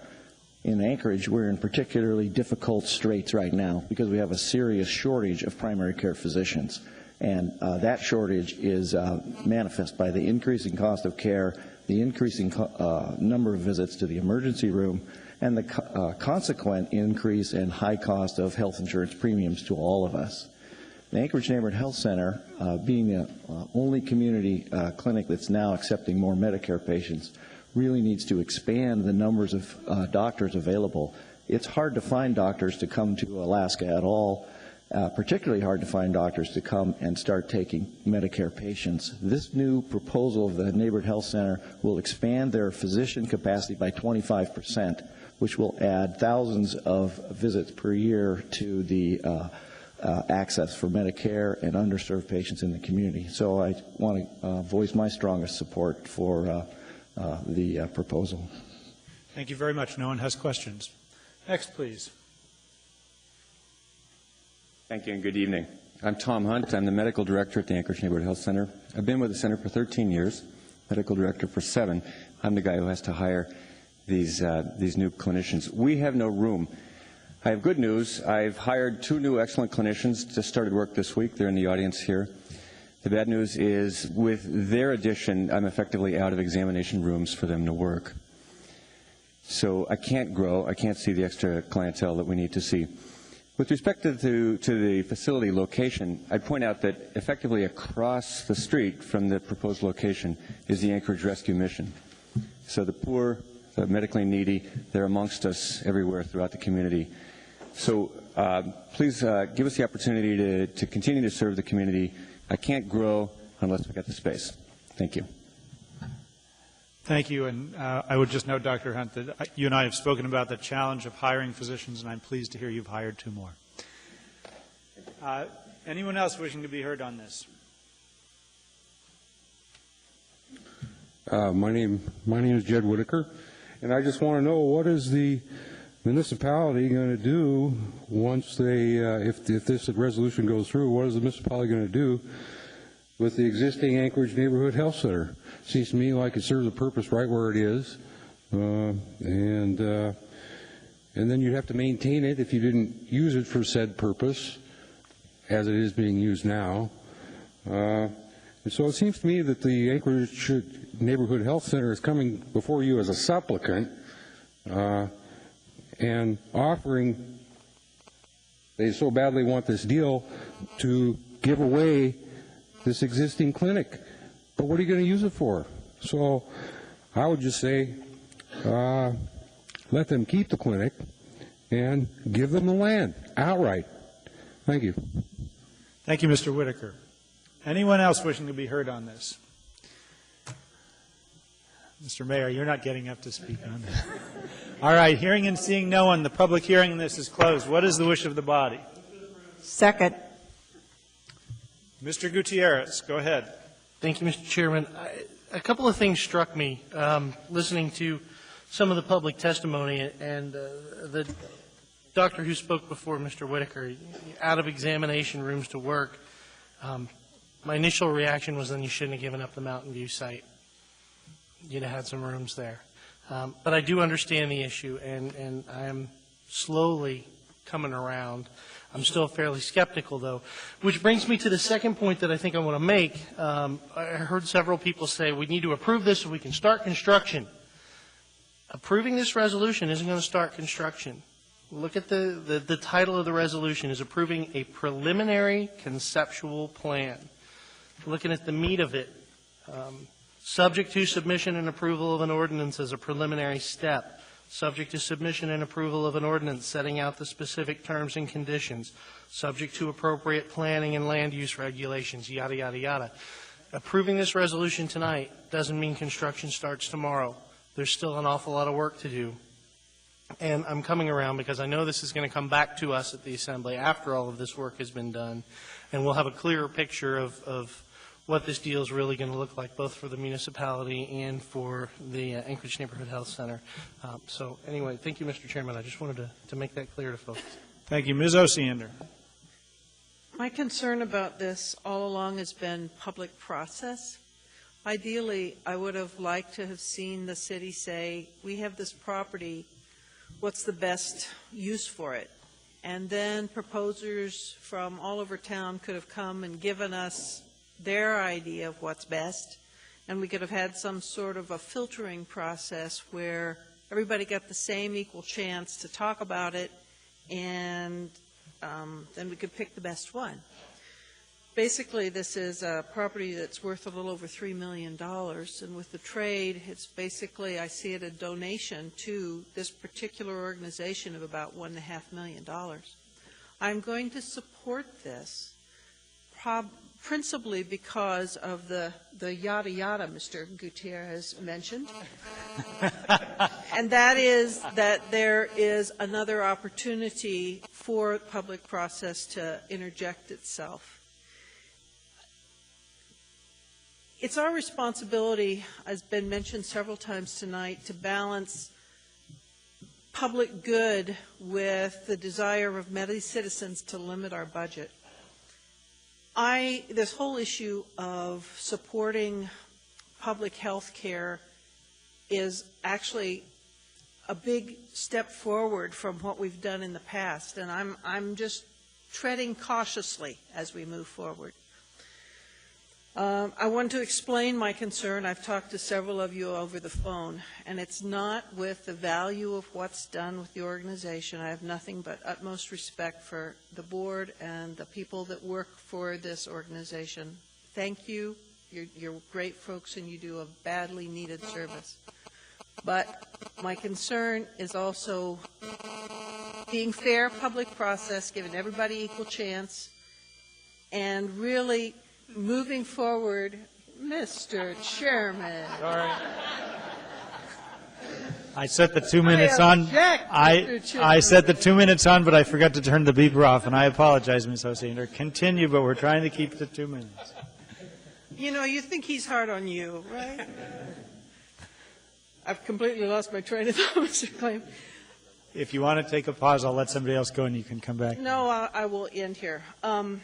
I'm going to weigh all of this closely as we go forward, and I do appreciate the work you've done, and talking about the good of the organization isn't my problem. It's the good of the public process, so thank you. Thank you, Ms. Osiander. Mr. Coffey. Thank you. I'm a numbers kind of guy, so I say $3,332,000 in value, that's $16 a square foot, and then I say, well, what's the biggest ground leaser in town? It's Calais. And how do they do it? So I did the numbers. They do basically 7% of tax value, 5-year adjustments, so on. That would mean $233,240 in annual rent for this site if we charged you like the private sector did. So then I said, well, we get a $1,750,000 building. What's that going to generate? And you do the same analysis. And then you do a net present value, which Ms. Weddleton was kind enough to do for me for 50 years, mind you, because that's the proposed lease. And the net present value of the income stream from the existing building, assuming we can rent it with a vacancy factor in and operating expenses factored in and so on, the net present value is $2.5 million. And the net present value of the lease that we're giving away for $1 is $2.3 million. So we make $200,000. Is that a good deal or a bad deal? I don't know, but it ain't costing us anything. And if we leased it to the private sector, we'd get the same amount of money. So we have an asset, we make a little bit of money, and we get all this benefit that accrues from taking something that started 25 or 30 years ago and has significantly outgrown its 15,000 square foot building, and it doesn't cost us much at all. In fact, we even make a little bit of money. In fact, we make enough over time to give that $100,000 we were talking about to Access Alaska, So I don't have any particular problem with this. And as Ms. Osiander says, we're going to get a chance to look at the final product here in a few weeks or a few short months. All right, all right, Mr. Colley. Ms. Osiander would say you've used your 2 minutes. Mr. Flynn. Thank you, Mr. Chairman. I placed an amendment on members' desks. I'd like to move that at this time. This amendment, page 2, line 24? That's correct. Thank you. There's a small typographical error, which is my fault. I think it's been seconded by Mr. Gutierrez. On the second line of the amendment, where it reads lower-income communities, that should be lower-income neighborhoods. I apologize. That's my mistake. We don't have a copy down here. Mr. Chairman, point of order. It would, I think, help the public at large if amendments were read. I got one now. That's fine. I'll read the amendment as it's written. Section 5 on page 2, line 24 would read, the Anchorage Assembly urges that the board and staff of the Anchorage Neighborhood Health Center work with lower-income neighborhoods to ensure the proposed new clinic provides health care opportunities to these neighborhoods. We would want 2 neighborhoods. Well, communities there. Communities, all right. Provides health care opportunities to these communities. That's the proposed amendment moved by Mr. Flynn and seconded by Mr. Gutierrez. Go ahead and speak to your motion, Mr. Flynn. Thank you, Mr. Chairman. You heard a little bit of discussion here from the chair of the Mountain View Community Council, some of my colleagues, some other members of the public who are a little concerned that a move to the UMed district may be disadvantageous to some of the poor populations in Anchorage. I respect the reasons for the move. I think the proximity to the UMed district will, in the aggregate, prove beneficial. I just want to keep our eyes on the prize here. And while we seek to expand the field that we're providing health care to and more paying customers, I want to keep in mind some of the folks who perhaps have an even higher need. Not prescribing what that will look like, just asking us to look at it and try and find a good way to do that. And that's all. Thank you very much. Speaking to the amendment, Dr. Selcraig. Actually, I'll pause. All right. I'd like to speak on the main That's motion. fine. Mr. Mayor, speaking to the amendment. Okay. No one else in line for the amendment. I'll ask if there's any opposition to the proposed amendment. Hearing and seeing none, the amendment is adopted. Speaking to the main motion, Dr. Selcraig. I'm appreciating the comments by my fellow assemblypersons, and I think it's interesting that we all bring kind of a little different perspective and with, I think, a common concern for the public and for the public dollar and for meaningful public services. And in that light, I guess I would like to talk a little bit about this location. I've spent my life in planning and community development, and to me, the highest and best use of that Tudor Road land is medically related because it's just the economy of scale. And so I'm really pleased to see that land being developed in terms of some sort of medical facility, and I'm happy.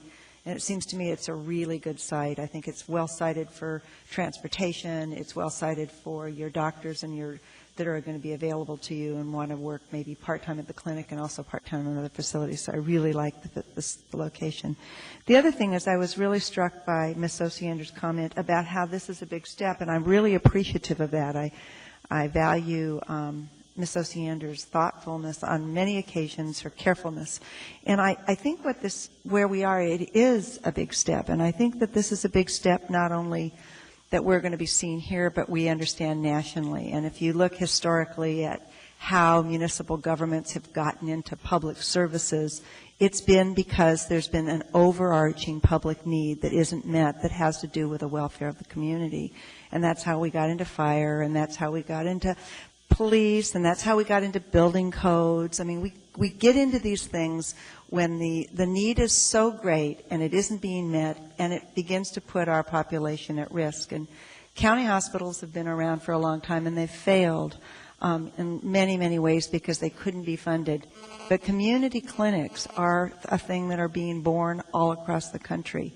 And it's clear that they cannot exist without partnership from the local level, from the state level, from the federal level, and also from this nonprofit level, and also donations from doctors. So I think that what we're doing right now is moving into the future, and it's a new step for us, but I'm really happy to have you here tonight asking for this, and I'll be supporting it, and I do think that we're going to want to talk to you as we walk down this walk, but I'm happy to be making the walk together, so I'm going to be supporting this. Thank you. Thank you, Mr. Mayor. I'm just going to say thank you for all the good comments. I'm going to leave it at that because I feel good about what we're doing here, and it's going to be a great new addition for healthcare in this community. So I'll just leave it at that. Thank you for the brevity, Ms. Gray Jackson. Thank you, Mr. Chairman. I'll be really, really quick. But I started working for the municipality of Anchorage in 1983 on May 2nd, and my office was in that old borough building. And then when they built Development Services many years ago, they tore it down, and that land's been vacant for a very long time. And I'm just really, really pleased to see this type of facility being built there. So I'm very, very happy to support this, what was it, conceptual, whatever it was. But I'm very, very happy to support this. Thank you. Thank you. I see no one else in the queue. I will speak with my vote. Is there any opposition to approval of this resolution? Hearing and seeing none, that is approved unanimously as amended. That brings us next to item 14L. Number 2008-111, an ordinance of the Municipality of Anchorage, Alaska, approving submission of the Anchorage Water and Wastewater. Thank you very much. Rate changes. Public hearing on this matter is now open. Anyone wishing to be heard on the rate change proposal for AWW, please come forward. Hearing and seeing no one, the public hearing is closed. What's the wish of the body? Move to approve. Click in, please. Second. Moved and seconded. I see no one in the queue. Is there any opposition to item 14L? Hearing and seeing no opposition, that is approved unanimously. That brings us next to item 14M, number 2008-112, an ordinance of the Municipality of Anchorage approving submission of the water behalf. Thank you. The public hearing on item 14M is now open. Anyone wishing to be heard on wastewater rates, please come forward. Hearing and seeing no one, the public hearing is now closed. What's the wish of the body? Move to approve. Second. Moved and seconded. I see no one in the queue. Any opposition to approval of 14M? Hearing and seeing none, that is approved unanimously. Next, I would entertain a motion to change the order of the day. Yes, it's been requested. If you could take the conversations outside, please. Please take them out into the lobby. It's a great place to carry on a conversation. Mr. Chairman, I'd like to move for the change in the order of the day. I'd like to have it read 14U, 9B8, and 14P, and then we could return to our agenda. Thank you very much. Is there a second to changing the order of the day? Moved and seconded. Any opposition to changing the order?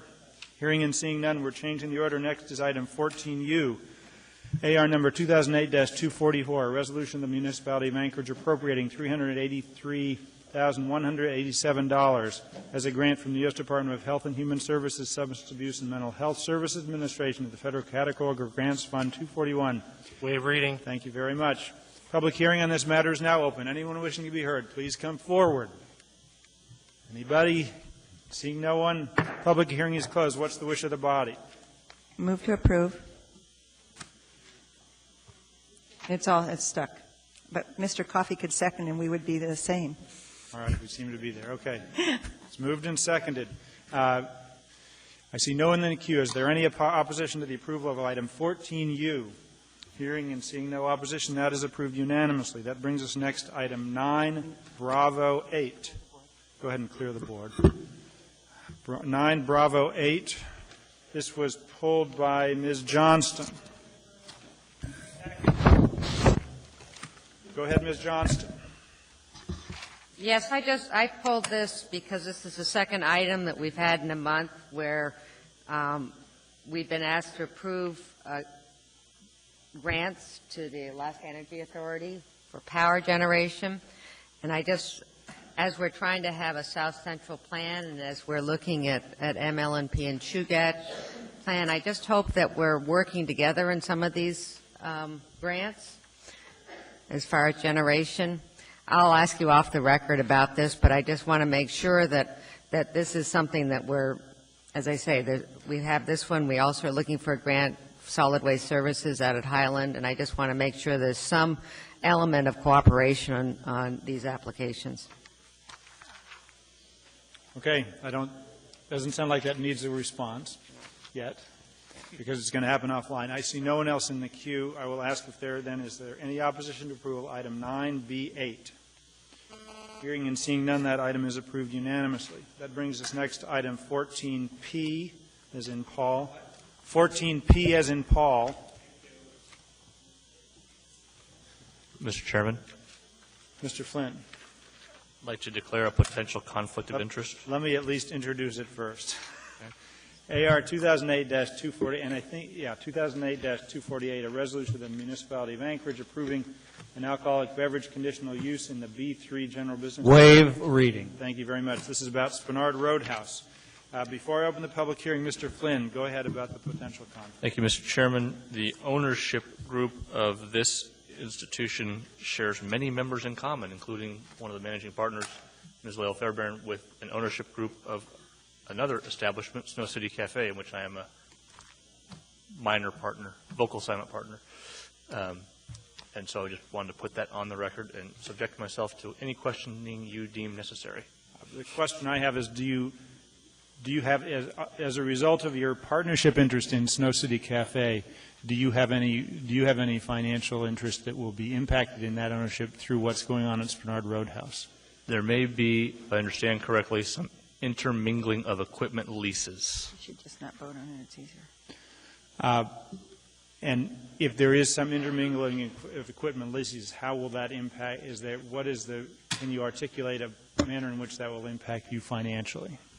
If for some reason this venture were to fail, there is a potential liability based on an intermingling of leases to the ownership group of which I'm a member. And is it your belief that do you believe you can set whatever financial risks or interests are involved in that and act in the public interest in acting on this proposal? I would have a minor financial risk. And do you believe that distinguishes you from the general public? I do. All right. Well, based on that, I'm going to make a finding that, Mr. Flynn, you have a conflict on this matter, and I would make a finding that you not participate. But before you leave the room, I would ask if there's any objection to that finding. Hearing and seeing none, Mr. Flynn, you are excused. Mr. Chairman, my disclosure will be a little quicker. I'm in the queue. Oh, yes, I see. Thank you, Mr. Starr. I occasionally do work for insurance underwriters, and I was approached by my underwriting group that asked me to do these consults to review their building, their construction, and their sort of processes for general liability. I did that several weeks ago. I was unaware that this was in front of us as a body. My report's not been fully processed yet for the examination of the underwriters, so they may have some critiques that reflect on that, but there's nothing I can do about it now. The report's been shipped in. I can't disclose what's in the report, but just wanted to make sure there's no inference that there was some influence that I could exert on that report.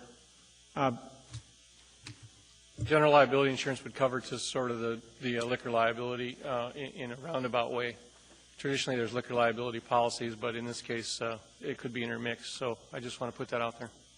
It's my understanding, though, that as a result of that evaluation, you have some sort of a confidential relationship with the insurance company that may be providing coverage? Yes, and I also visited with the petitioner for the inspection purposes.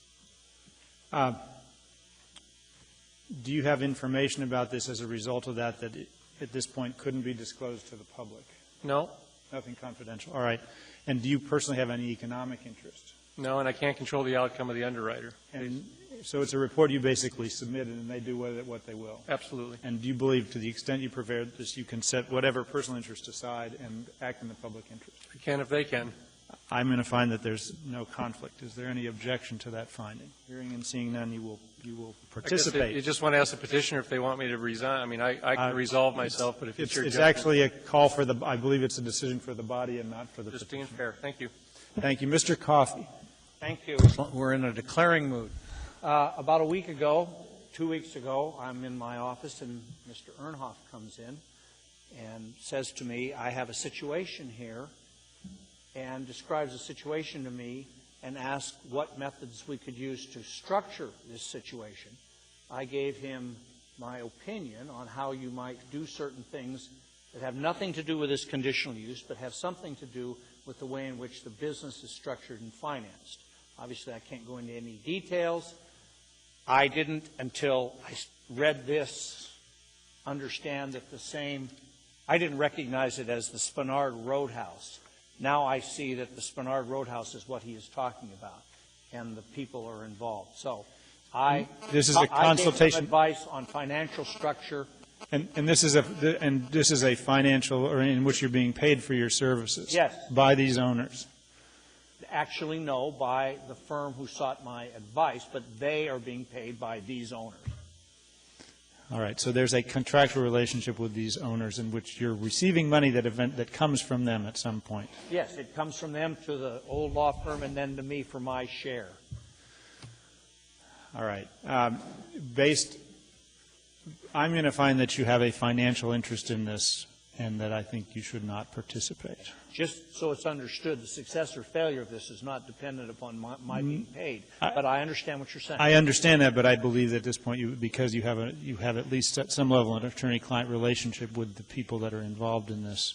I have no problem. I'm finding that you have a conflict. Is there any opposition to that finding? Or not opposition, objection to that finding? All right, Mr. Coffey, you too shall not participate. Ms. Drummond, This is as to conflicts. We're only declaring conflicts. I'm sorry, I don't have a conflict to declare. All right. So I'll hold off. Okay. Now we're down to 9. The public hearing on this matter is now open. If you wish to be heard, please come forth and be heard. Go ahead. Let us know your name. My name is Lael Fairbairn. I'm the managing partner of Snow City Cafe. We've been around for almost 11 years. I'm here with Joanne Asher, the managing partner of Saks Cafe, and she and the restaurant are celebrating almost 25 years of business next month. I'm also here with Catherine Call, our architect with Blue Sky Studio and one of our fellow investors. We have come together with a group of investors and purchased the former Anchorage institution, Hogg Brothers, on Northern Lights. We are here to request approval of our conditional use for a beverage dispensary license for our new restaurant, Spenard Roadhouse. Just for brevity, we've been here a long time, so we needed the drink that we will buy at the Spenard Roadhouse. So if you have more questions, I can go into what the restaurant will be like. I don't see anyone in the queue with questions. All right. Oh, Ms. Osiander. To this person or not. In the packet, there's information about the non-conforming status of the property, and it confused me. Could you clarify what the non-conforming status is? Actually, I'll defer to our architect, Catherine Call. She handled most of that with the city. Thank you. The property there's several issues that were revealed during our application for the conditional use. And the first was some confusion about the history of the property, whether it was 1 or 2 lots. It was separated by deed and then rejoined again. This was Lot 12. That was resolved by the conditional use. I think probably the issue you're referring to is the history of the parking.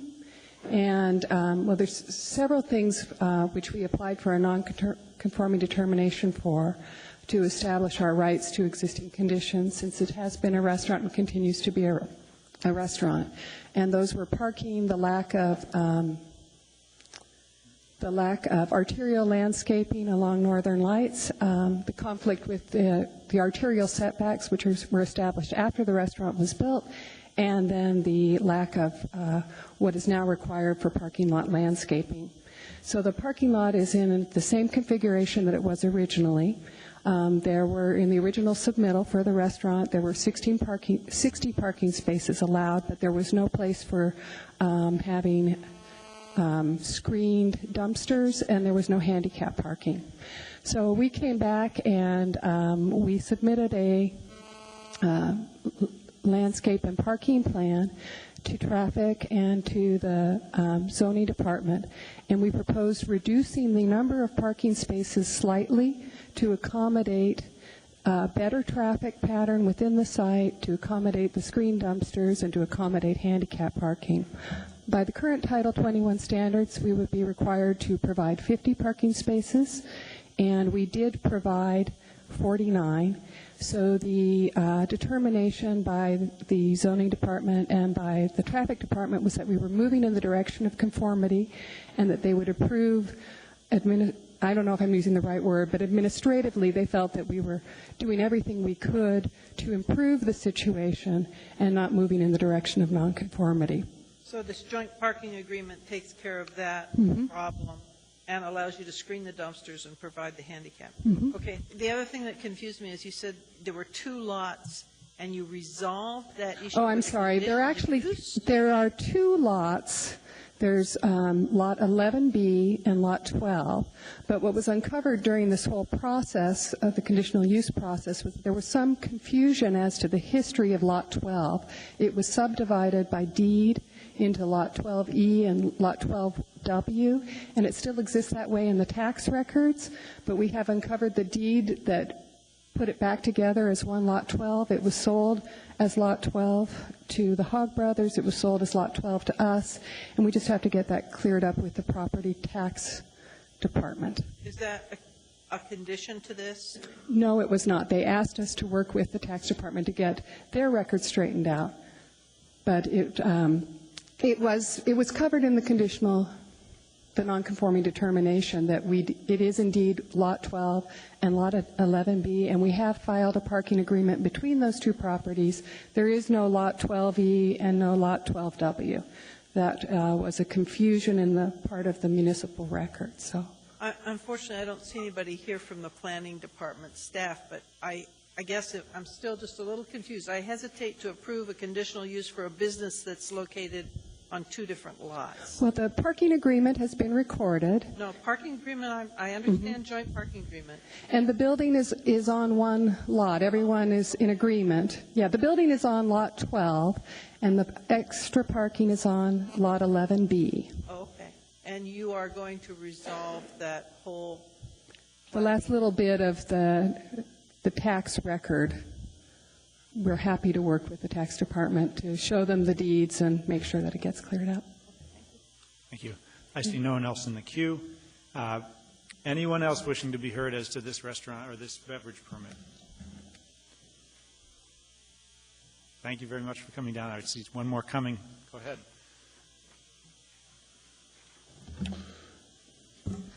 My name is Jed Whitaker, and a couple weeks ago I spoke to you about speed limit signs on Spenard, people driving too fast, lack of speed limit signs. I could support this roadhouse if there were some speed limit signs on Spenard Road and on 25th and on 26th and on 27th, and some crosswalks at 25th, 26th, and 27th.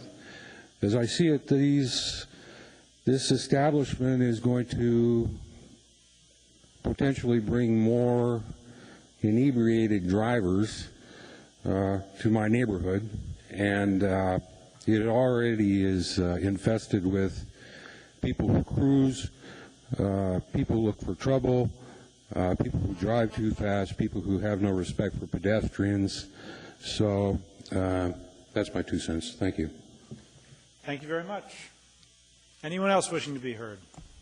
Anyone at all? Hearing and seeing no one, the public hearing is closed. What's the wish of the body? Second. Moved and seconded. Ms. Drummond, go ahead. Sorry. Thank you, Mr. Chair. I have received, as have you, a resolution from the Spenard Community Council by email supporting the issuance of this conditional use permit. Should I pass that on to the clerk's office? You can submit it to the clerk's office, but I would note, yes, you should deliver it to the clerks, but I would note that it's in support of the Spenard Community Council supports it. It's supportive. Yes, thank you. Okay. And we appreciate both Ms. Drummond and I, as the West Side representatives, and the entire Assembly appreciates the fact that you've gone to the Community Council and gotten their approval in advance. That's very important to all of us. Thank you very much. Anyone else wishing to be heard on this? Hearing and seeing no one, I'll ask if there is any opposition to approval of this. Hearing and seeing none, item 14P is approved unanimously, noting that Mr. Coffey and Mr. Flynn are not participating. Dr. Selcraig, did you have a... Yes, I'd like to move the order of the day to move to 9D3 very quickly back to our Delta 3 yes, the consent agenda. And I had pulled... Hold on. Wait. Yes, Need a second? Is there a second? Any opposition to changing the order to take up 9D3 before we try to finish the public hearing matters? Hearing and seeing none, we're back to 9D3. Go ahead, Dr. Selcraig. I pulled 9D3 because Sarah Borio, who is being appointed to the Parks and Rec Commission, is my daughter-in-law. I have no financial conflict. There's no particular conflict. I just wanted to put it on the record. And you believe you can participate impartially in the public? I do. Okay. Thank you. I'll find there's no conflict. Move to approve. Second. Thank you very much. Any opposition to approval of 9D3? Hearing and seeing clarity, though, I just would like to ask, the mayoral appointments, there was 2 tonight, and I didn't get a read. I've been to all of my community council meetings in the last 5 weeks, and maybe from city administration, I don't see Mike or the mayor or anybody, but when does the mayor has an opening in his mayoral appointments, does he solicit the community councils for additional input, or do we just, how does that work, Mary Jane? Maybe you can answer it. At 10:30 at night. Through the chair, typically Michael Johnson, who's responsible for the commission appointments, he solicits from the community councils. We, do our best to reach out and get applicants. It's a tough thing to get members to serve on commissions, and so we do our best to reach out and see. Our boards, I mean, we had one opening on mayoral commission, and none of our community councils knew that there was an opening. And Well, I'd be glad. Is it still open? No, it's filled tonight. Okay. Right. But I mean, it's just a point of order to where we want to try to encourage other participation, and if it's a select group, I didn't know how it worked. So I thank you for the clarity. I apologize for taking the liberty, but all right. Thank you, Mr. Starr. Notice that it's. Thank you, Mr. Starr. I'll ask if there's any opposition to approval of 9D3. Hearing and seeing none, that is approved unanimously. We return to the public hearing matters item 2008-110 14-0 is an OSCR, an ordinance of the municipality of Anchorage authorizing and providing for borrowing from the State of Alaska Clean Water Fund an aggregate amount not to exceed Thank you very much. $8,650,000. Public hearing on this matter is now open. Anyone wishing to be heard, please come forward. Seeing no one, the public hearing is closed. What's the wish of the body? Moved and seconded. Is there any opposition to approval of 14-0? Hearing and seeing none, that's approved unanimously. That brings us next to 14-Q. Number 2008-239, a resolution of the municipality of Anchorage appropriating $500,000. Waive reading. Thank you very much. The public hearing on this is open. Anyone wishing to be heard, please come forward. Hearing and seeing no one, public hearing is closed. What's the wish of the body? Move to approve. Moved and seconded. Seeing no one in the queue, any opposition to approval? Hearing and seeing none, that's approved unanimously. That brings us next to item 14R, 2008-240, a resolution of the municipality of Anchorage appropriating $55,203 from the State of Alaska Department of Transportation. Waive reading. Thank you very much. The public hearing, this matter is now open. Anyone wishing to be heard, please come down. Hearing and seeing no one, public hearing is closed. What's the wish of the body? Move to approve. I have a Second. question. Go ahead, Mr. Starr. Both of these have put about $400,000 in the police overtime fund combined, the last two actions.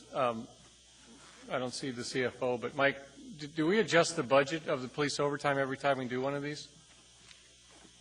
Mr. Abbott. I believe so, yes, Mr. Starr. Okay, so tonight we just increased the overtime budget available funds from about $400,000. Is that right? You've definitely appropriated the funding. As you know, the appropriations themselves from this body do not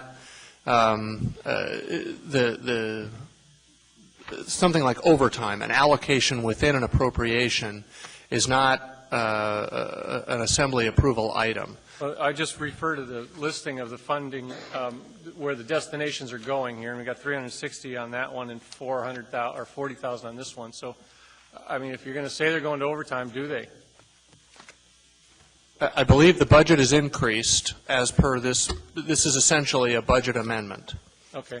And so, yes, in the manner that you've seen here, it does, it will change the budget for the years that are affected here, which I believe is 2008. Correct. Thank you.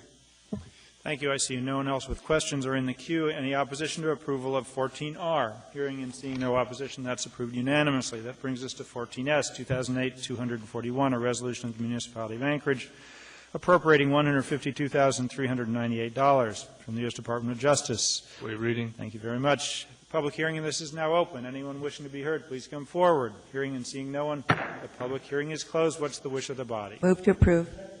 Moved and seconded. Is there, hearing and seeing no one in the queue, any opposition to approval of 14S? Hearing and seeing none, that is approved unanimously. That brings us next to 14T, 2008-242, a resolution of the municipality of Anchorage appropriating $379,410 in prior year grant earnings. Thank you very much. The public hearing this is open. Anyone wishing to be heard, please come forward. Hearing and seeing no one, the public hearing is closed. What's the wish of the body? Oh, sorry, Ms. Osiander. Oh, okay. Second. I am rolling. Go ahead, Ms. Osiander. Question. I appreciated that we kept the place where you dump firewood, the woodlot, open longer.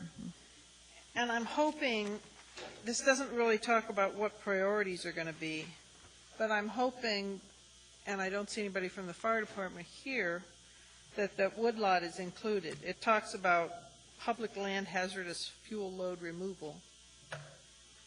But the woodlot was closed supposedly because of lack of money to keep it open. Chairman, I can answer that. I talked to the chief about that, and he's got Thank you, Mr. Starr. Indicated funding for both of those programs, the clearing of the deadfall as well as the woodlots funded through next year. Super, because that, to me, is higher than some of the things listed here. That's Thank what he you. told me on Monday. Thanks. All right. See no one else in the queue. Any opposition to approval of item 14T? Hearing and seeing none, that is approved unanimously. That brings us back to the consent agenda. If I can find it. I think the next pulled item was item 9, 9 Delta 13, Ms. Osiander. Motion to approve, please. Motion to approve. All right. Go ahead, Ms. Osiander.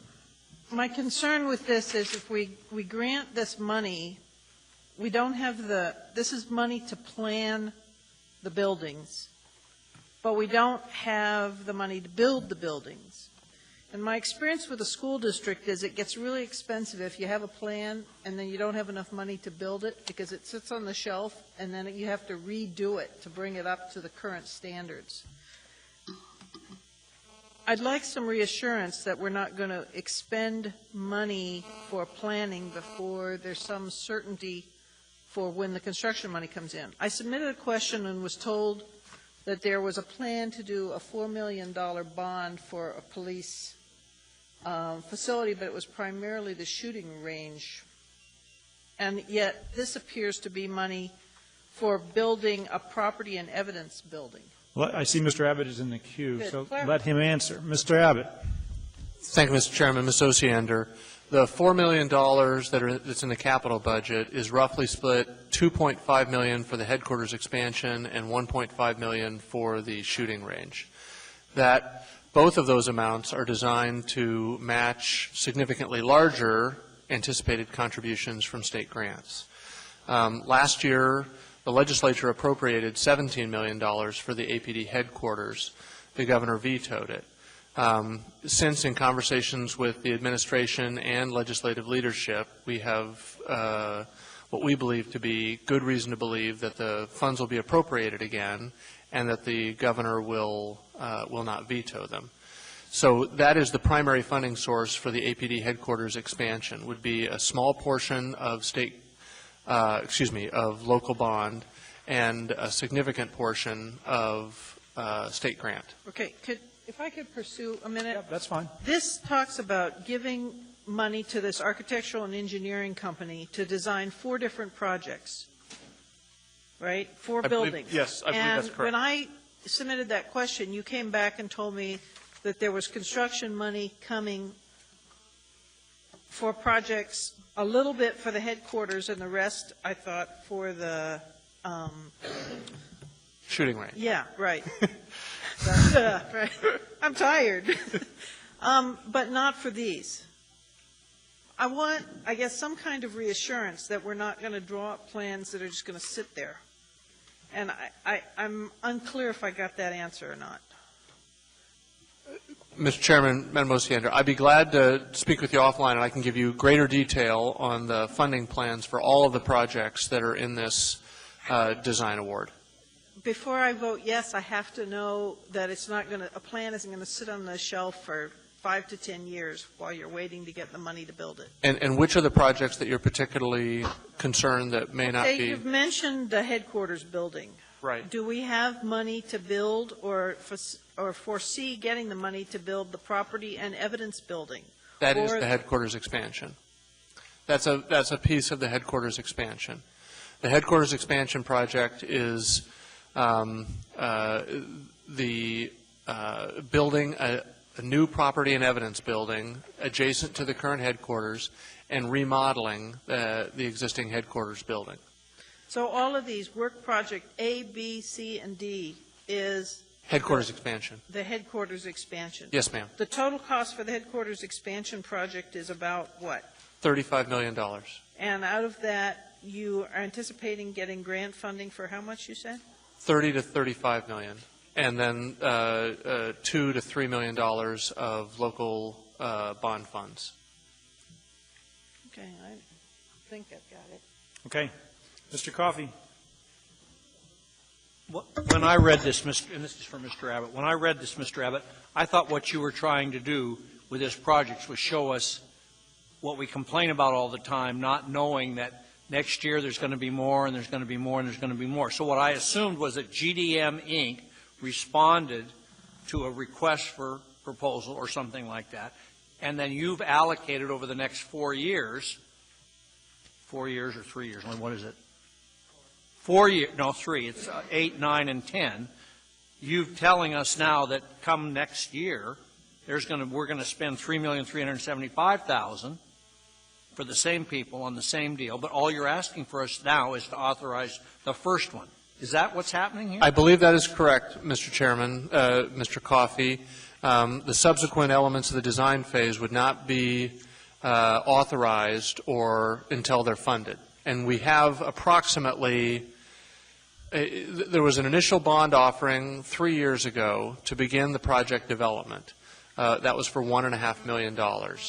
And that, I believe, is the fund source for the first piece of this funding that you'd be authorizing this evening. Right. And I mean, we complain when you bring change orders to us. Right. We're trying to give you. That's what I thought. Sort of an anticipation of what to expect in the form of change orders in the future. Then I'm fine with this because we'll spend $879. It'll be part and parcel of our grant request. If we get it, we'll continue on with it. If we don't, we're done, and we will have, in a sense, wasted $879,000, but not really, because you probably got to do this to back up your proposal for the funding for the whole package. Right. And basically we save a year ultimately doing this. And we do have, you know, obviously the state capital budget is not there's no guarantees associated with that, but we do have assurances from the highest levels of the state administration that they will look favorably upon a grant request of similar to what we got last year through the legislature, which was $17 million. And that would be hopefully after the voters have approved a smaller contribution through bonds in April. All right, Dr. Selcraig, quickly. You've probably gone over this, Mr. Abbott. Would it be possible for me to get a master plan of this, or if we got a master plan? I appreciate these pieces before us, but have we got? Is this drawn up somewhere? Yes, ma'am. There is a site plan. It did come to the Assembly several years ago. Maybe I missed it. When we first began to conceptualize this. And yes, it is available. Be great. Maybe for the new people on here, just to give us an idea of what we're doing here. Sure. All right. I see no one else in the queue. Is there any opposition to the approval of item 9 Delta 13? Hearing and seeing none, that item is approved unanimously. To matter with a calendar thing, I would entertain a motion from Dr. Selcraig to go to 9F10. I'd like to move the order of the day, to change the order of the day to 9F10. Is there a second? Thank you very much. Is there any opposition to 9F10? Thank you. We've gone to 9F10 because this is AR 2008-253. Move to approve. Actually, introduce. I'm sorry. We need a third. We need a third. Third. Thank you. We pulled this, Mr. Starr pulled this so that we could reset the public hearing date. It was scheduled on the agenda for the 25th of November, and I've suggested we move this. I want to move this to the 16th of December, which will allow this to be referred to the Public Safety Committee before we take action. I actually think, as chair, I can do that without a vote from the body. So I'm just announcing the public hearing. This will be December 16, and there'll be a referral to the Public Safety Committee. I show it. We're now at 10:53. I'd just like to take a moment to tell our folks from the state they were here all the way up till about 10:15 from Fish and Game. So I appreciate them hanging around to be involved in the issue. Thank you. Thank you very much. The next item is 9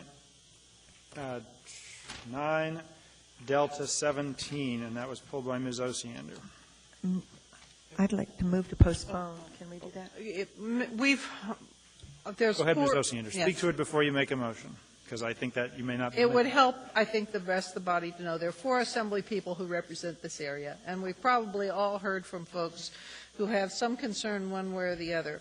There is a difference of opinion over if this creek should be diverted. It's our hope, I think collectively, that the administration could work with the community council to clarify the pros and cons of the decision on the creek movement.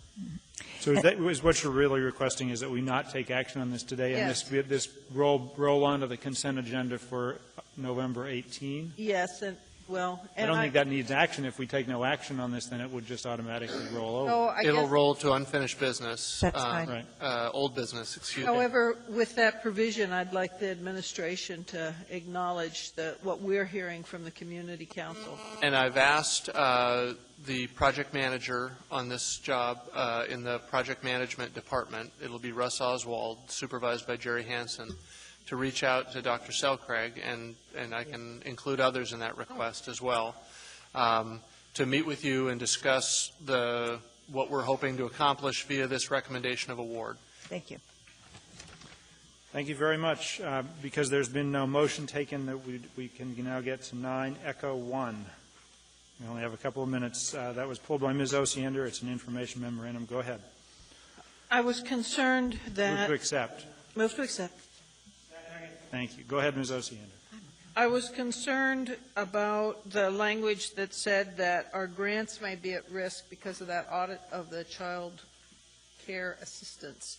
And I didn't have time to get a response back from the administration on that, what that means to us. Ms. Weddleton looks ready to respond.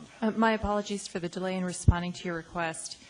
When a grant is audited for single audit purposes, any grant findings are reported on a national registry that any granting agency has the ability to review when it is about to make a grant decision. So when you have a finding of this nature, what it means is that theoretically you could place your other grants at risk. In reality, one grant finding of this size relative to our total grant activity is pretty minor. Okay. Any opposition? I see no one else in the queue. Any opposition to acceptance of 9 Echo 1? Hearing and seeing none, that is accepted. The last pulled item is item 9 Echo 5, pulled by Mr. Starr. Need a motion to accept? Move to accept. Thank you. It was moved by Mr. Goodhue. Go ahead, Mr. Starr. Well, if I can just end on the discussion point, the city is about $500,000 over budget on overtime as of this report. And I think that, you know, we all want to go home, we all want to head out, but I think that bears note that this is why we produce the reports in front of us, is to sort of give that. So, you know, I'm asking the city manager to hear something from the fire chief here on what he's got in mind. That's important to me. And then not right now, Mike. I think it's important to maybe just request later. But the police department's in the same scenario. And I brought up the $400,000 that we just poured back into overtime through these grants. And we're going to have challenges here where we've done that. Mr. Clayman moved an amendment last year that gave the police overtime $2 million more, I believe was the number. And we're not even done with the third quarter, and we've blown the budget in overtime with police again. I know I started the evening in an emotional sense and also that, but quite frankly, some of this is true. These offline agreements that I want you guys to draw attention to have some policy changes to them. For example, the police, there's an offline agreement that suggests that a field training officer gets 20 hours of comp time for every 16 days that he works as a trainee. Now, if we're doing comp time relief as a compensation bonus for an officer, you're taking officers off the street and driving up overtime. I want to show how they're related. If the argument dies on deaf ears, so it dies. But we have to know about these offline agreements because they're physically making changes to staffing. And I would challenge those agreements that are effective if they came in front of me. If you brought an FTO change to me on an offsite agreement that said every time the guy works 7 days he gets 10 hours of comp time, I'd say no, not in today's police environment. So I guess I illustrate it for that purpose only. We've got overtime issues, we've got staffing concerns, and we're giving away deals on the side that don't make sense to me.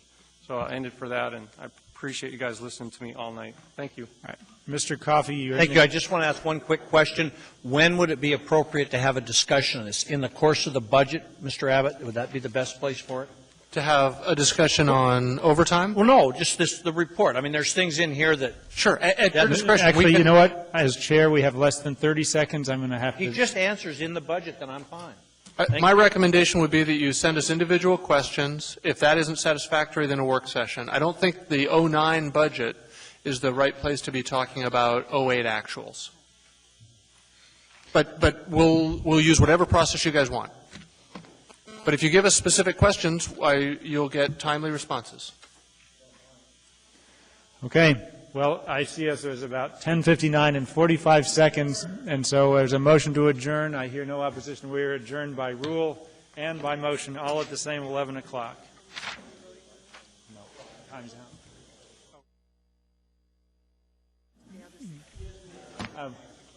Done. Well. Yeah.